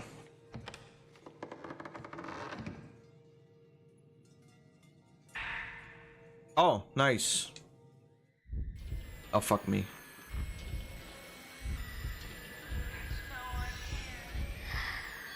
What the fuck? Oh, don't run, okay? It's the eyes lady.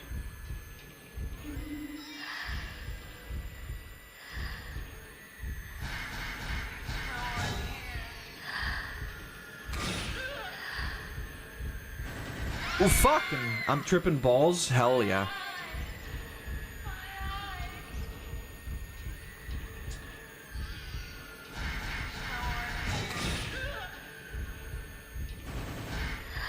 Oh, what the fuck?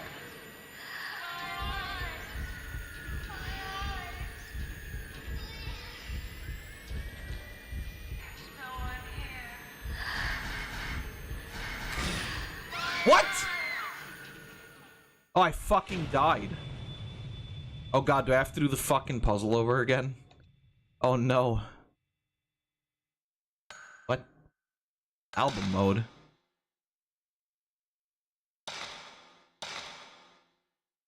What?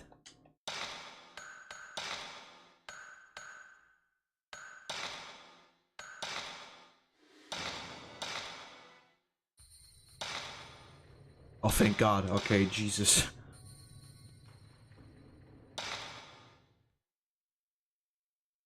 No, I guess we saw the death screen too once. Ain't that a thing of beauty?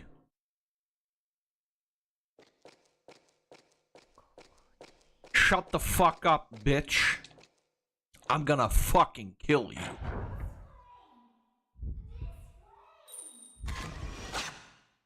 She's not pointing again. Fucking stupid bitch. Stop fucking lying to me. Alright, whatever. Let's go.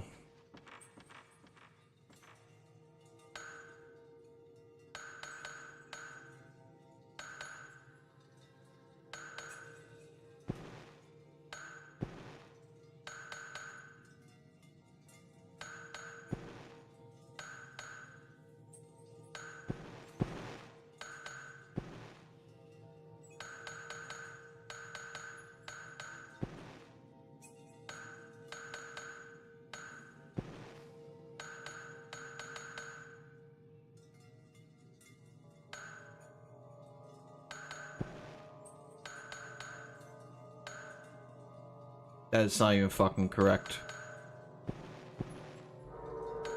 How did I do it earlier? It was like this, I think.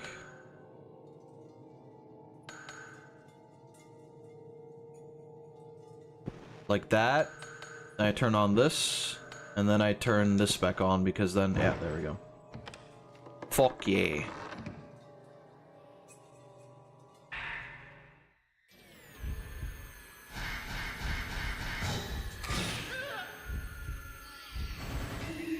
Oh, fuck.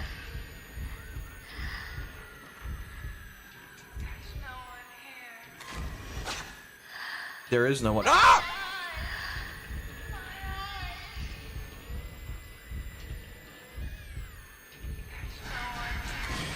Explode!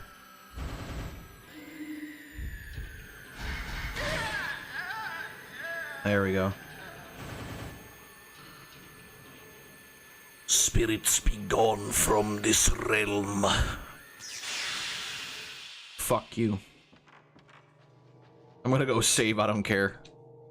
Thank God this doesn't do... I mean, this is like way past fucking the first trilogy of Resident Evil games, but thank fucking God that this game doesn't do the, like, limited save things like Resident Evil did.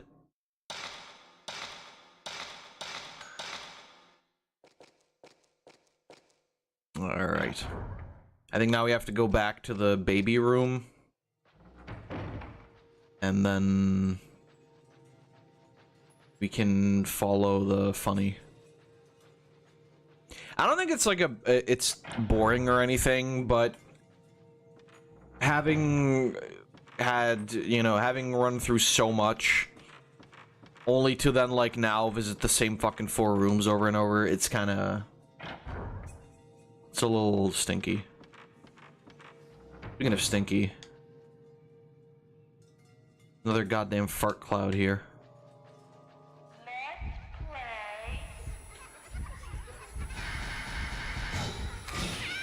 How about you fuck off, you little bitch?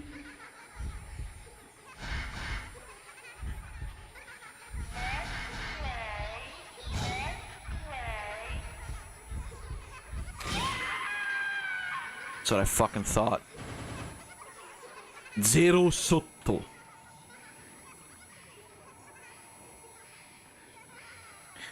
He asks if I'm tripping balls, bro. It's ghosts.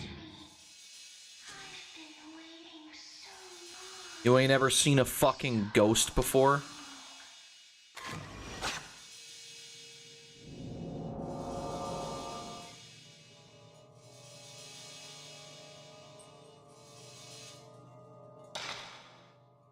$13K.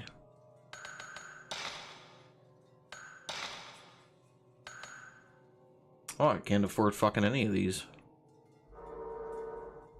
That's crazy.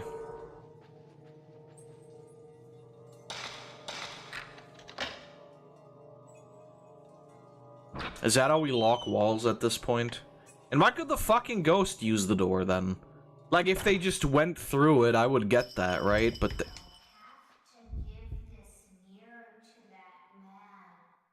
how about you give it to me instead? I'm cool. I'm hip with it. I love mirrors.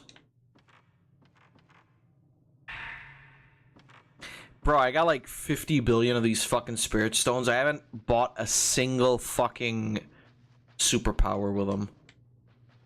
Like, what the hell is going on? Oh, fuck me. What? Is there a goddamn demon in there?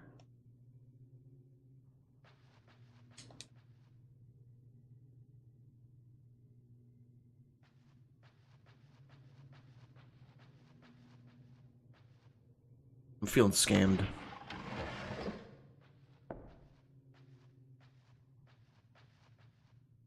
Oh, it was here. See? I mean, I guess I can look around. I don't fucking know. Hey, yo, what's good? Oh, shit. Nice. I think that's a super powerful film that I, like, don't even have that much of. That's kind of based. It's kind of crazy. Bro, I don't need your fucking spirit stones. Get out of here.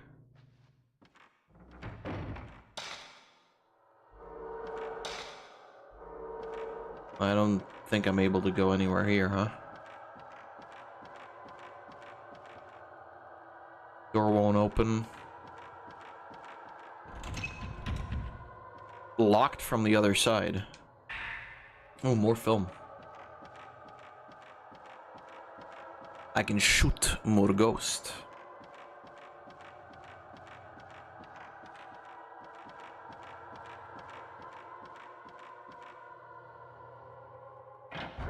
Hello. It's me. Oh, fuck. The time.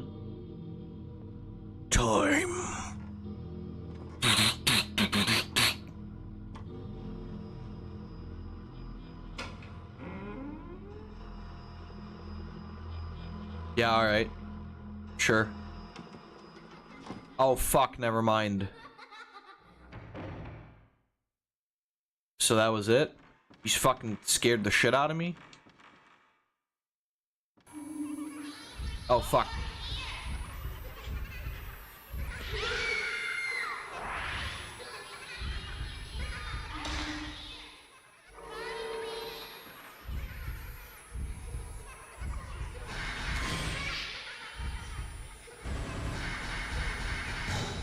Fucking explode.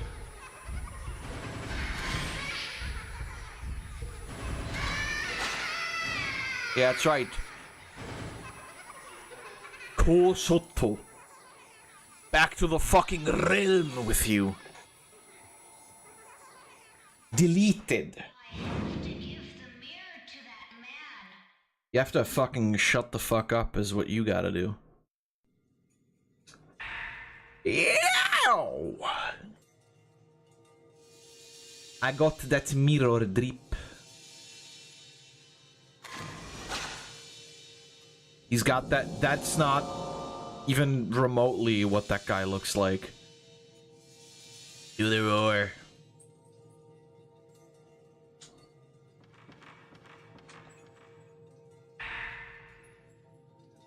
Isn't Mikoto ever going to come find me? We were playing demon tag and she's supposed to be the demon. Did she quit, maybe? Hey, I wonder if Mikoto likes me. If she ever comes and finds me. Maybe I'll just ask her.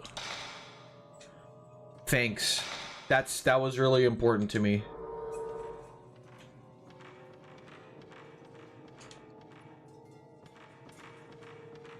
Oh shit, somebody fixed the goddamn stairs! Oh hell yeah!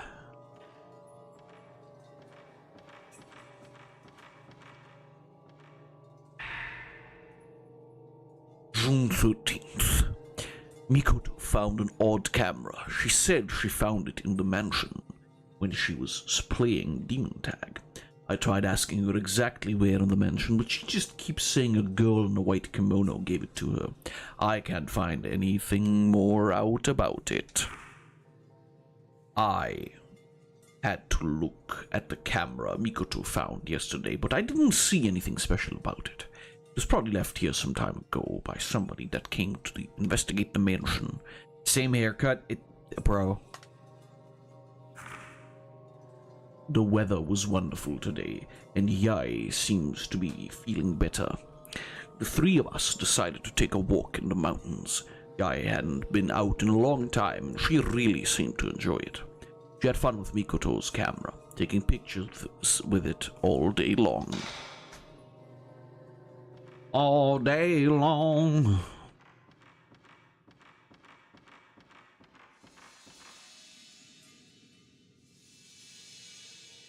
Oh, for fuck's sake. Oh, the rope room, okay. That's somewhere around here.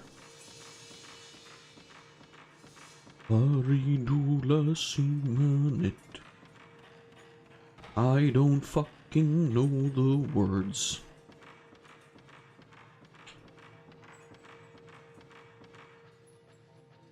I'm going back to the roots. Back to the beginning, baby.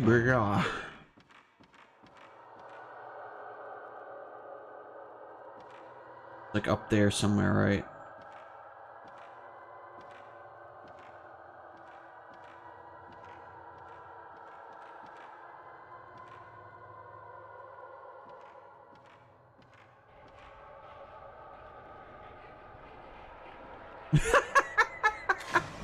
Yo, skeletal! Mr. Bones, you've returned. You son of a bitch.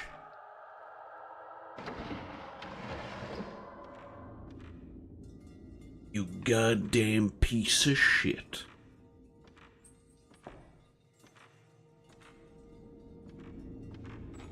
I'm just gonna save here.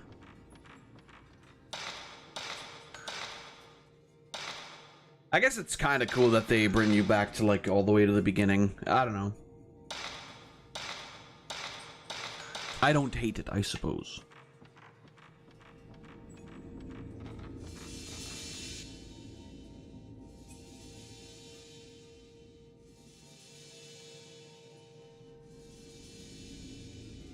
What am I trying to... Oh, the mask.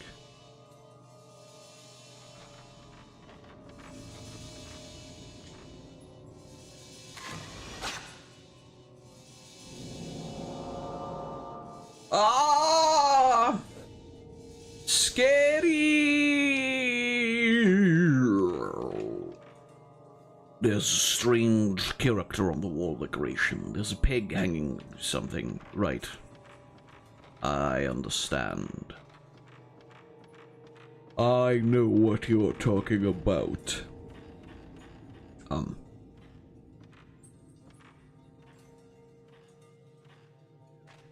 Skibbity. Skibbity, skibbity. Ah, nice, dude. Some sick herbalito. Gonna smoke that dank herb shit. Some fucking nature connections over here.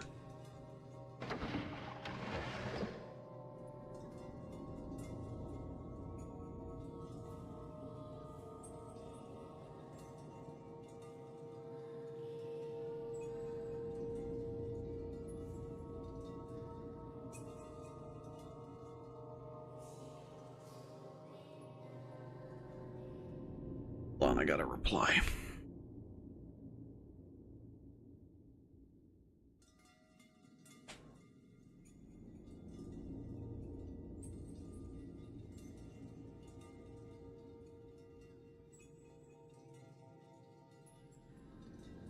What did my parents send me? Oh damn, they're eating some good shit.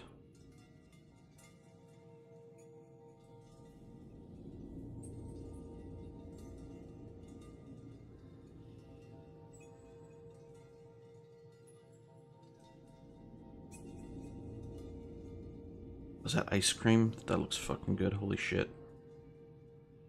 That beer also looks tasty. God damn. God damn!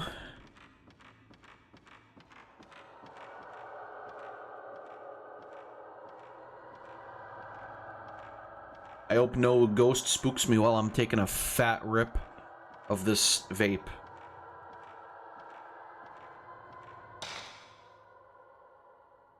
I hope no ghosts come to tickle my butthole.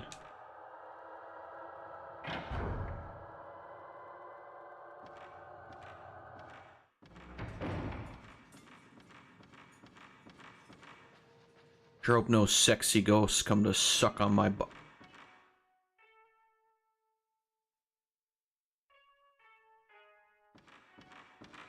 Shit, is this FM feudal Japan?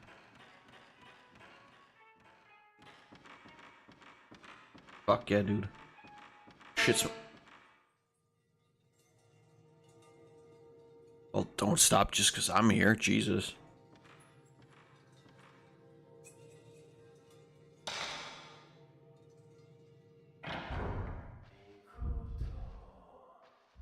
Oh, bye, I guess.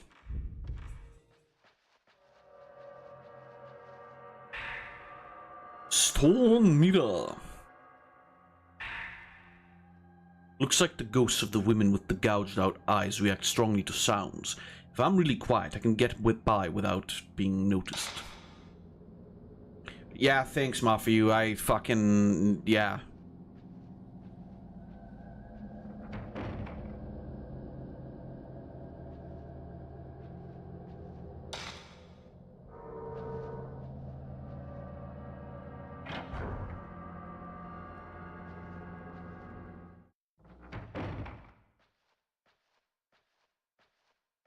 Alright, what do we got here?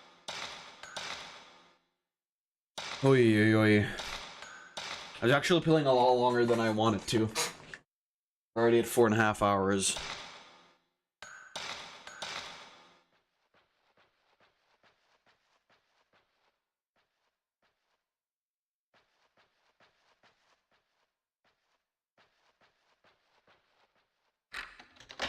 Oh, nice.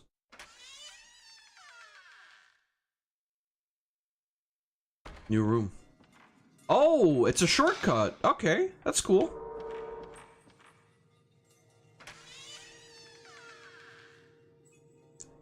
That's sick.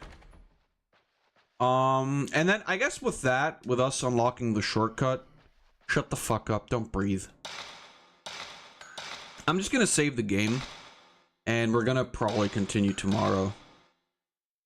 What Metal Gear Solid game would you recommend to start off? Are you Fucking stupid? What kind of fucking... What do you mean? Are you asking me whether or not you should start with Metal Gear Solid 1? Because, yeah, you should. What kind of fucking question is that, Peyton? I mean, to be fair, to be entirely fair, you don't have to. There is a chronological order to them. But just fucking start with 1, honestly. It's like... It looks ancient. It's on the PS1.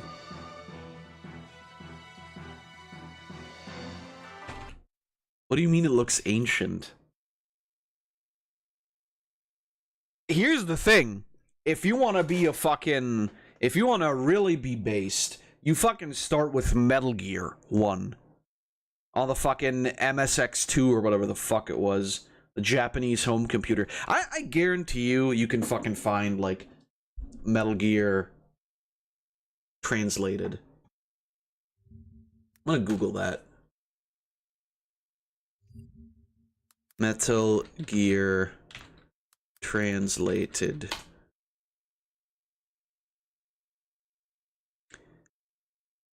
The term Metal Gear translated refers to the complex and controversial localization of Metal Gear video games, primarily focusing on the...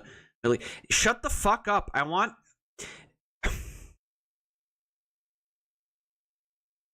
Okay, there it is. Probably shouldn't go on this site on stream. But if you really... Yeah, MSX2, that's what it was. So if you want to be based, you somehow get your hands on a real copy of Metal Gear and also a real MSX2 Japanese home computer. And then you play Metal Gear. And then you play Metal Gear 2. Equally.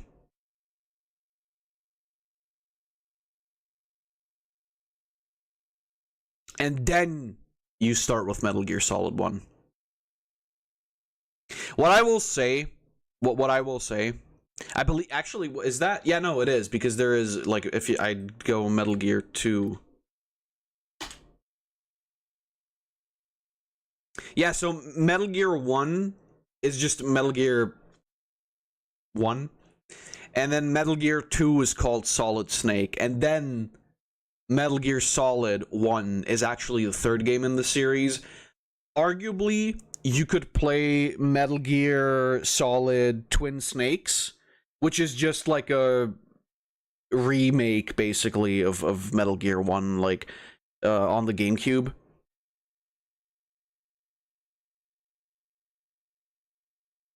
I should stream that one. I mean, I could.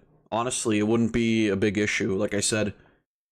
I don't remember how hard those games were, but they were like pretty in-depth. They're in-depth the same way that, like, the Metal Gear Solid series are in-depth. But yeah, if you want to start with the Metal Gear series or Metal Gear Solid in general, I mean, Metal Gear Solid 1, obviously, like, it's good to go by order of the games. Not because they're chronological, because they aren't. But it's because it only gets better in terms of, like, mechanics and everything, right? Like, Metal Gear Solid 1 on the PS1, obviously kind of clunky, but a very fun game. Metal Gear 2 on the PS2, better. Metal Gear Solid 3, even better. Metal Gear Solid 4. I haven't even played that one yet on stream. And I've only played that one once, so I don't really know that much about it. And then Metal Gear Solid 5. There are, like, if you want to play it in, like, chronological order, you know, you just have to Google it.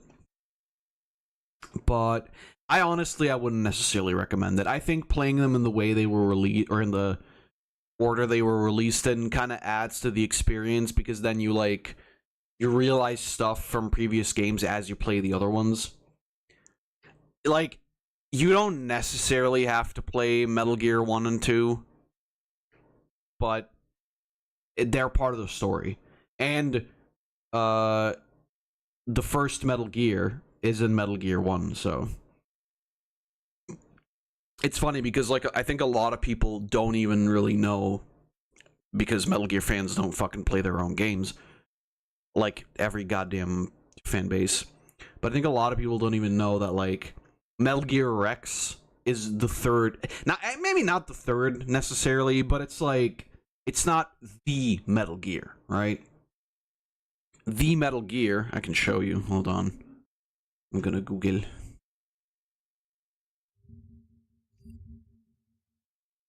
Metal Gear. Not translated, thank you.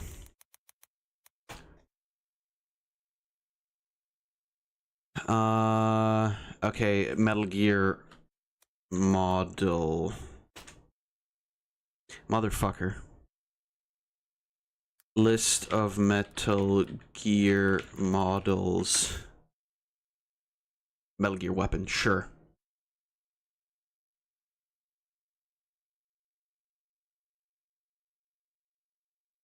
Yes, here's the Metal Gears. So Metal Gear Russia was created in 1970, although considered to be the first Metal Gear. Neither the Russia nor the ICBMG lived up to Grannon's original vision of bipedal walking tank. I don't remember which game they were all in, because like you can't forget also that, I mean, Metal Gear 1 and 2, wait, was it there? Was there a thing?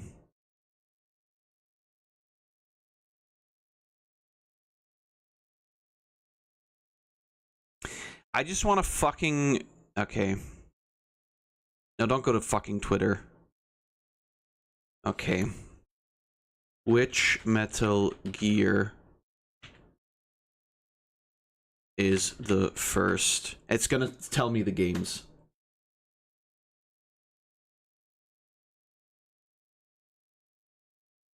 Okay, you know what? Let's fucking chat GPT this shit because it's gonna fucking be gay. Which Metal Gear is the first one? I don't mean the game. I specifically mean the actual in-universe weapon named Metal Gear. Also, which game was it in?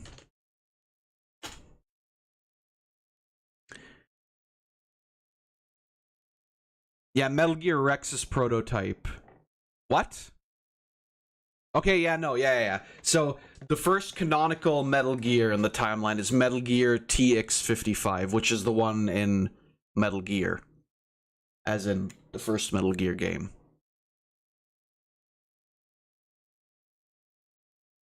And then, like, technically, because Snake Eater is set in the 1960s, as it says here, technically, some people say that, like, that has the first Metal Gear, but Shagahad is not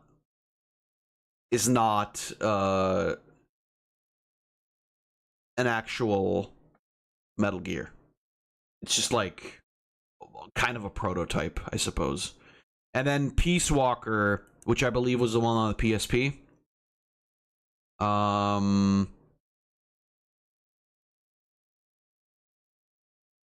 You have Metal Gear Zeke, but that one kind of like doesn't really count either, because it doesn't have the name Metal Gear in it, I think, until later.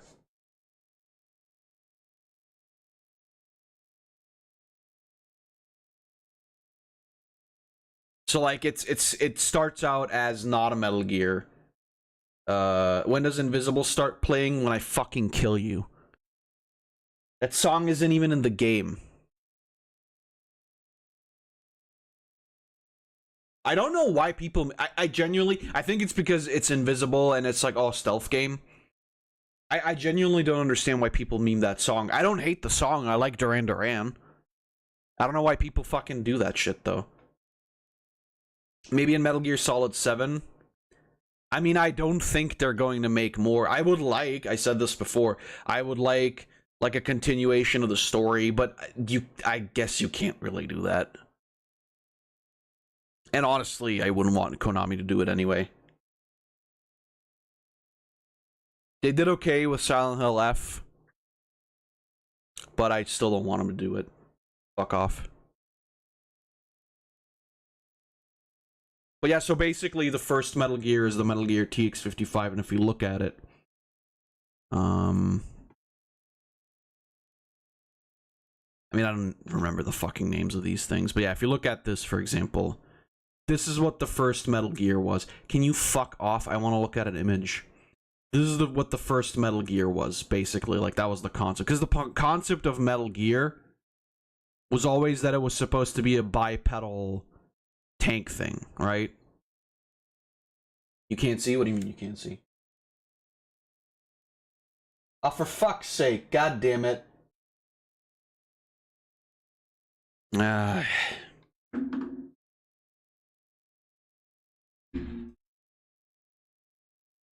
Okay, second here. Capture card.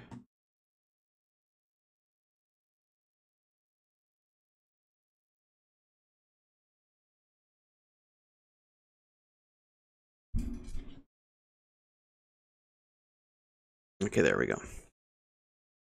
And then I'm gonna... Where is it? There it is. Deactivate. Activate. Yeah, so there we go. So that's the original Metal Gear. Which looks fucking funny. I thought it was intentional. No, I think it was just because I was moving windows around, and sometimes that fucks with the HDCP. So this was the original Metal Gear, right? And then Metal Gear Rexy, yeah, that's the one. Like, you know, the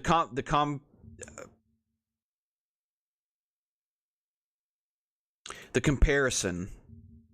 I guess we can use this one.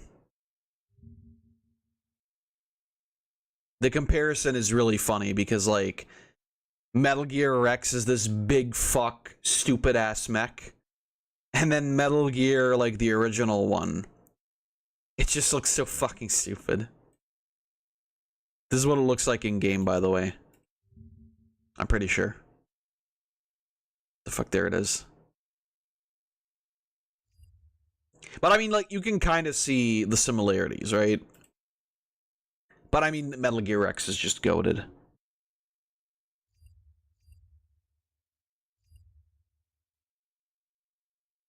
And then, just so you know, the weapon to surpass Metal Gear is the Metal Gear referred to here is this one. When Snake says a weapon to surpass Metal Gear. When John Metal Gear says that. That's what he's referring to.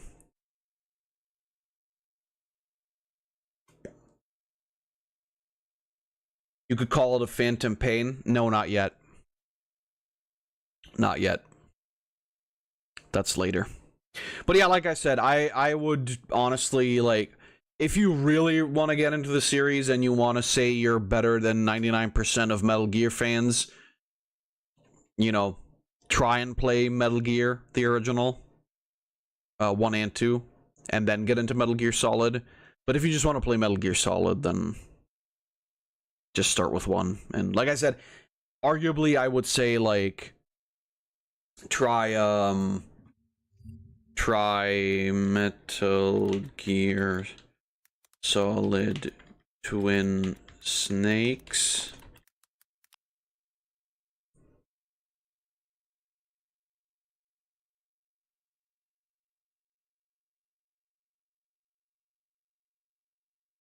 And hold on, I can show you. Yeah, so Metal Gear Solid Twin Snakes is a GameCube game, which is, like I said, it's a remake basically of Metal Gear Solid 1 on the GameCube, and it's really good.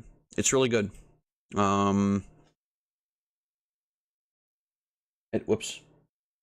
It doesn't do anything crazy outside of like in terms of the story, but if you want to play it, then play it.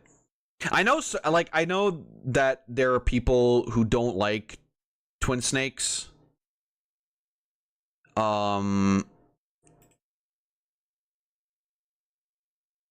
Because there's some stuff that's like different.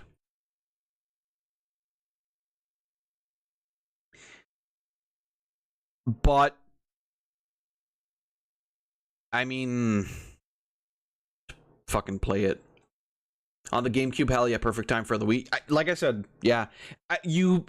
What you can also do is just like watch a long play, like play whichever one you want, and then watch a long play of the other.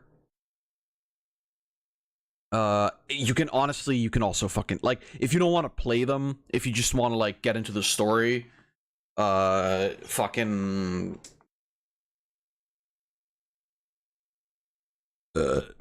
just like watch long plays of all of them. $80 to $100. That's not surprising. That's not surprising. I might play Twin Snakes at some point. But like, I've played 1, 2, and 3 so far, and I'm waiting for them to hopefully release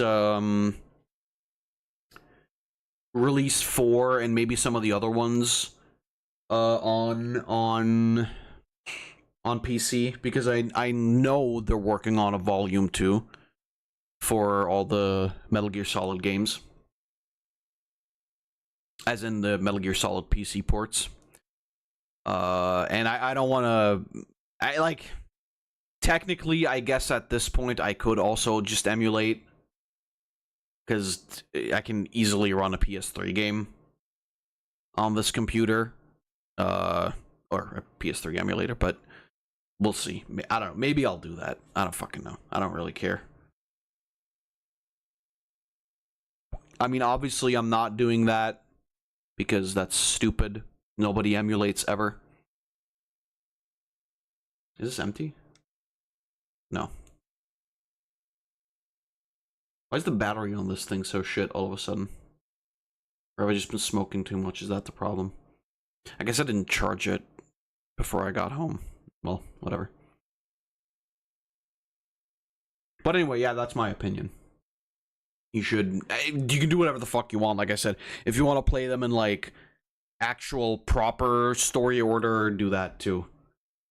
But I think it doesn't really add anything to the experience. I think playing them as they released is literally the best way to do it.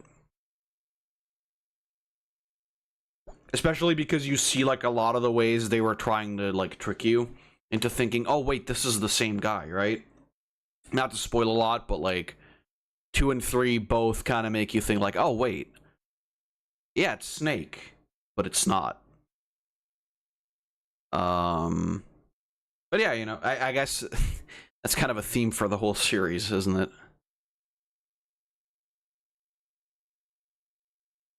But yeah, like I said, my recommendation is just play them the way they released. I wouldn't do anything else. But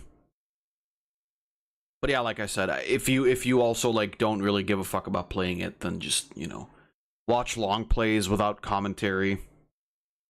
I see if I can get a Japanese computer. Yeah, do that. I mean, I've played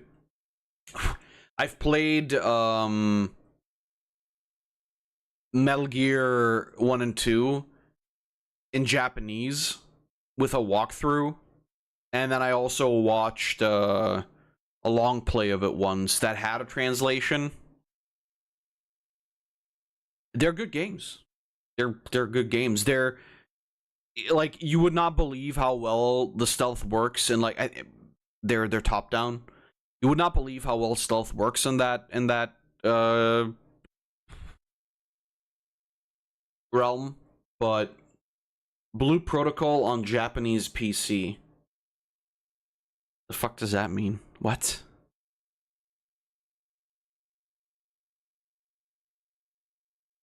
Because legal way is the way to go.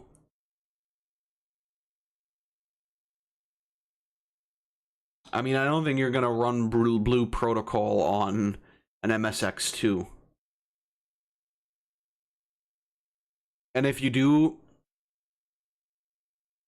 if Theodore can run it, I think that computer could as well. Well, no, but...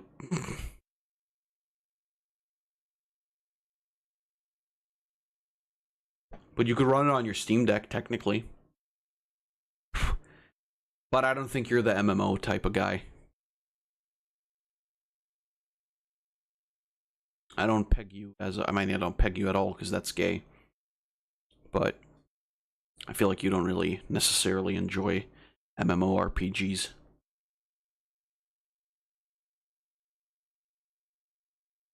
I gotta play more Blue Protocol anyway. Probably not right now, though, because I'm tired. I enjoyed some others, but not. I honestly, like... I've tried so many different MMORPGs. And usually, most of the time, they just don't do it for you. Like, World of Warcraft is World of Warcraft. Final Fantasy XIV is Final Fantasy XIV. But I'm also not, like, committed enough to pay $20 a month to play those games. And I really don't fucking give a shit about World of Warcraft, to be completely honest with you. And Final Fantasy XIV is cool, but I also don't, like, necessarily care that much. I like Blue Protocol because it's, like, it does feel kind of easygoing anyway. Like, obviously, there's a lot of grinding shit, and you can, like, you know, do dungeons and raids and whatever. Like, yeah, it's cool, and it's fine. It doesn't feel bad. There's a lot of, like, quality of life things in there that make it easier to play, especially when it's shit like, oh, farm 50 enemies to complete this quest. But yeah, like I said, I've tried so many different ones. I've done Dragon Nest for a long time. That got shut down. Then I played it on the Korean servers. Sucked balls.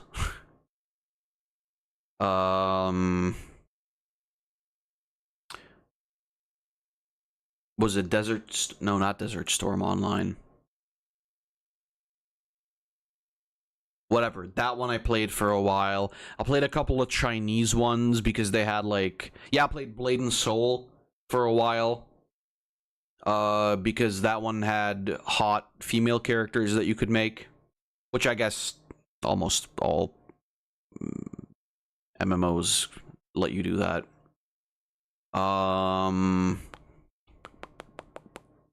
Yeah, I played a couple of Chinese ones. I played Phantasy Star Online for a while. Also, when it came to Steam, it was fucking boring. Phantasy Star Online 2 was fucking boring as shit. Like, I don't know. The first time around, it was cool. But when it came out on Steam, it was, I don't know, it was garbage, honestly. The problem is that, like, most MMOs, they're just not fun. There's, like, no reason to keep playing them. And I don't know, like, if Blue Protocol is ever gonna, or is always gonna be this thing where, like, oh, I want to play it, because I do. Because I just like the vibe of it, but I don't know. Most other ones have just, like, not really captured me. It's like how I tried, like, all kinds of different fighting games, and then I realized I actually fucking hate fighting games. And I don't. I like Street Fighter. I enjoy, like, other stuff too, but, like, I don't know. The big issue is these are the kinds of games where obviously you don't have to play competitive, but if you don't play competitive, there's nothing in it for you, right? Like, I'm not playing Street Fighter 6 for fun. Those two things don't go together. You know what I mean? Like, I never played Street Fighter 5 for fun. I stopped playing Street Fighter 5 anyway, because it wasn't fun, and it sucked. It was worse than not fun. It was boring. And then Street Fighter 6 came out, and I got to fucking master with Chun-Li. And then I was like, okay, well, now what? And then they're releasing new characters, and it's like, oh, you know, it might be fun. It might be fun to either play those characters or learn how to play against those characters. But honestly, no, not really. Not fucking really.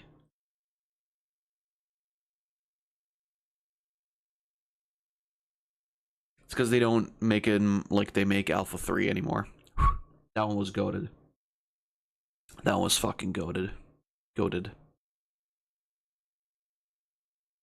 Unfortunately, not one that got like a super lot of attention. And I know that like there's was it Fightcade? Was that what it was called? I don't know. There's like some shit where you can play it on PC and you can matchmake and everything, and it's really, really cool. The problem though still is like the community as well. I don't know.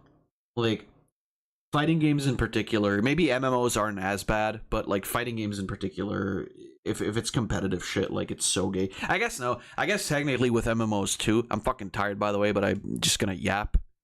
Because when the fuck am I ever gonna get the chance again to yap properly without playing a fucking game? I mean, all the time, actually, but... But no, like... In MMOs, if you have like a PvP portion or whatever, it's also shit. Because people are just the worst. Like, I don't know what it is with, like, even if I'm in competitive, right? Even if I'm playing properly competitive, I think the whole journey of like, oh, I'm upping my rank, I'm raising my rank, I'm getting to max rank, that's still fun, right? Like, it's supposed to be fun, but people treat it so fucking seriously. Like it's an achievement. Oh, I got master rank in Street Fighter 6. I'm fucking goated. No, you're a fucking loser, actually. Sorry to say this, but like, you fucking suck. You sat there for hours playing the same fucking character. Like, until you got a virtual number of points high enough to display a different tag above your name. Fuck you. You're not good at the game. I'm so mean. I'm so mean to people that I, like, sometimes hang out with, but I don't know, man. I don't fucking know.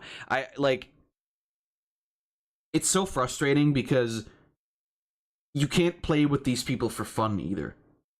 You know, like, I would love to like get into a group of people that play competitive at like a skill level that is, you know, somewhat equal to mine or better than mine, right? I don't fucking care. If I lose, I lose. I don't give a shit, right?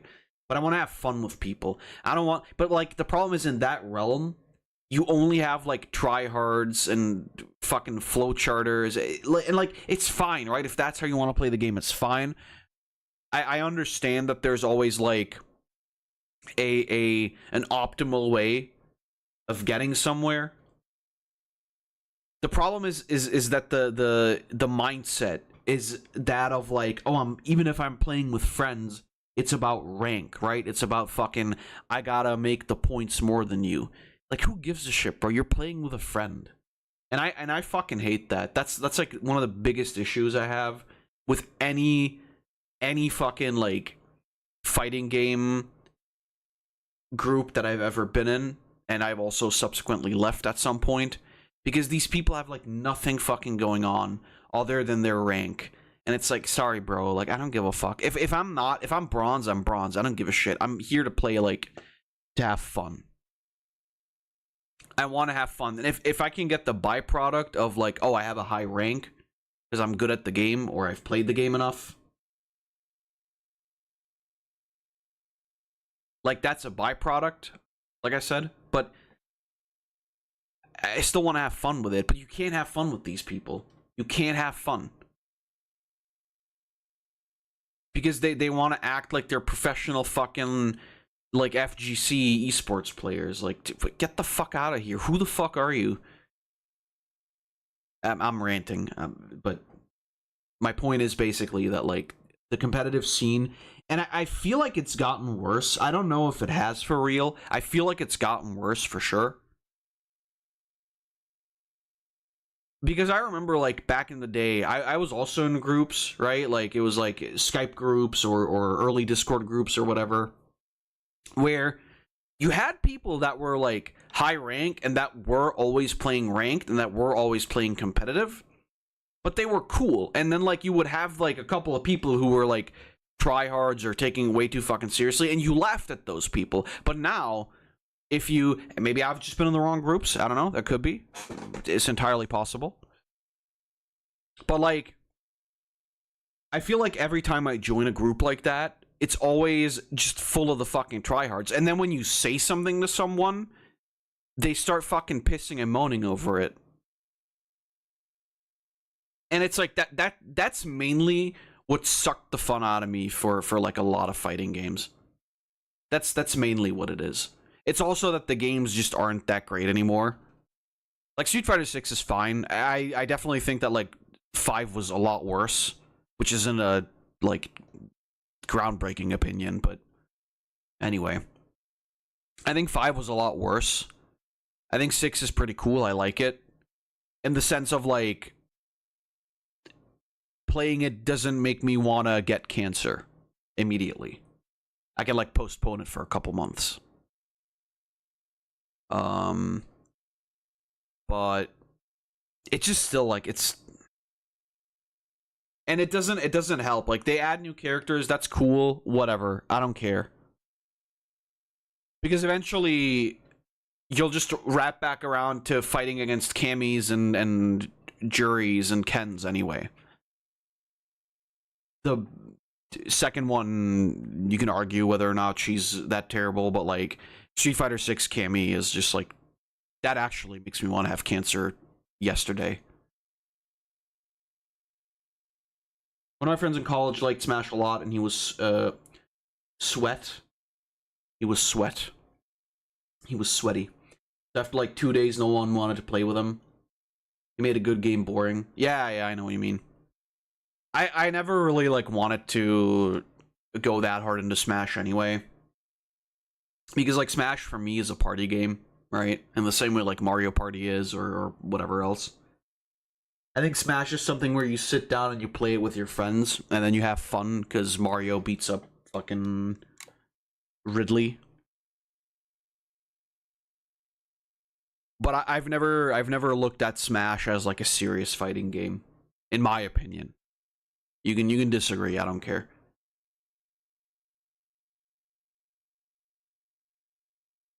In my eyes, it's a party game that doesn't warrant being good at, honestly. And I got bored with Smash Ultimate, and I got bored with, I mean, Smash Brawl was decent.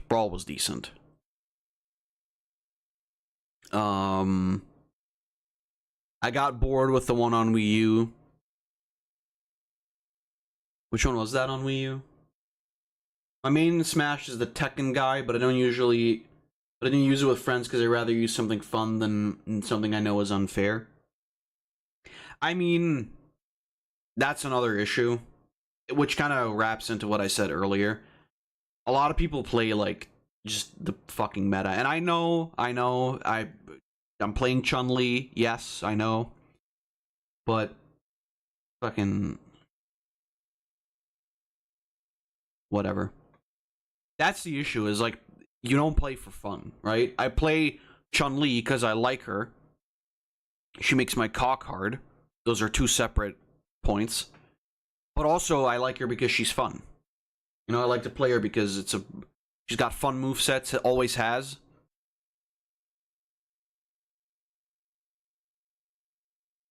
And I don't know. It just feels right. You know, it feels at home. But like, when you're in these groups, especially, I've told the story before.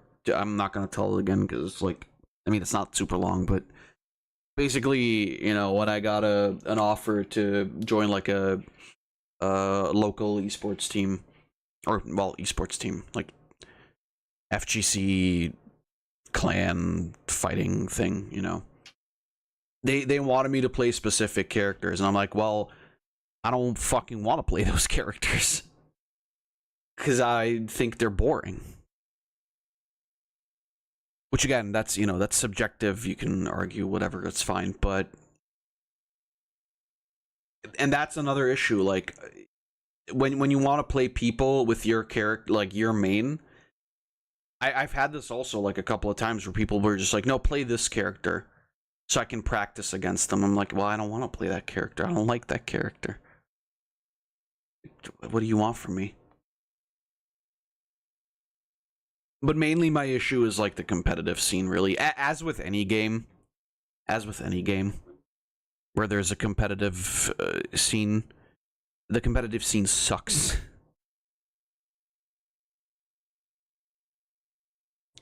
The problem is that it all bleeds over eventually anyway. Like, you get these fucking sweaty dudes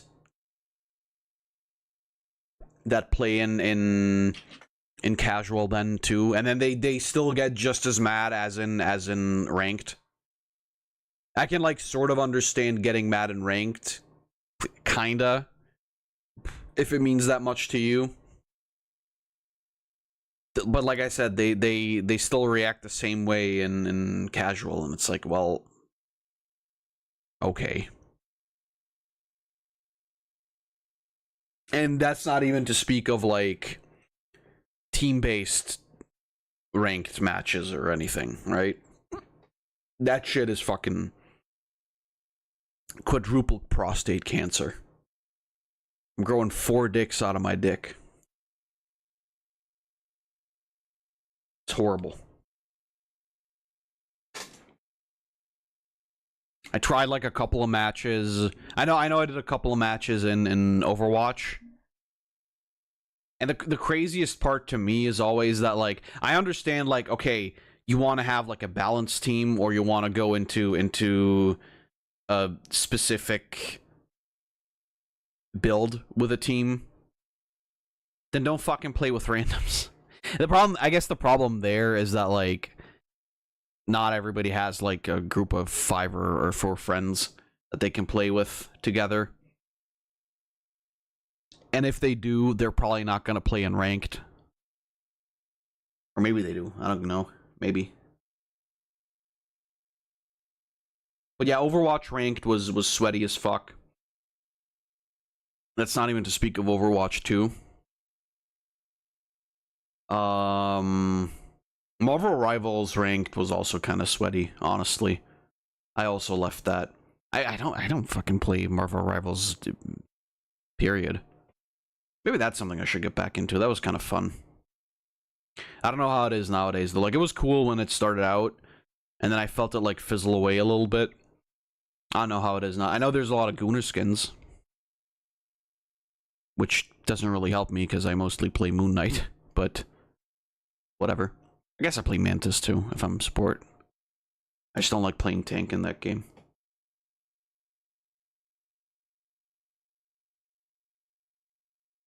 But according to Floof, I shouldn't play tank in any game anyway, so. Overrange rank. I love Overrange rank. 18 naked Cassidys on Overrange rank. Goon Knight? That's not correct. He would never goon. He's got like 4 people watching him when he jacks his dick. That's gay. Overrange rank. Oh boy, I was forced to tank and healer. Since I liked that role, but man, it made it not fun. Yeah, were you turned into a little heel slut for your team? I know what it is. They made you put on the lipstick and the wig. I know how that is. I know how that works. No, I know what you mean, though, yeah. It like, ranked, if you're DPS, you're sort of safe. Not really, but sort of. But if you're a tank or healer, you're like gonna get fucking yelled at all the fucking time. Which, to loop back into MMOs, also happens there. But like the problem is also that people are very selfish, and I think people have, honestly, I think people have gotten more selfish, which is why the competitive and like the co-op scene is so fucking terrible these days, is because people have gotten worse. Because like there, you've always had the sweaties, right? That were like, "Oh, healer, why are you not healing me?" But there was, at least from my experience, there was often enough self-awareness.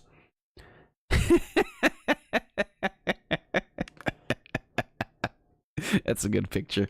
There was often enough, I feel, enough self-awareness to even if you're mad,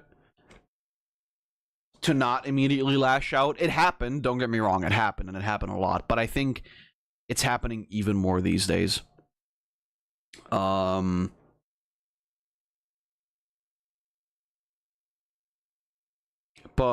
yeah, I mean, usually it will either be DPS or support.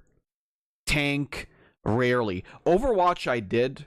I was Zarya. I mained Zarya for a long fucking time, and I was good at it too.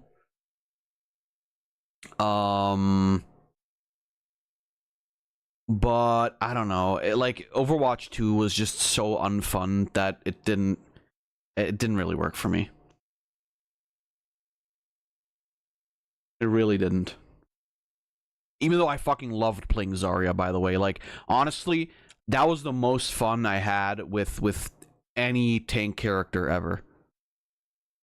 I've said this before, but like I started when I started playing Overwatch, the original, or the first game, I guess, if you want to be that kind of guy. I started with Diva, and I tried maining Diva for a long time, and it was ass. And then I went for Soldier, because DPS and also very simple, and it was fine. It was okay. But then I found my groove with Zarya, and that groove never fucking got lost. I had fucking so many games where I had play of the game, and I would have like fucking 15 kills in a row. It was crazy. As a tank too, by the way. Like it's not even the fucking main idea of a tank. But like I was good. I was good. But then yeah, I don't know. Like I said, like Overwatch 2 came out and it just stopped being fun completely. Liked Moira and Mercy. This is an aside. I think Overwatch porn has become fucking boring as shit. Because it's like everybody only does the same 3 characters. It's always Diva, Mercy, and fuck.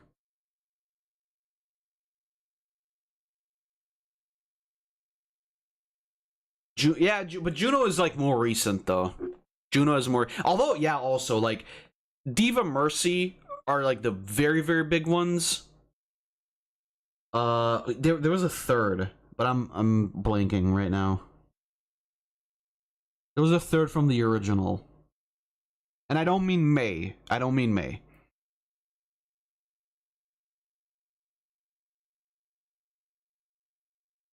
I don't mean May, but like Juno and Kiriko for sure. Widow? Yeah, Widow. And it's so fucking boring at this point. It's like it's the same shit always. Tracer.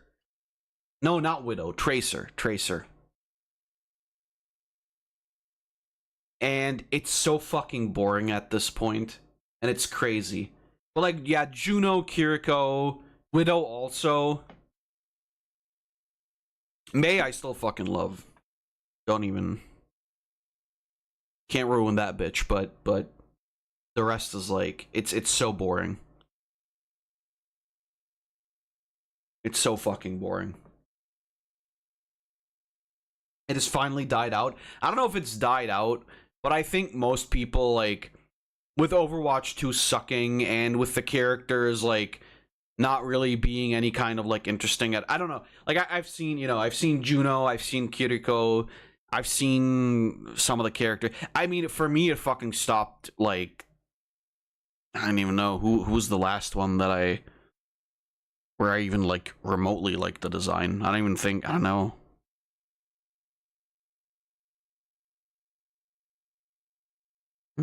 Yeah, I don't know. I don't know.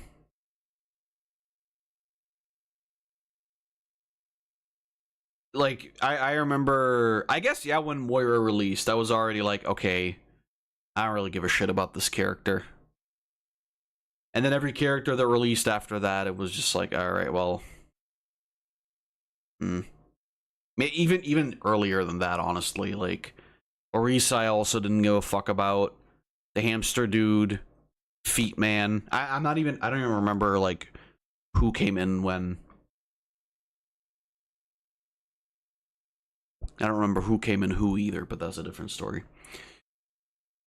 Yeah, like I said, like I've seen a lot of the new characters. I've like tested them out. None of them are really all that fun. Zarya was still the most fun for me, gameplay wise. Which, you know, like I said, it was good. And then, like I said, Overwatch 2 came out, and I don't know how they managed to suck the fun out of Overwatch, because Overwatch was always like a guilty pleasure game for me, and somehow it's always Futa. I mean, yeah, honestly, yeah. It's only Futa for certain characters though. Widow is definitely one of them. I like how we got completely fucking sidetracked. I could have just kept playing the game, by the way, at this point, but it's fine. I'm fine. I don't mind if we were just like talking. It's good. I guess it's just not a wrap, but whatever. I don't feel like caring about the tracking right now. Yeah, Widowmaker definitely is like a lot. Junker Queen is too. I think almost exclusively. If I'm being real, almost exclusively.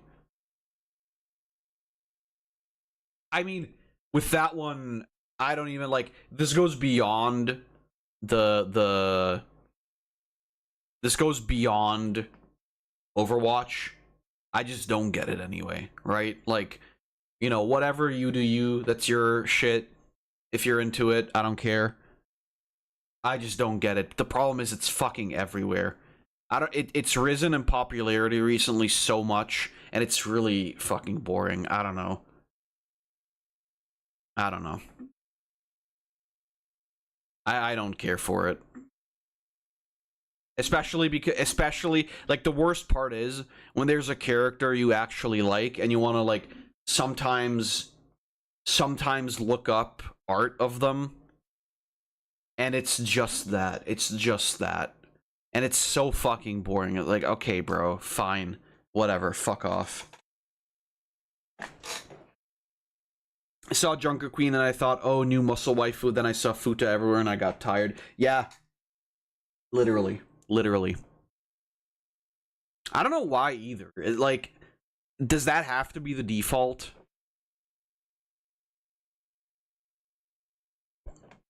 But to be fair, it started with Zarya for fucking sure. But like with Zarya, I honestly like I get it why it happened, because she is very masculine. Junker Queen, I guess too, right? But it's like, not that I was specifically looking up porn of either of them, to be honest with you, but you know, you look up Overwatch shit and then that shows up. There's no escaping it. Really. I don't want to... whatever. Fuck it. Better not to look at your phone all the time anyway. Yeah, it's like I said, but it's not even just like Overwatch. It's just a general thing. Like, it used to be that whenever there was a series where there were like mainly female characters, whatever you do not click on images while looking at Overwatch. While Googling Overwatch, you mean? Yeah, I know what you mean. It used to be that when you had a franchise where there were mostly women or where people mostly focused on the female designs, you would just get, like, faceless dude as the other part of the NSFW image.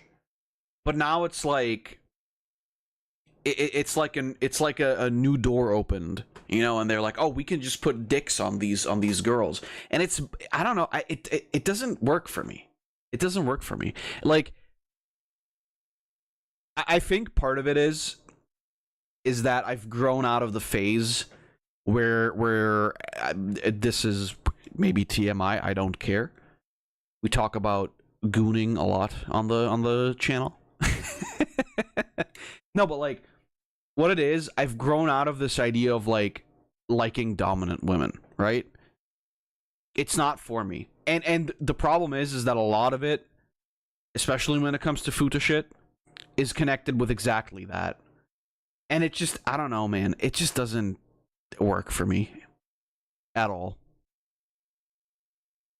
I don't find it interesting. I don't find it like enticing or anything.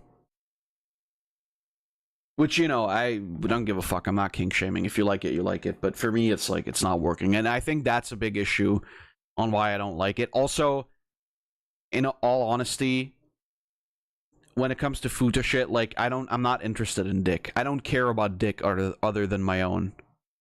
And I would argue that that is at least 10% gay, so.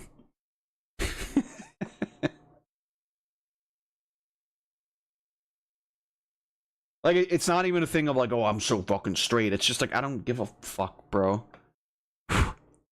Giving a shit about other men's dicks or women's dicks is kind of gay.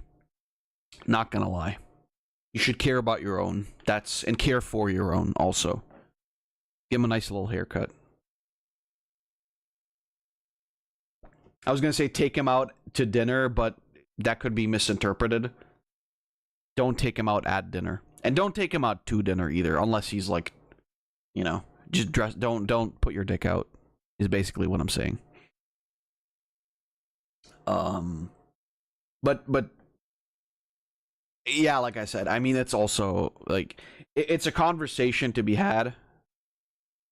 You heard that, Escanor? Dinner time. Escanor, because he turns big in the daytime but gets small in the nighttime. That's actually the opposite of what you want usually, quite frankly.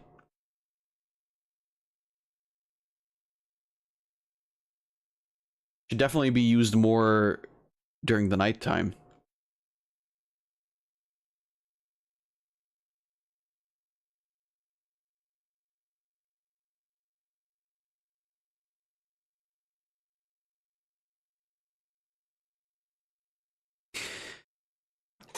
But like, honestly, like, as a topic in general, I don't always want to bring it up because, like, I don't want to just talk about gooning shit for real. Like, that's genuinely my opinion.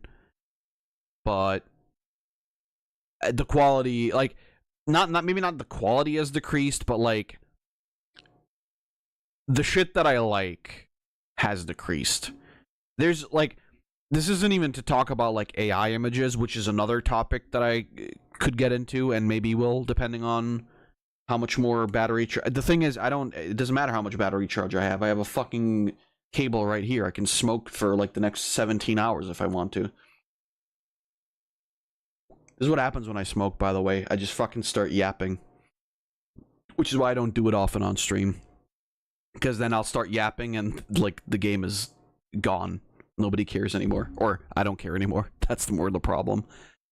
I will hate that every time I see NSFW stuff. All I see is AI. That's a different topic. But like, in general, my big fucking problem. Hell yeah, lung cancer speedrun stream. Well, here's the thing. I'm vaping and I'm not doing like fucking lung pulls. So my lung is okay. For a while anyway, until it gets like cooked by the vape shit. There's not even any nicotine in this. I just like the mouthfeel and the taste of the steam.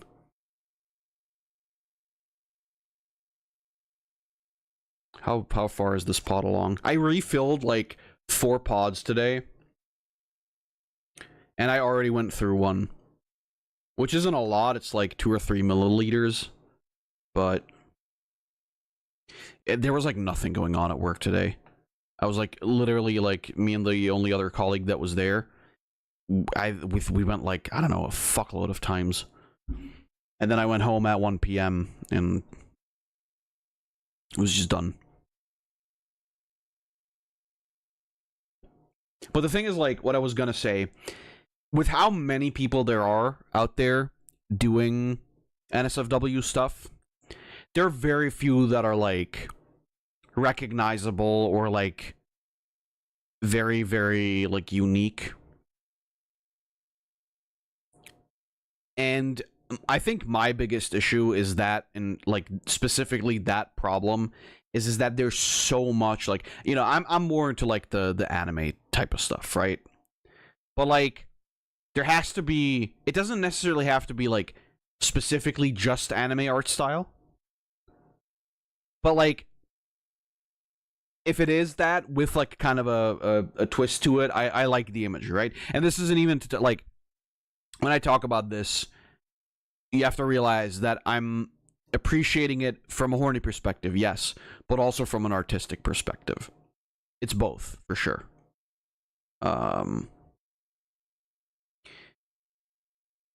It's not just about jacking off. It, honestly, like, very rarely is. But the thing is, like, there's so much out there that is just such generic anime slop. And it sucks because, like, people are copying, like, just basic anime images. NSFW, obviously, but, like, basic anime images and basic anime art styles.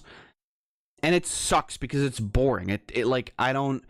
Back when I was younger, that was the kind of shit where I was like, okay, that's fucking awesome. Nowadays, I see that, and I don't even, like... I just fucking scroll past it, because it's, like, it's fucking boring. I've seen it a billion times. And this isn't even, like, only an NSFW thing. This is also like a general art thing. I feel like a lot of people are falling into, like, the same kinds of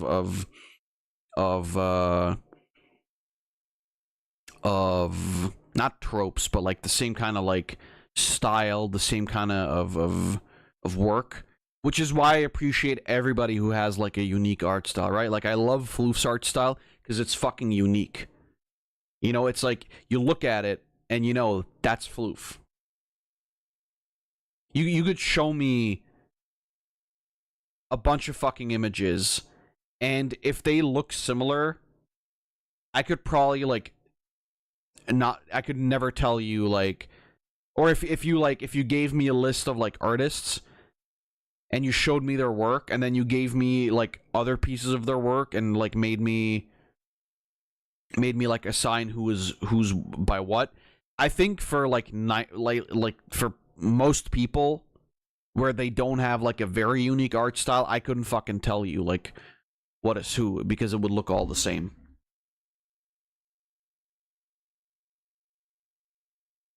And like I said, that's not even to speak, and like I said, that's a big issue for me, because like I like art for the reason that I like a lot of stuff, which is that it's unique, right? I like it when things are unique. They don't have to be, and this is, I'm not commenting on anybody's art style here, but I'm just saying, like, I like it when there's a personality to it, right? It's the same thing I love in games. It's the same thing I love in music. I love when there's a uniqueness to something. I love when there's a style to somebody, right? It can be that, like, a band has, you know, a bunch of songs that all have, like, a similar vibe, or like a similar build up, or something like that, but they have their own style, right? Like, that's why I fucking love Guns N' Roses, for example. Yes, there's other bands like them, and yes, there's other bands that do the shit that they do, obviously, but I feel like they do it in a way that's just like, despite being very similar in a lot of songs, there's still a lot of variety to a lot of songs. And it's just this, like, unmistakable style of music, right? It's the same thing why I love original FromSoft titles, right? Like, sure, you know, there's a lot of people who make Soulsborne games and whatever, right? And in all kinds of different interpretations, but there's something to FromSoft, and it's not to say because they're the first ones that made it and they're the ones that spawned the genre, but there's a quality to FromSoft that you can't really put into words, but it's just there. And this isn't necessarily like connected to quality of life things or good programming or something like that. But there's a feeling like when you turn on Dark Souls, you're instantly in that Dark Souls mindset, right? And when you play the other games, when you play Sekiro, when you play Bloodborne, when you play fucking Elden Ring, even though I don't even fucking like Elden Ring, the base game anyway, there's a quality, there's a feeling to it that is unfucking copyable by anybody. I've played so many Souls-likes, right? I've played so many like indie Souls-likes, like other AAA studios. Well, I guess FromSoft isn't really a AAA studio, but you know what I mean. Like I've played a wide variety of different Souls-likes, and none of them had that like proper feel to them. Very, very rarely. And even if they did, it wasn't to the extent that FromSoft has. And it's not because they're the first ones to do it, quote unquote. It's just there's something about them, and I can't put it into words, but there's a feel. And I think most people who are actually that deeply into the series know what I mean. But there's just something, and that's what I mean. Like, that's what I fucking love about interacting with anything, like movies, like I said, movies, TV shows, music, artwork, whatever. I like it when there's there's an unmistakability to something, right? It's like you look at it and you're like, okay, that's what the fuck that is. You look at it and you instantly feel like, fuck yeah. You know, like this is how it's meant to be. Even if it's like not the original, even if it's from somebody else, like whatever. It's also the same reason why I still want to get Nintendo games, and I still like getting into Nintendo games, because there's a feeling, there's a point of quality in there. You can argue, you know, as much as you fucking want about Mario Kart World with me. I don't give a fuck. It's fun. You can't ruin it for me.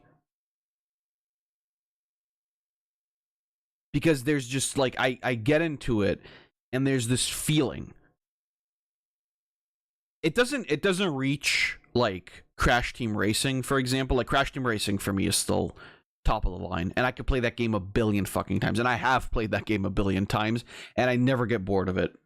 Never. And then it's the same thing there, right? Like, there have been so many other kart racing games.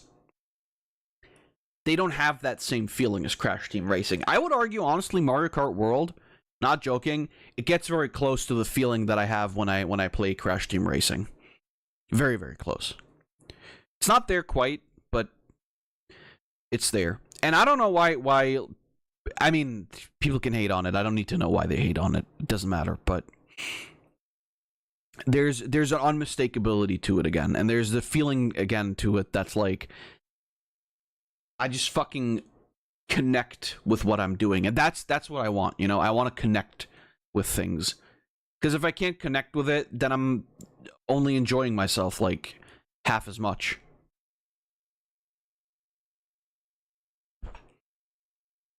Which is like another thing why I don't feel like playing a lot of AAA games today, because it doesn't feel like it's trying to. That's another thing. Like, it doesn't feel like it's even trying to connect with me. And it's a game, right?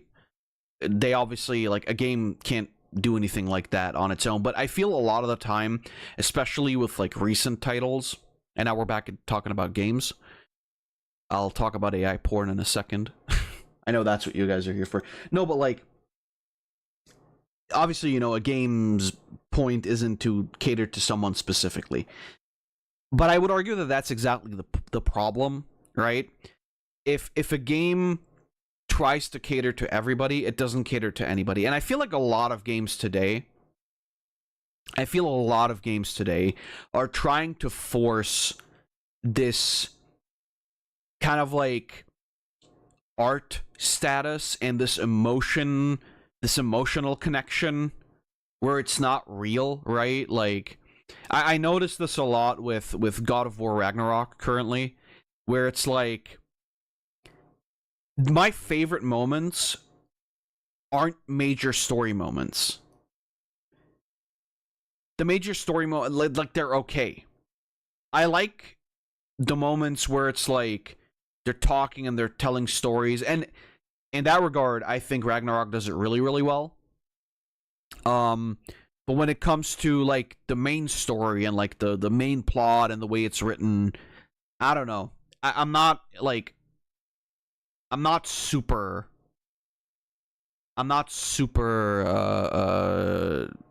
entranced or I don't know. It doesn't grab me. But what grabs me is like these side moments, you know, where there's some world building happening to a degree, but there's also like a relationship building happening. That's the kind of shit that I like. And obviously not like exclusively. But I feel like a lot of things that happen in games today, and like also shows and movies and whatever, it's just working off a checklist because it worked in other movies and that's why we're putting it in here. But it just doesn't connect the same way because it's clinical, right? It's like we're moving towards that the entire time.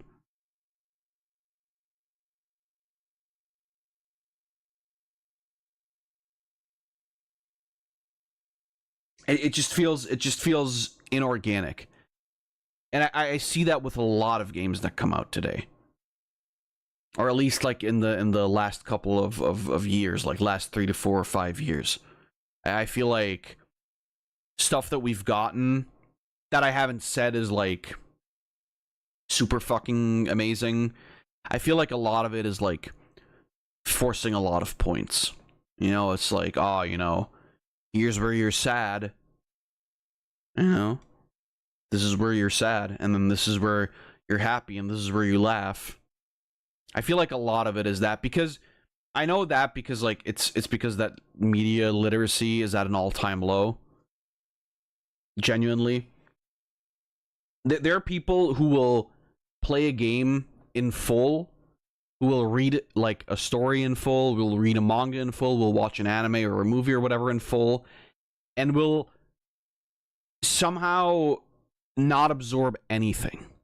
Literally nothing. You know? And I don't understand that at all. I don't understand that at all. And it's like, I guess it's kind of an interesting comparison. The other day, Floof and Tidor showed me a video of the anime men. Most people will probably know what that is. If not, they're basically just like an anime, I don't know, anime reviewing channel. They're an anime channel with like 5 or 6 dudes who are Zoomers.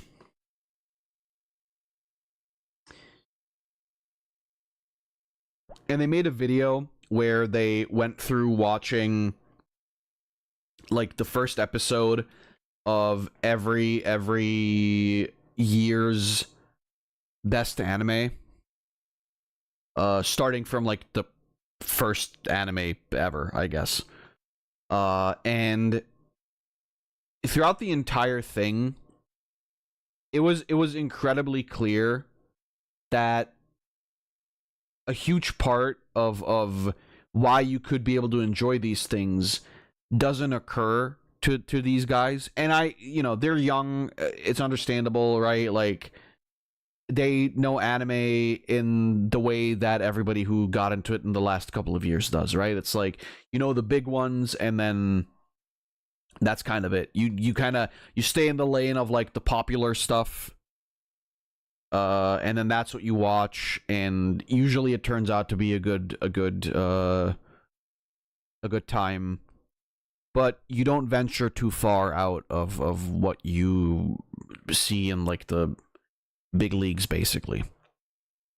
And it was really, really apparent because a lot of the stuff that they ragged on, and they ragged on a lot of shit, a lot of stuff that they ragged on is something that you have to view as a piece of its time, right?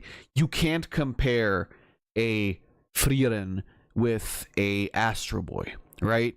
You can't compare a One Piece with fucking what I don't even remember what they were all looking at, like, but you can't compare.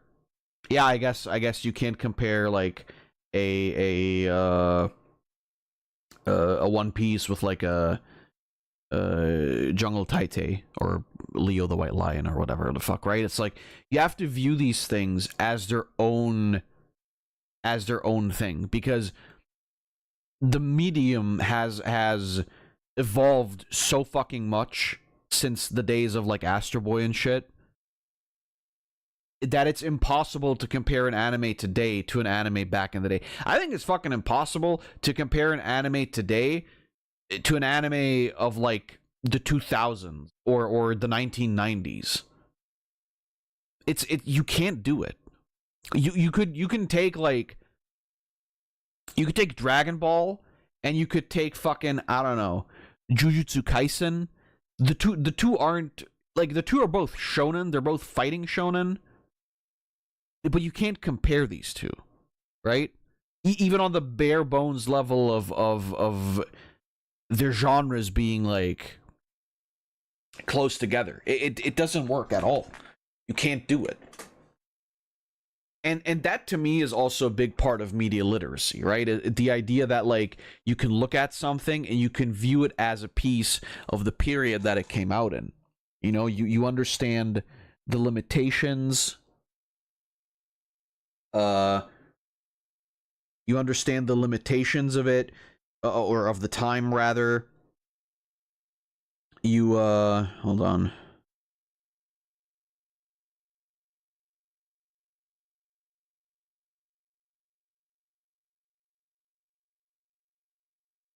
I'll look later. You have to like I said, you have to understand the limitations of the time. You have to understand what like what society in general was like when those things came out, right? I slightly off topic. I always cringe when people like look at an old medium and it's like, it's obviously out of touch with the way that like people interact with each other today, and then they start talking about how like it's problematic and it's you know, like it's not up to the standards of today, when I mean fucking yeah, those standards didn't exist back then, right? And people often take that as a point of criticism, when I would argue that you can't, like, you can maybe criticize it for the message, but I feel like it's also difficult because these things came out back in the day when it was acceptable. Which is not to ask the question of was it right or not. You can ask that question. You can decide for yourself. What I think is just that, like, I don't think it's fair to criticize something seriously for that, because again, the outlook on what is happening or what was said is a completely different one than it is today. Like, obviously today we say, oh yeah, that's fucked up, but in 20, 30 years, maybe people are looking back at what we're doing and they're saying, well, that's fucked up, even though to us it was completely normal. And I think that is a big part of media literacy as well, is to take that into account when reviewing something or when interacting with a medium, is that you have to view it in context. And that's the problem, right? Like, a lot of people don't look at things in context whatsoever, regardless of like whether it's media or opinions or whatever. most people just look at it as it is and like compare it to, or they look at it in a bubble and use like a modern way of thinking, I guess, to look at a thing, which isn't terrible if you're trying to compare. But if it, again, I think a lot of the time you just have to look at something as a period piece. You have to look at something with the idea of, okay, this was back then where things were different. And for me, that's why I can enjoy a lot of stuff, I think, because I like to think of it as like, okay, well, this trope or this type of story or this type of like plot contrivance or plot convenience or plot I don't know, plot order, I guess, like, wasn't as prevalent back in the day, right? Like it was not something that had been done so many times. That's why it may feel tired and tropey today, but back in the day this was like something new, I guess, right? Like there was a time when revealing that the villain is the hero's father, that's not something you could ever think of, right? And then Star Wars came along, and other things came along too. You know, it's not to say that just Star Wars did it, but Star Wars was like a big one that did it. But then Star Wars came along and did it, and it was like mind-blowing for people, right? It was like a massive plot twist. It was like the idea of like, you know, oh, holy fuck, like the evil dude has a son who's fighting against him, right? Or like the good guy has a dad who's like fucking terrible, right? And in the same way, like the idea of you know, what a trope that's like really hated on today a lot of the time is the idea of that revenge is a bad thing to take on somebody, right? Where of course, you know, like depending on the context, I will agree, you know, but of course you will have a lot of people that will make the point like, oh, I don't know, in a video game you're shooting 100,000 dudes, and then when you get to the final boss, you don't kill him because that would make you worse than he is. I also don't agree with that, right? Like the idea of oh, if I kill the guy who did the bad thing to me, I'm just as bad or worse than he is. I don't think that's the case. I think that's stupid. But at some point, that was also done for the first time, and people probably liked it. And that's why it became a trope. You can argue whether or not that's, like, right. I think that's totally fine. You can do that. But I think when you look at it from, like, a movie that came out, I don't know, 20, 30 years ago, I don't think you can look at it the same way as you can in today's time. And again, like I said, it's overdone, and a lot of the time it's just a cop out, because it's similar to the idea of like, oh, the hero never kills anybody because killing is bad, even though it would solve the problem. Like I understand it, right? I understand it. I heard some people complain about the main character in Silent Hill F's father, a thing that was very toxic masculinity, but sadly in that era it was common. It's horrible, yeah, but you can't get angry. I mean, I would argue that, that it's the point though, right? Like, he's not, because the thing is, people don't understand when somebody is portrayed as bad, right? Like, the dad is portrayed as an asshole, and he is an asshole. That's why he acts like an asshole. That's not rocket science, right? Like, toxic masculinity, like, that was the way things were back then, right? You could argue that that's what it is. You can argue and say, like, oh yeah, it is toxic masculinity by today's standards, for sure. But back then, I mean, fuck, there's places in the world today where that's I need to drink something. There's places in the world where that's still the same way today. You know, like,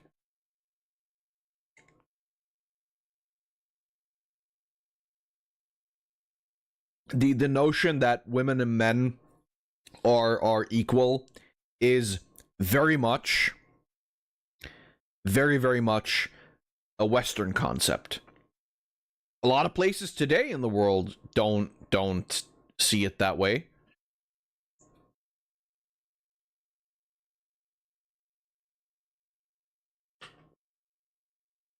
And realistically, I think most of the people I know and most of the families I know still fall into the gender role norms that we have.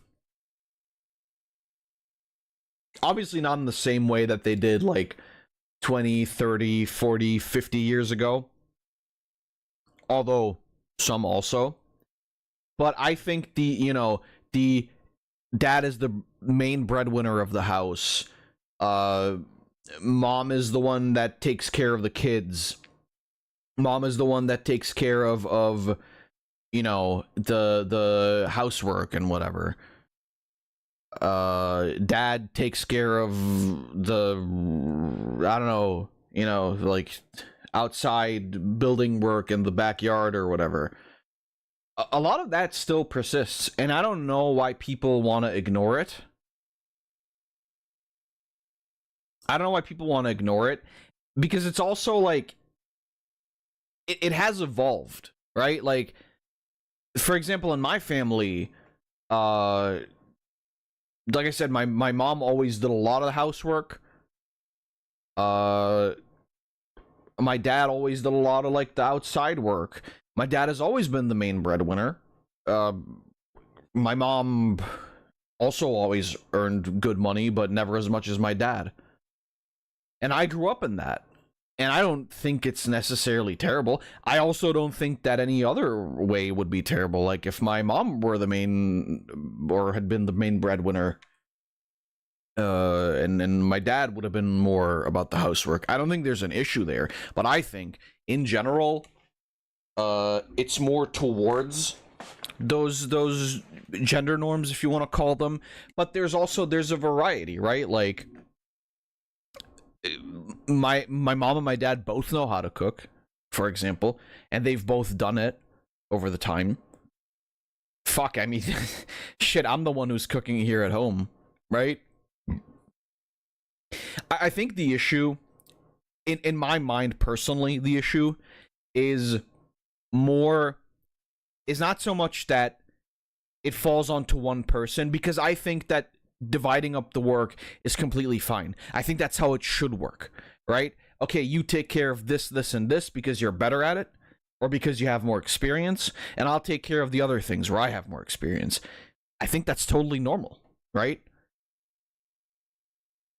I think that's totally normal.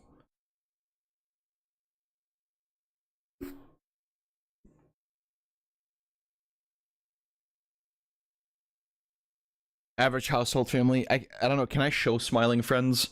I actually don't want to show Smiling Friends because I don't want to swap fucking layouts again.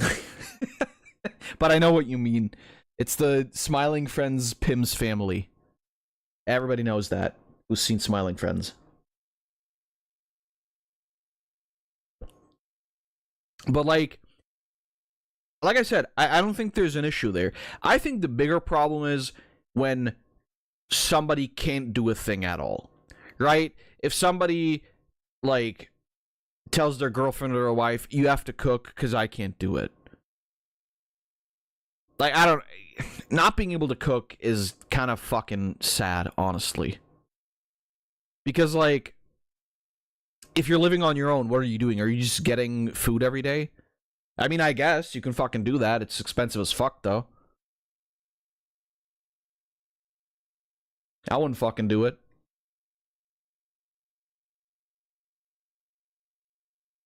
It's just my opinion. But yeah, like I said, I don't have an issue. You know, over here it's the same thing. I do, the cooking. I do shit outside. If there's something I can fix and I know how to fix it, I do that too. And then, you have Rose who will do like the laundry, and a lot of the time will clean up. And we'll just do like other stuff. And I don't necessarily think it has anything to do with, like, gender of who needs to do it, but yeah, I mean, some things just fall the way they do, right?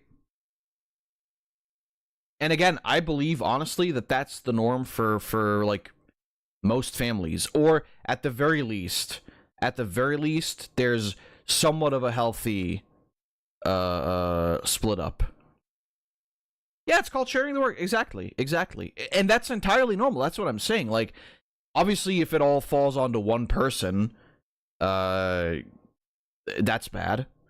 But I don't think it does most of the time. I think people like to demonize a concept, or they like to demonize the idea of a concept that doesn't really exist in the same way that it actually is in real life, right? Like, it's greatly exaggerated. And I know that, you know, there are families and there are cases where it really is like that, you know, where people say, fucking, hey, bitch, get back in the kitchen. It's like, I don't want that. I don't want the bitch in the kitchen. She can't fucking cook. But, like, it exists, right? And I'm not trying to say that it doesn't exist, but I think that people are exaggerating how much it does actually happen. And what it also is, especially today, a lot of it, you know, when you see a lot of this shit on the internet, most of the time, it's just rage bait.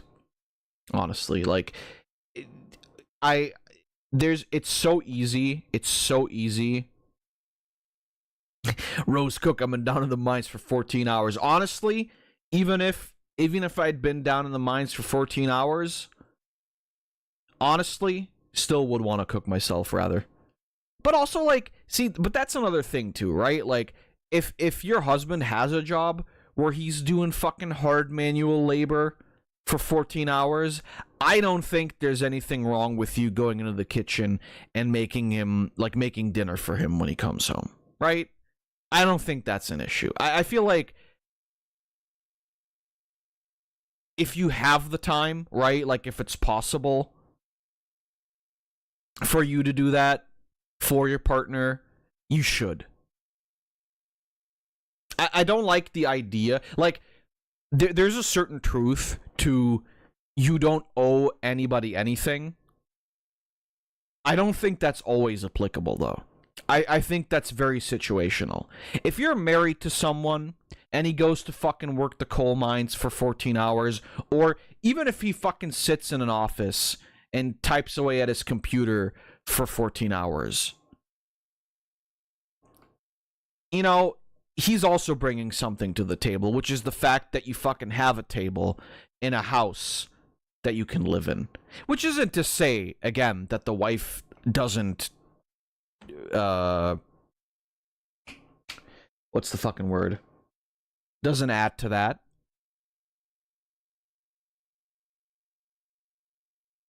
It's not to say that the wife doesn't participate also in keeping the household up monetarily with her work. But it's like, I don't know. I think most people don't understand what, like, a relationship is like either. That which is like a whole big thing that I don't want to go into, honestly, because it would take fucking ages to explain. But I think a lot of people don't really know how relationships work, and that it's like a giving and, you know, it's give and take. You do this, I do that. I do a little bit of this, you do a little bit of that. I make sure there's enough money coming in that even if you didn't work, we could survive. Or I just make sure that we have enough money so that we can afford the lifestyle we have, that we just have more money in total, right? Like, I've said the same thing to Rose, like, listen, you don't have to get a job. I earn enough money on my own, but she wanted to, and I'm honestly happy for it because we have a lot more fucking money that way. No joke. We have a lot more fucking money that way. And it's good. But, like, again, and you see, like, when you talk about this, there's a lot of different aspects you have to take into consideration. But at the end of the day, it all boils down to a very simple a simple like version or a simplified version of a family where everybody has their position, and there's nothing wrong with that. There's nothing wrong with it. I don't know. I've never seen the issue of these things, and it's so weird because it doesn't matter where on the political spectrum you look. Everybody talks about it as though it's like a bad thing. There's people who talk about it like this is terrible. This shouldn't be the case. And then there's people who talk about it like, oh, people say this is bad and this shouldn't be the case, but we do it that way anyway because we're comfortable with it. Like, that's fucking awesome. Nobody gives a fuck. It's performative. It's so performative. And that's the biggest issue, right? It's just this performativism, these performances of people who very clearly their only point ever is to generate a discussion. And it's fine to have discussions, but not all the fucking time. It's not necessary. Really not. Which, again, that delves into an entirely different topic that's like that I could also talk about for fucking hours and hours on end. Like I said, there's a lot of things that I think about on a daily basis, and I like to think that I hurt myself. I like to think that I'm at least somewhat capable of critical thought, and that I'm somewhat capable of seeing multiple facets of a topic. I don't know. Maybe some people disagree. The problem is, I think a lot of people also don't understand that I don't know, like, we all build our opinions usually based on our experiences, right? The thing is, like, I can talk about these things the way I think about them because I've seen the way they work. I've also seen the way they don't work, I think. And I can say, like, okay, you know, I think there's nothing wrong with this, but also depending on the situation. And I feel that's missing from so many conversations, because a lot of people just want to be like very, not necessarily extremists, but they want to think about it in a very simple way. You know, they don't want to think about it in like a, you know, what's the situation where this is right and this is wrong. But I like to think about that, you know? I like to think about it. I think creating the context and talking about the context is incredibly important. And there are things that you can comment about in a very black or white manner and still be like largely accurate with what you're saying. But in general, my argument would still be that, like, there's nothing wrong with it, right? I think the way that the general idea of everybody has their place and what they're doing in the house, whether that be something considered more traditionally masculine or more traditionally feminine, I don't really see the issue. You know, if a woman cooks, cleans, fucking does laundry, whatever, somebody has to do it, right? It's not a question of the gender anyway, but if it falls that way, what's the issue? Not everything has to be a battle, right? And I think for most people, I don't know, I can safely say that the things I'm doing, I want to do, and I don't want anybody else to do, unless I know for a fact that they're better at it than me. I'd rather just do it myself. And I personally think that that's how a lot of people think. Based opinion, by my experience, nah, I watch a YouTuber and use that opinion. Well, that's the issue with sharing experiences on the internet. Because somebody shares an experience, and then you take that as your own, even though it's not. Which is why you also can't make a coherent argument about it.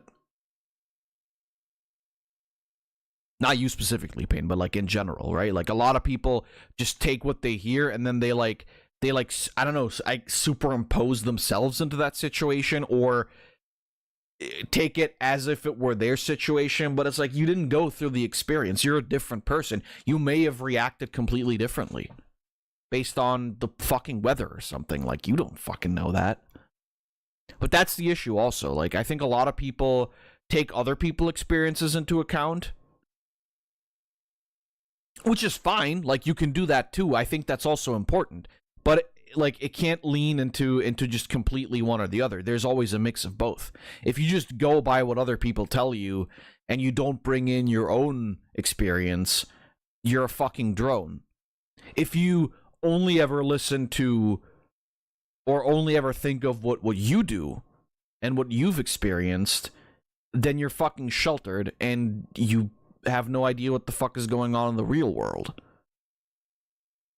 Which is, again, another thing, you know? A lot of people like close themselves off to the real world and are just like in their little bubbles, in their little like communities where everybody thinks similarly or thinks the same stuff or agrees with the same stuff. And then the problem is, the longer you're in that kind of bubble, the more and more you start to think, oh yeah, this is the way all people think. And I don't think I'm entirely free of that too. I think in certain things I probably could be a lot more open-minded than I am. I definitely believe that. However, I also know that there are people who are a lot worse than me. And I think it drives people crazy a little bit sometimes when they realize, like, they step out of their bubble where everything has been safe and they've been able to say the thing that they've been saying, and then they step out and say that thing again outside of the bubble, and then they get reprimanded for it or they get repercussions for it because all of a sudden there's somebody from outside the bubble who doesn't agree with you. And then you get fucking hit. Not literally, but I mean, maybe literally also happens. And that's why, for me personally, when it comes to like the media that I consume, I like to take into account kind of all manners of opinions, right? I follow people who I don't always agree with politically or morally. I watch their content, and when those types of opinions show up, I think about it in the way that I would think about it, right? Like, I make my own opinion on it, and if the person in the video, for example, agrees, then that's cool. If they don't agree, well, I kind of roll my eyes and I think to myself, like, that's their opinion. I know from my experience that it's different, but it's fine. And the thing is, like, I think it's important. I think it's so fucking important to not only surround yourself with people that agree with you, but also surround yourself with people that disagree with you. I have this a lot with my friends. You know, I have friends from every spot of the political spectrum, or the religious spectrum, or the sexual spectrum. I know a lot of people, and I know all of them have different opinions, and I know where my opinions lie, and I know where their opinions lie, and I know where a lot of their arguments are coming from, and I know where a lot of their grievances are coming from, and I get it, and I take that into account when I form an opinion, you know, like, there are things that I'm also like an absolutist on, right? There are things where I say, like, no, this is the thing, and I believe this, and I don't think I'm going to be shaken in that opinion. But I like to take things into account, and I like to also think things over sometimes, and sometimes my viewpoint changes a little bit. Sometimes it shifts closer or even more towards, I don't want to say radical, but it shifts even further into what I was already believing, right? But I don't want to like call it radical because I don't think that's what it is. At least from my perspective. And sometimes, like I said, sometimes I get a new viewpoint and I look at it in a different way, and I think to myself, oh, you know what? Maybe there's something to it. And I think, from my point of view, I think that's the most normal thing to happen when you grow up. I think the idea of having the same exact beliefs you did when you were a kid is fucking scary as shit. Because it shows that you've learned nothing new. And to not learn anything new as you're growing up, I don't know.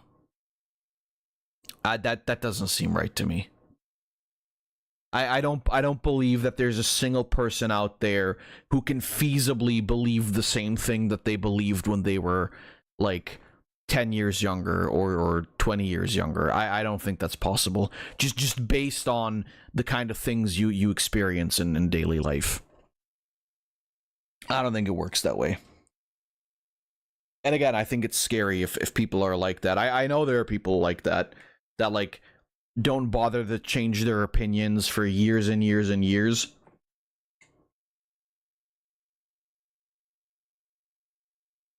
Because they're and that's what I would call real close-mindedness, right? Like not in any like political way, oh, you know, you're so conservative and close-minded. I don't think that's what it is.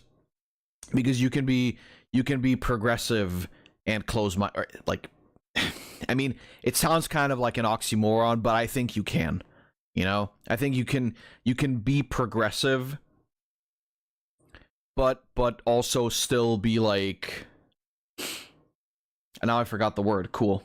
Close-minded, right? Because I think in a way, if you think that, you know, if you say like, oh, only change is good, that's also a form of close-mindedness, right?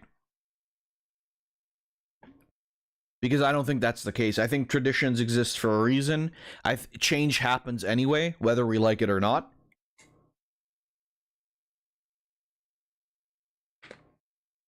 Both are important. Because without change, everything stays the same always, and nothing ever moves forward. But tradition is also important, because there's a point of it that is ingrained into us to know, like, to look back and to see, oh, this is what we used to do, you know? And it's also like a point of experience, right? It's like, oh, we've seen like these situations happened, these things happened. How can we apply what we know to the situation happening right now, right? I think there's again, it's just not a thing that you can say like one is better than the other.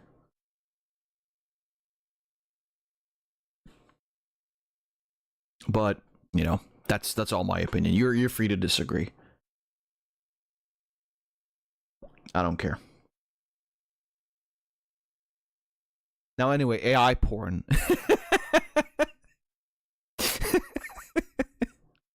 Dark Souls 1 is better than 2. I mean, I would agree.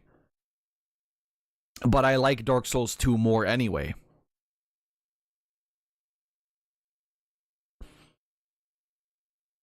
But, like, factually, I would argue, too, that, like, Dark Souls 1 is the better game.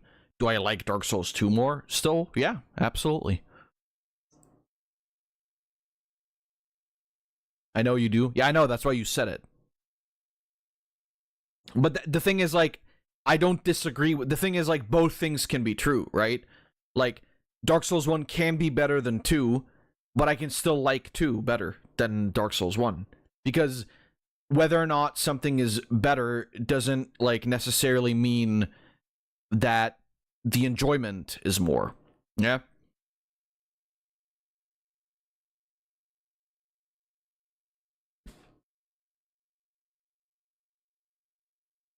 I haven't played them, so I have no opinion. I'm just spitting what I've heard.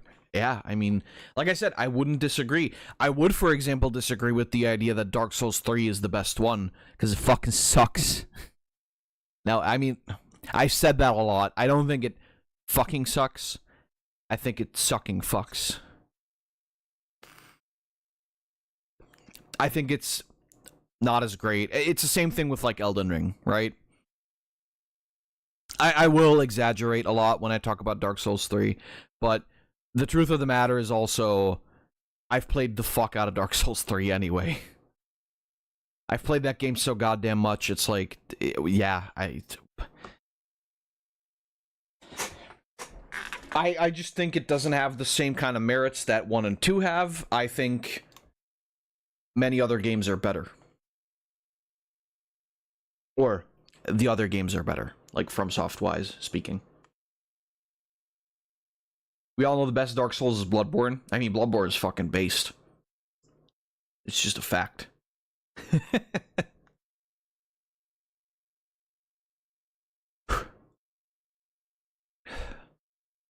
But, you know, these kinds of discourses, I'm fine with, right? Like, I don't care. You can talk about it. I think it's just that, like, as usual, you know, Fab in the Office board, yeah, I know what I'm going to speedrun Dark Souls 3 in my mind. Honestly, probably could at this point. Not so sure about Dark Souls 2, actually, in that regard. Because there's just a lot in Dark Souls 2. I gotta piss, by the way. And I want to keep talking, so I'm gonna go piss. So that I can, like, sit here and not fucking piss myself. Said piss a lot, but I'll be right back. So don't die, I guess.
And it smells really nice in here.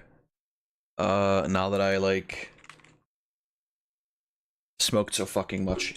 You know what? We're gonna swap over to the be right back scene, I guess. What else the fuck am I gonna do? And then I'm gonna... Oh, wait, I don't have... No, wait, that doesn't work. We're gonna swap to the start scene. Whatever, it's fine. Nobody cares. I'm gonna turn on some... I'm gonna turn on some Nintendo Lo-Fi Funny. Video game music to relax to. Fuck yeah. Let's fucking go.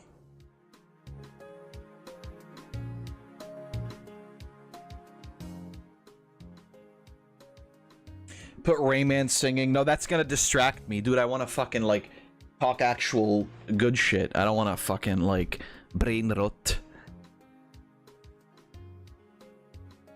Take the mic. What, you wanna Cali shit fart bass boost incident for me too? I honestly, well, the first thing is I don't have a Bluetooth mic, so that wouldn't work anyway. But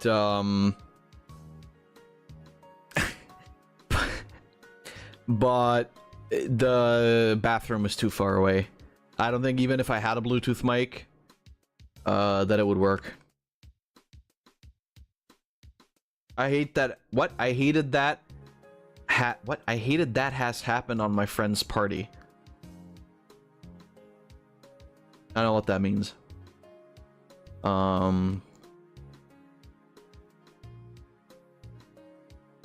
Fat bored in the office. Yeah, I know what I'm gonna do. Speedrun Dark Souls 3 in my mind.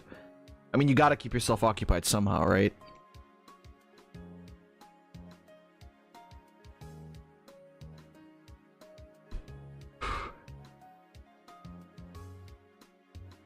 Which I also think is like why a lot of people are very depressed today, is just because they don't know how to take their minds off of something, right?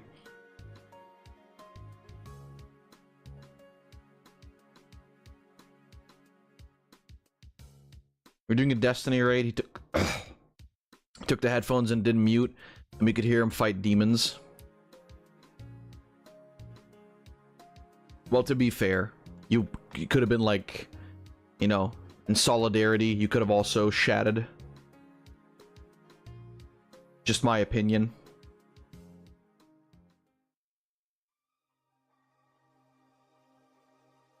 Oh, Donkey Kong Country Tropical Freeze.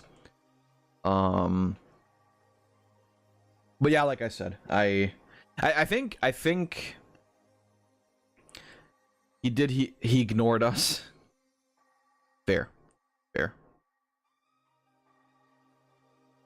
Oh, we did. He ignored us. Right. But yeah, like I said, I think that's also why a lot of people are feeling terrible today, and why like a lot of people get addicted to stuff like TikTok and shit so easily. I think it's definitely because like they don't know how to switch it all off sometimes. Like I like to, for me, like gaming and, you know, hanging out with Rose and hanging out with friends, which the latter two aren't like a universal experience, I know, but like for me, you know, playing games, or just like watching random videos, or you know, just doing something, like whatever it is, like just engaging in some form of activity, it's helped me a lot over the years of like developing much better mental health, just because of the idea like I'm not constantly subjecting myself to a stream of information. I'm not constantly subjecting myself to the lives of others. I'm not constantly thinking about stuff. For a lot of people, I think it's really difficult to just shut off sometimes, right? It's like you're always thinking about whatever situation you're in, and I know that, right? Because I've been there too, you know. I think everybody has to a certain degree, but it's really important to just sometimes say fuck it, you know, just do something. Like if you have to force yourself, you know, force yourself, like just take something that you can like occupy your mind with, that doesn't revolve around, you know, like thinking about bad stuff. It's not in the sense of like ignoring it, because you shouldn't, but it is okay to like take a moment to like shut off, you know, the world outside, and to just like take time for yourself. I think a lot of people don't know how to do that today, especially young people, because it always feels like you and I get that too, right? Like I think for a lot of people, it's also this is obviously speculation on my part, so, you know, feel free to correct me, but I think for a lot of people, there's also this issue of like being scared that you're missing out on something if you're not participating in this worldwide shitfest. You know, there's fear of missing out, there's fear of being left out, there's fear of like being ostracized for missing out on everything too. Like I get it, but it's so important to just like disconnect yourself sometimes, and it doesn't like sometimes, and it doesn't have to mean that you're disconnecting yourself from like any electronics totally. You know, you don't have to sit down in your dark room and light up a candle and read a book, although you can. But for me, like I said, like gaming helped a lot. You know, other stuff also helped a lot. Like drinking copious amounts of alcohol. No, that's not true. But like going to the gym, for example, often helps me too. It also helps me, like, you know, build off stress. Cooking sometimes also helps with that, or just like engaging in activities to like clear my mind. And oftentimes for me, if I come back to a problem then after I've done something like that, I have a much clearer mind in how to deal with it.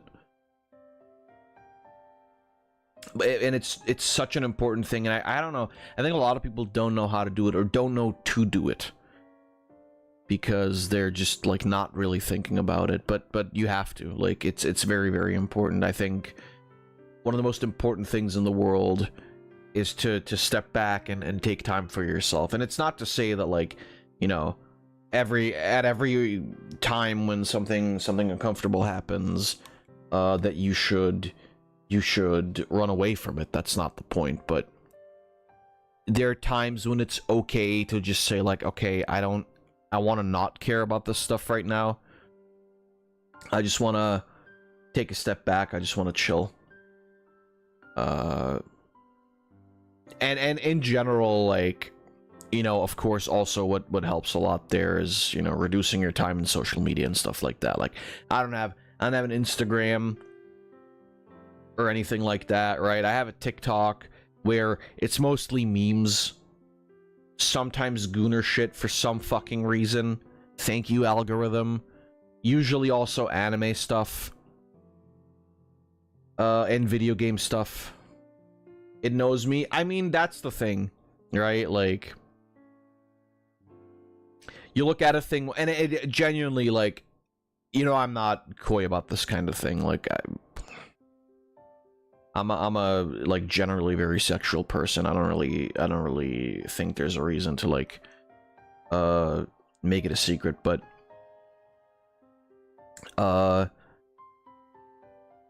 yeah, I'll look, right? But then you'll look at one video and then the algorithm will suddenly give you like 20 more. And then until you flush that out again,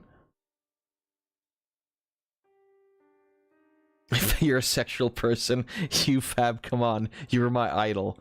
I thought that was the reason. What? I thought that was the reason why. You're confusing me. Never trust your heroes.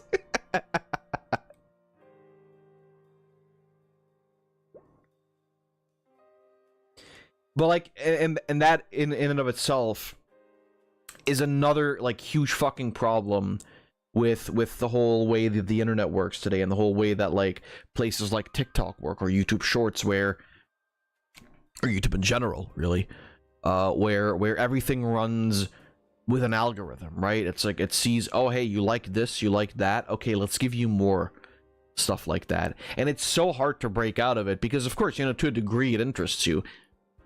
This is also like, we're talking outside of the realm of big booty bitches. But big booty women, sorry. But in general, it's really hard to break out of that, because, you know, like, yeah, you're interested, obviously, or you wouldn't have looked at the first thing that came up, right? But that is also a thing where, like, you kind of start to spiral more and more, right? It's like, oh, it becomes more, and then you get more that's, like, kind of similar, and then it goes deeper and deeper and deeper until you end up at a point where, like, you can't really get it out of your, or you can't fully get it out of your algorithm, and at some point you'll get overwhelmed with it. Which is also why it's important to disconnect, right? Like, put your phone away. When I'm gaming, like, this is one of the things that people are, like, really angry about with me. When I'm gaming, for example, rarely do I ever look at my phone. Usually, when I'm at home, I don't fucking look at my phone. Barely. Maybe, like, before going to bed. which is also unhealthy. Don't do that. But usually I'm already so tired that, like, after 2 or 3 things that I look at, which usually aren't TikTok either, I put the phone away and I go to sleep. On weekends, unless I'm, like, using it casually because I'm doing something and I'm waiting for something, I rarely ever use my phone. Really, really rarely. During the week, I use it a lot more. Also, usually to keep me occupied, but yeah, you know, I do disconnect. Like, the problem is that the internet and the online world, for a lot of people, have become the real world, right? And that's a huge fucking issue, because the internet isn't nice to you. I mean, real life also isn't always, but the internet isn't super great for you. And especially in this age of, like, AI and computer programs showing you more shit like the shit you already watched, it's bad, because you can't get away from it, right? You can't get away from it. But you have to. It's a matter... The problem is, a lot of things boil down to discipline and self-control. You know, it's the... I'm not gonna eat 3 Big Macs today. I'm only eating 1 for lunch. It's the... I'm not gonna eat that bag of chips. It's food again. I'm not gonna eat that bag of chips. It's the... Okay, I'm really only gonna watch 1 more episode, right? It's discipline, it's self-control. And I feel like today, it's really, really difficult to exert that self-control a lot of the time, because we've kind of, like... And I'm not exempt from this either, 100%, but, like, I feel a lot of people... Or in general, we as people have kind of learned to, oh, if something is uncomfortable, or if something is out of my comfort zone, we don't do it. We just stay in our comfort zone. But I don't, you know, it's not healthy. Your comfort zone is there for you when you need to shut off. It shouldn't be that you're constantly in your comfort zone. It also shouldn't be that you're constantly, like, you know, being hit by shit left and right. But there's a space outside of your comfort zone where things are kind of neutral, and that's where you should be, like, on a day-to-day basis, or at least when you're, like, in a professional sense. Like, stepping out of your comfort zone doesn't necessarily mean, like, oh, you know, go fucking bungee jump off a burning plane that's crashing into the Twin Towers. Like, oh, you know, you don't have to do that. But just, you know, go outside a bit, do some stuff that you think would be cool, try it out, fuck up a little, learn something new. As get it.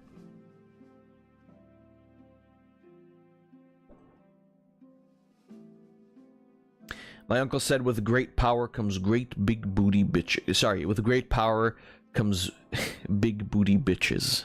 Hell yeah.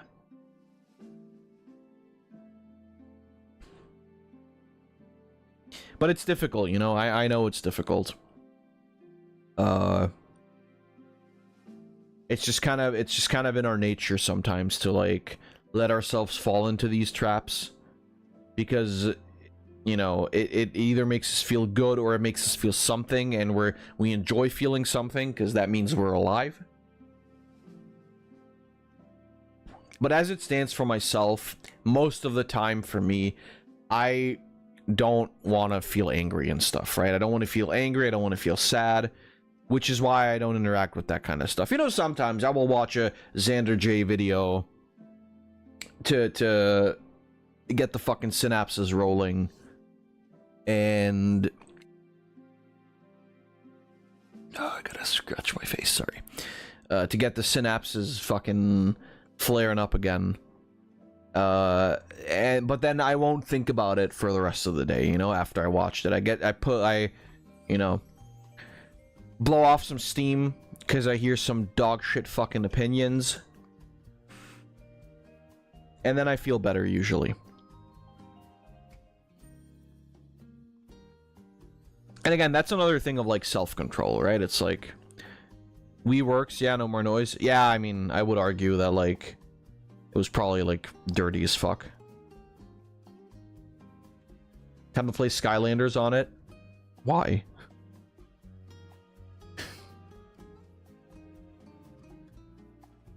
Don't you have Skylanders on like 17 other consoles?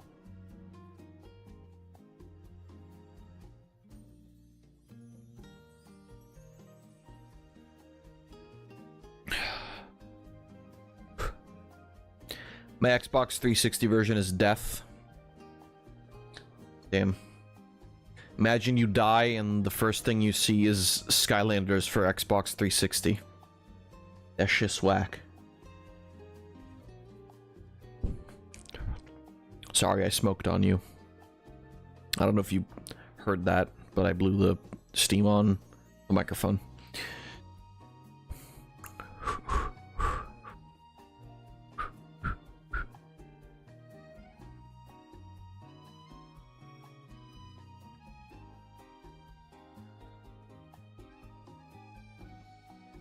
But you know, it's also like kind of why I like to do streams and stuff. It also helps me turn off my brain. We talk about a lot of stuff, you know, and we talk about like also stuff that's upsetting, and we also talk about some political stuff sometimes. We also talk about just societal stuff in general sometimes.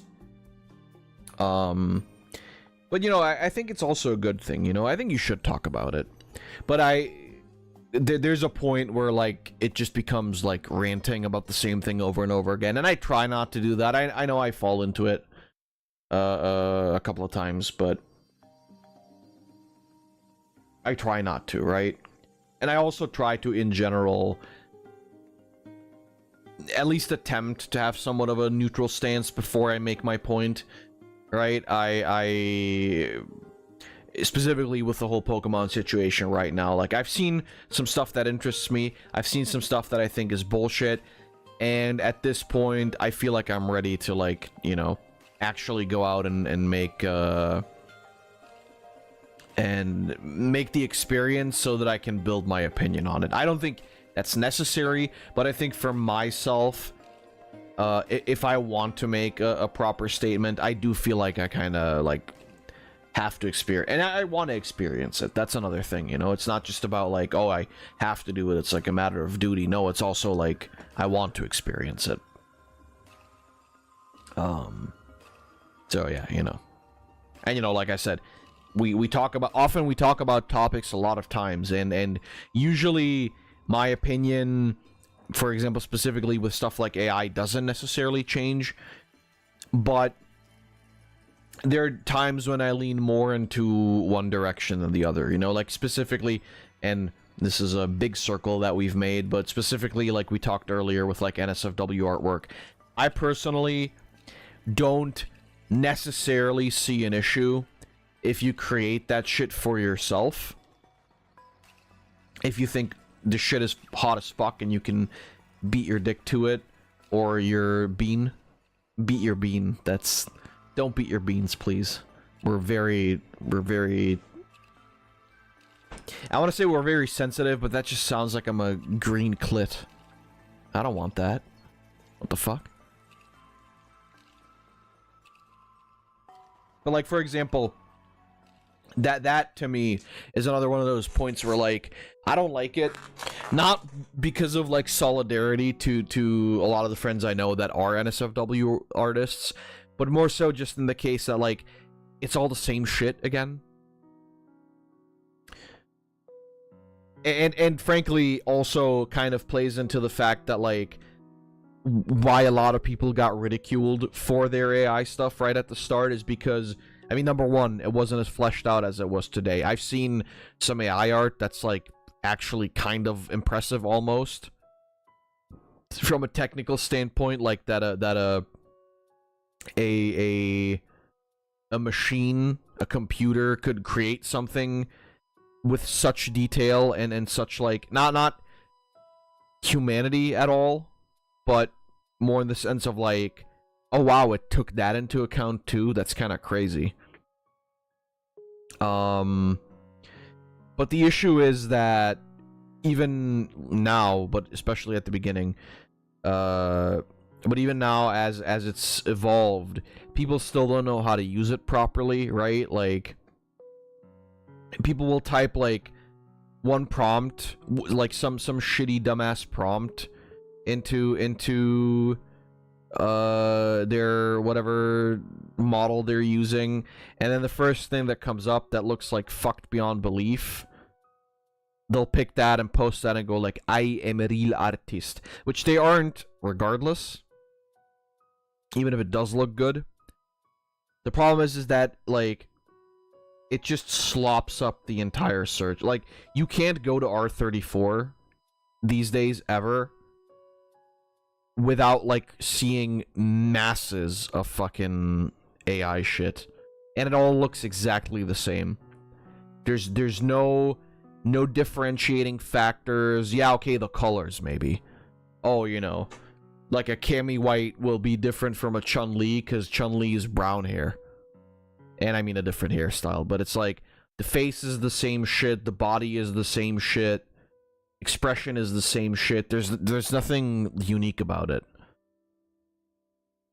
Which again, like, it doesn't just apply to the NSFW stuff, but that's like mainly where I've noticed it for sure. And it just sucks. And also because it's like, a lot of it is like boring as fuck. It's just a pinup of a girl. Like, okay, fucking thousands of people have drawn that before. Can't you do something crazy with the AI? Like humans can when they draw things? Apparently not. And that's also why it's boring. But that's also why a lot of, like, actual art that's NSFW is boring to me, because people don't really think outside the box. You know? I think art is always at its best when people are coming up with an idea, because when they're coming up with an idea, since I'm just chilling, I should try the R34 guessing game. I want to play that on a stream specifically. I want to play that on, like, its own stream. And I feel like that doesn't really... I know I'm just chilling and just talking, but I want to do that on its own thing. On Christmas? Yeah, we can do it to Christmas time. I don't see an issue. I don't see a problem with that. Jizmas. Horrid. Horrid.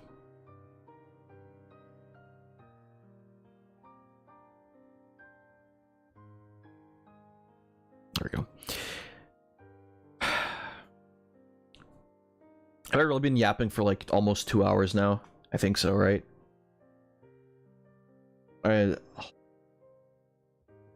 It's fine. I don't, like, there's not a problem to me.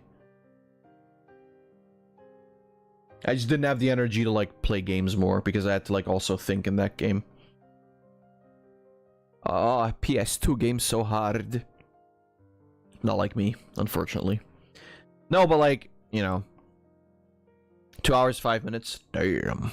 That's not the longest I've yapped. Definitely not the longest I've yapped. But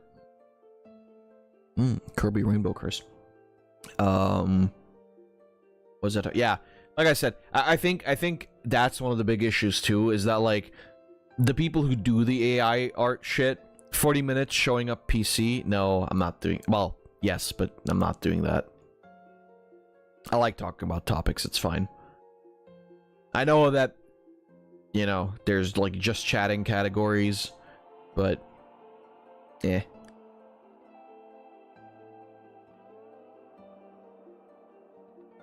I feel it's always a little bit more organic when it's like at the start or at the end of a stream. But yeah, anyway, as I was saying before I was so rudely interrupted. The issue also, like I said, is not just with the AI stuff, of course, mostly, but the big problem with a lot of art that I see is it's not always very inspired, right? I think when somebody has an idea for an image, they can work a lot of themselves into that. I know this out of my own experience, again. because I do that a lot. You know, I work stuff into it where like I put a reference into something, or I use like a line that I like a lot, or I make a design based off something that I think is cool. And you don't get that a lot with AI art, or with a lot of like generic, I want to say, artists. Like I said, NSFW or not, it's just like it's kind of all the same. There's no willingness to kind of step out of the norm, and I think when it comes to art, that's boring. And I think that's also why AI art is so boring, because AI art doesn't really move out of because AI can't think for itself, right? So it doesn't move out of the things that we've already seen, which means it just does stuff that we've already experienced, and there's nothing new, right? And it can be as simple as like taking a character design and aging it up or something, you know, like, oh hey, look, I turned this character into a MILF, and people fucking go off for it because they love it. Fucking look at the expansive shit that came out from Nintendo releasing a game where Toadette puts on a crown and turns into Peach. It started with Bowsette, and then it like moved into a fuckload of different stuff. And of course, you know, at some point it became like a norm. At some point it became something that everybody did, but people put their own spin on it, and people put their own like ideas into it, and people took different characters, or, you know, just had their own art style, and it turned into something fun and interesting. But at some point it becomes the norm, and then at some point, unfortunately, it turns boring. But that's why it's so cool when, you know, human artists do something, because they can take an existing concept and then evolve it into something else. And AI can't do that. And I think that's also why a lot of it, like I said earlier, is just so boring and lifeless, because there's no moving outside of the concepts we already know. So it's not exciting, it's not new, it's not interesting.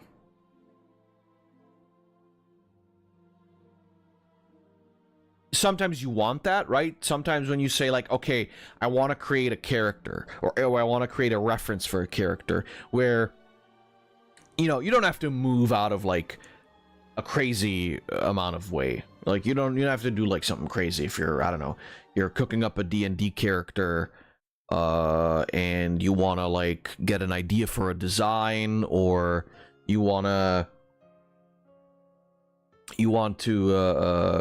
just get a rough sketch of what a character looks like, right? I don't think there's a problem with that. But even then, oh, see, I gotta charge this thing now. Smoker it for too long.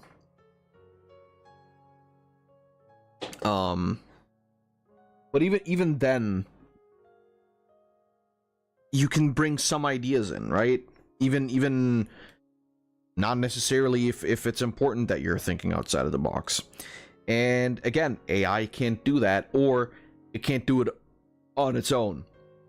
So if you were to like want to create something unique with an AI, you would still have to do a lot of the thinking of, okay, what is going to make this stand out?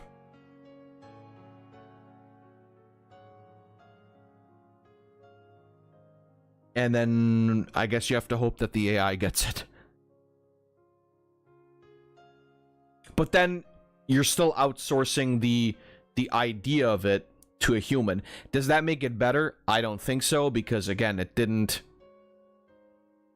make it look like in the 90s. Okay, well, that's not, I mean, it's not particularly creative.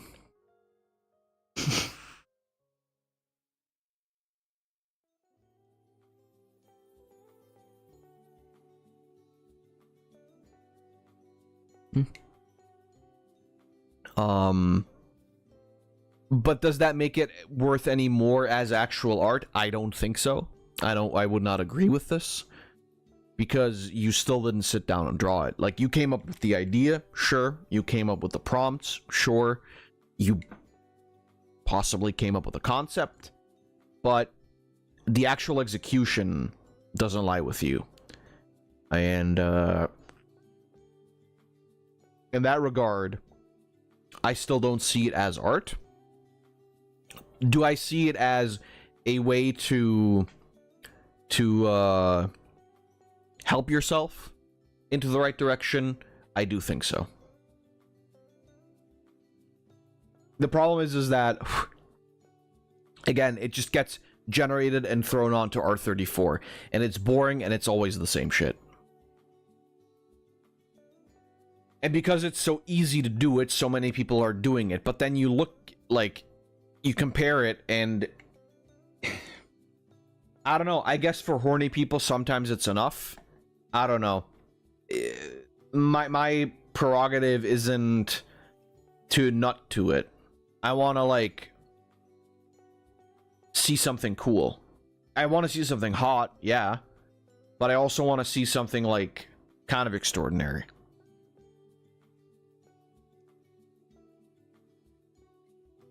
And that's why that's why iPorn is so boring, because it's not extraordinary. It's just nothing.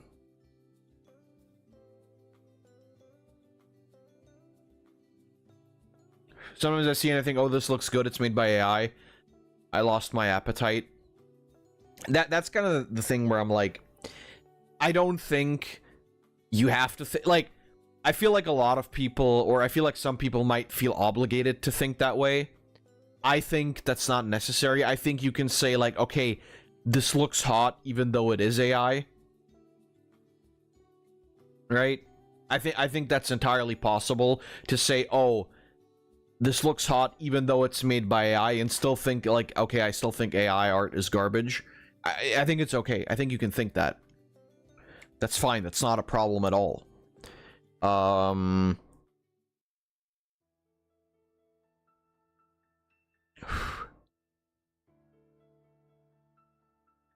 For me, it's just like I said, for me, it's not necessarily just a sexual thing, right? Like, I want it to be hot, but it's not as though I need it to be like, I don't. I would rather see something hot that's, like, unique, right? And like I said, that's not really possible with AI. Will I concede that some of it does look good, though, for what it is? I think I would say so. But it's certainly not stuff that I would, like, download into a folder or something. Or use for, like, an edit or something. Because I just don't think it would work that well. Not to mention the fact that, of course, you kind of take into account where the AI got the data from, which is where the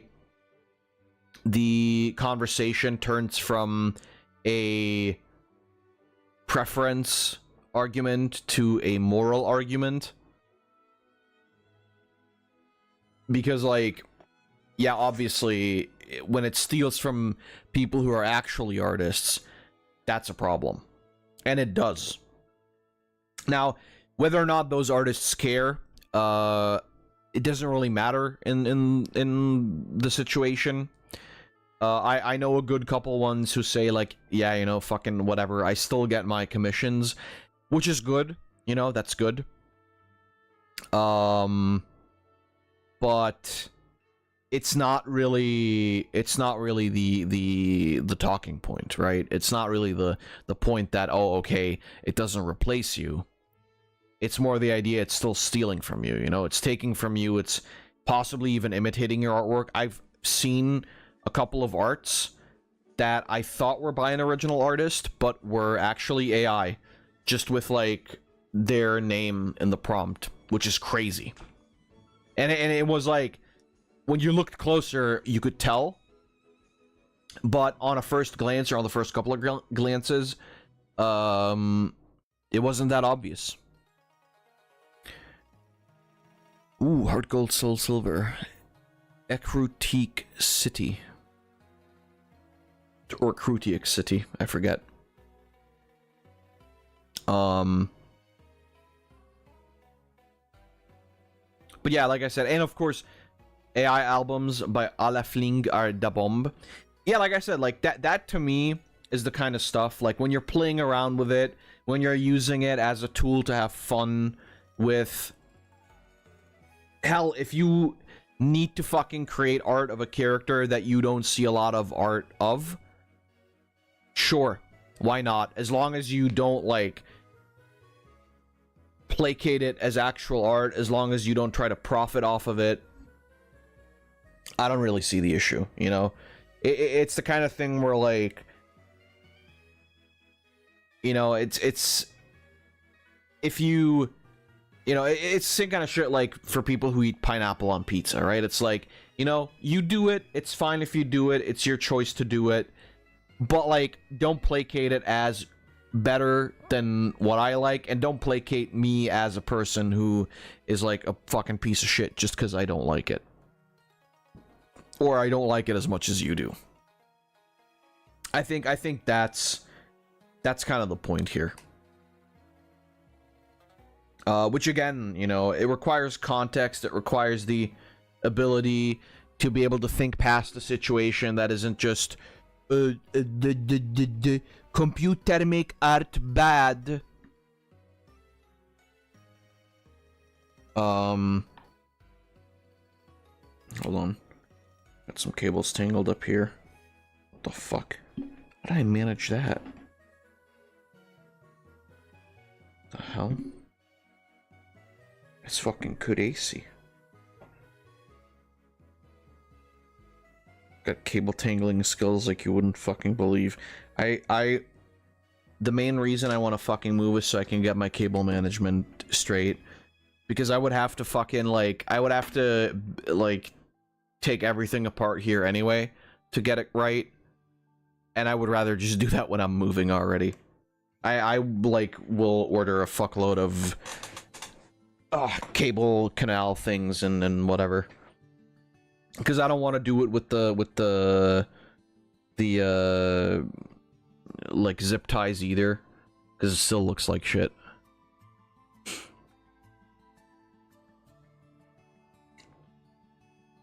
But yeah, like I said, you know, it's a general problem even outside of the AI thing. There's so much generic stuff. It's so much. And you try to look for, like, new artists, and you try to look for new people to follow, and they just do, like, very, very similar shit. This is a massive issue, like I said, generally mostly in the realm of like, anime stuff, because it all just looks the exact fucking same. It's all just the same shit.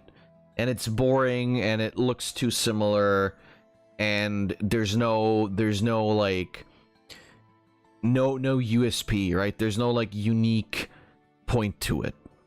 And I find that to be, like, really fucking annoying, because you're doing art. Like, try to be a little more into your direction. But I also know that there are a good amount of people who are worried that they're going too far outside the box and then nobody will like it. But I think you have to. To a certain degree, you always have to go outside of the box with everything you do. If you expect to, like, be somebody unique, or if you sometimes it's not so much that you should, like, look out for the kind of following you can get, but more so the idea of, like, oh, you know, what can I do to stand out? Because I think that's a lot more important than like being able to amass a following. But of course, that in and of itself is an entirely different topic again. And for a lot of people, like, that's the most that matters, which I don't agree with. I don't think that's right. I don't think you should think like that. You should create for creation's sake, and for the fact that, like, you want to have fun with it. Everything else, I think, is just, like, I don't think you're a real artist, like, regardless of like drawing or musically or whatever. I don't think you're a real artist if you're doing things just to like get other people's approval. I genuinely don't think you can call yourself an artist if you're like that. If you're a person who does things because they like doing them and then share them and have the idea at the forefront of their mind that like, oh, this is fun, I want to share it with other people so they can enjoy it along with me. I think that's what makes a real artist, is very much the intention of, I want to do this because I love it, but I also want other people to see it because I love it and because I'm proud of it. But the idea of like, and there are a lot of artists that fall into this, that just want to share shit and get billions of views and retweets and whatever the fuck.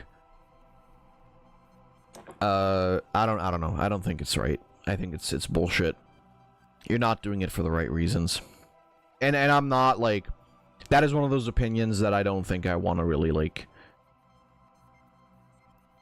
change either, and I don't think can be changed for me. I think that in and of itself is like probably one of the few opinions where I will die on that hill. Like I don't really care.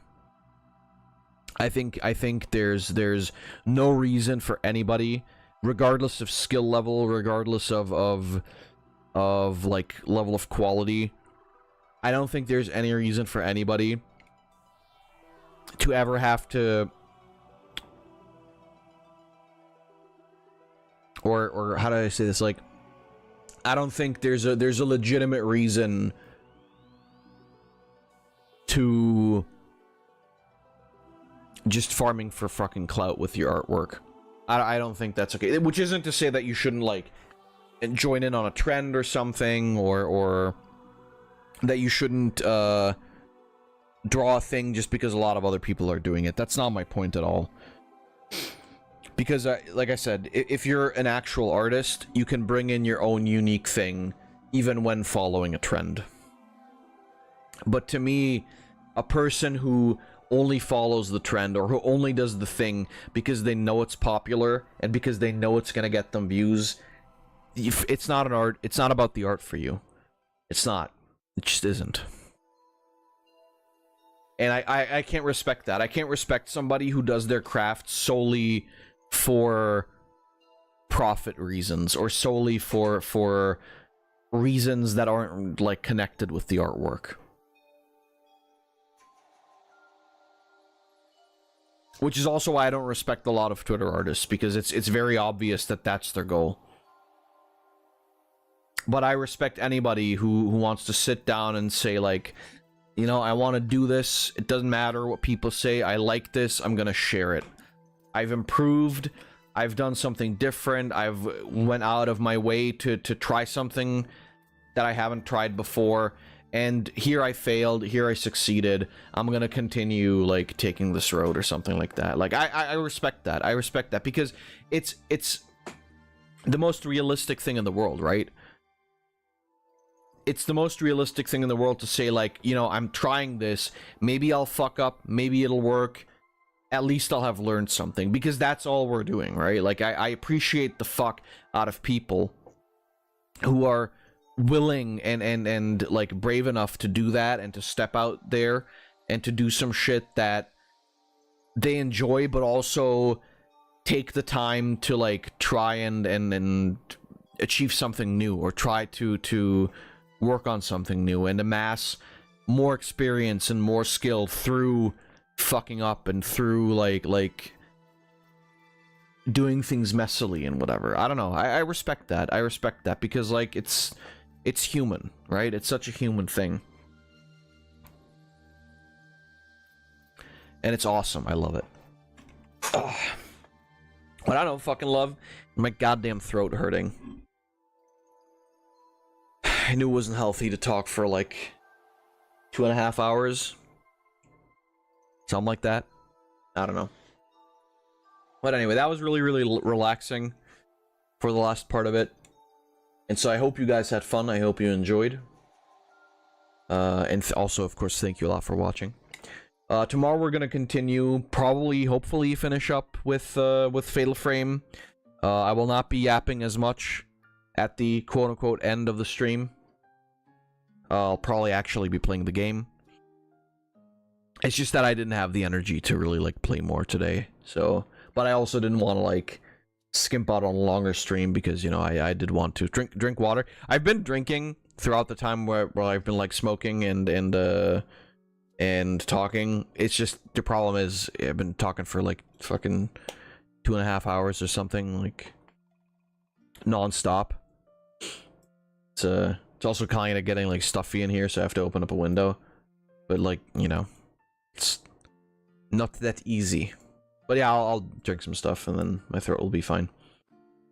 But either way, like I said, thank you guys a lot for joining me. I hope you had fun. I hope you enjoyed. As I said, tomorrow we'll be back with same stuff. If we beat Fatal Frame tomorrow, and we have, like, a lot of time left on stream, I don't know what we'll do. I'll think of something. Horror games are... there are plenty, so that shouldn't be an issue. Next week, let me take a look, but I believe I was correct earlier. Next week, we have another Friday, Saturday with games, which will be most likely something else. I'm not doing another Silent Hill game, no. And then Friday the 31st should be our viewing stream, usually. I know usually I do it on Saturday, but I feel like it works perfectly. Should I be unable to do anything on the 31st, then we'll just do it on the 25th, and then 31st will be, I don't know, something. But I'd like to try and make the 31st our viewing stream. Also because, like, it's easier for me after work to just come here and be like, let's fucking watch some shit. Instead of, like, forgetting about the one door in Fatal Frame. But either way, that's the plan. If something changes, I'll let you guys know.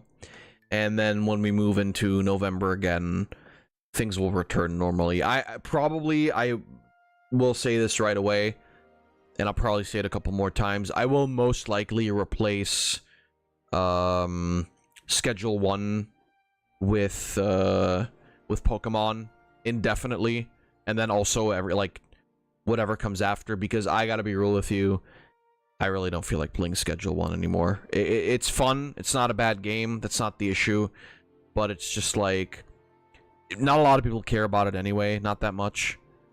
I would assume. Although, based on views, apparently people don't really care about Silksong, so who knows? Maybe I'll just play that on my own, too. But I would like to play some more Silksong, but we'll see. We'll see.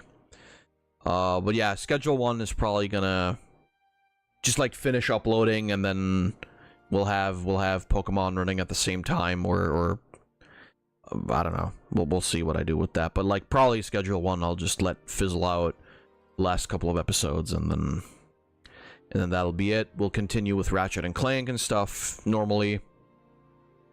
Same with Mario Odyssey, which isn't gonna be a lot more. We're getting towards the end there too, but like I said, Pokemon is coming in November. And yeah, we'll just see. We'll just see what the time brings. Like I said, December we will have my plan for December is probably to most likely do Yakuza streams. Well, it's not a probably if I'm doing Yakuza, but I will do Yakuza. The question is, will I do it the same way I did with the October streams, where I just leave the streams up? Most likely, here's my guess, is that it will almost always be Yakuza, but also with some other games, depending on if I need, like, more footage. I think, though, quite frankly, that November will give us enough footage to also last us through December so that I don't have to play stuff in December. I would assume. I need to math that out, honestly, because I don't know. I know we have a second session of Mario Odyssey that's gonna be going up again. I know we have Ratchet and Clank, the second session, I think. Did we do 2 sessions of Ratchet and Clank? I don't remember. Silksong, we'll see if I continue. I want to, honestly. I don't know if I will. Did we have only? I think we might have only had one. That's true. Yeah, I think Mario Odyssey we had also only one, but the first session was just recorded. Like I said, I'll see what I do about those things. I like Silksong, but the problem is that I like it, and I kind of feel like playing it right now, and I can't do that because I don't want to make a second save file and then also play it on stream, because that's gonna get boring to me. We'll see. We'll see. But like I said, I think the idea is going to be for December that we're doing Yakuza streams. I say fuck it, play Silksong on your own. I'll look at it. I'll consider. There's some other stuff I want to do anyway. That's gonna be more long form as well, so might be a good idea to kick stream Hollow Knight. That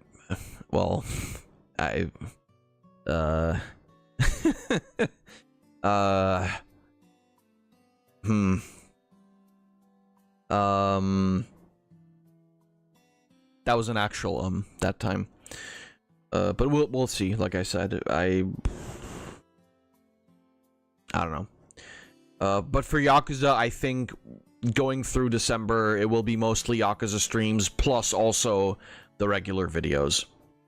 The Halloween thing was kind of a thing where I wanted to do like only Halloween stuff and only leave the Halloween stuff up. But for Christmas and for Yakuza, we're doing the streams and the videos up, and then after that, you know, the streams, the stream sessions that turn into recordings will be unlisted again. So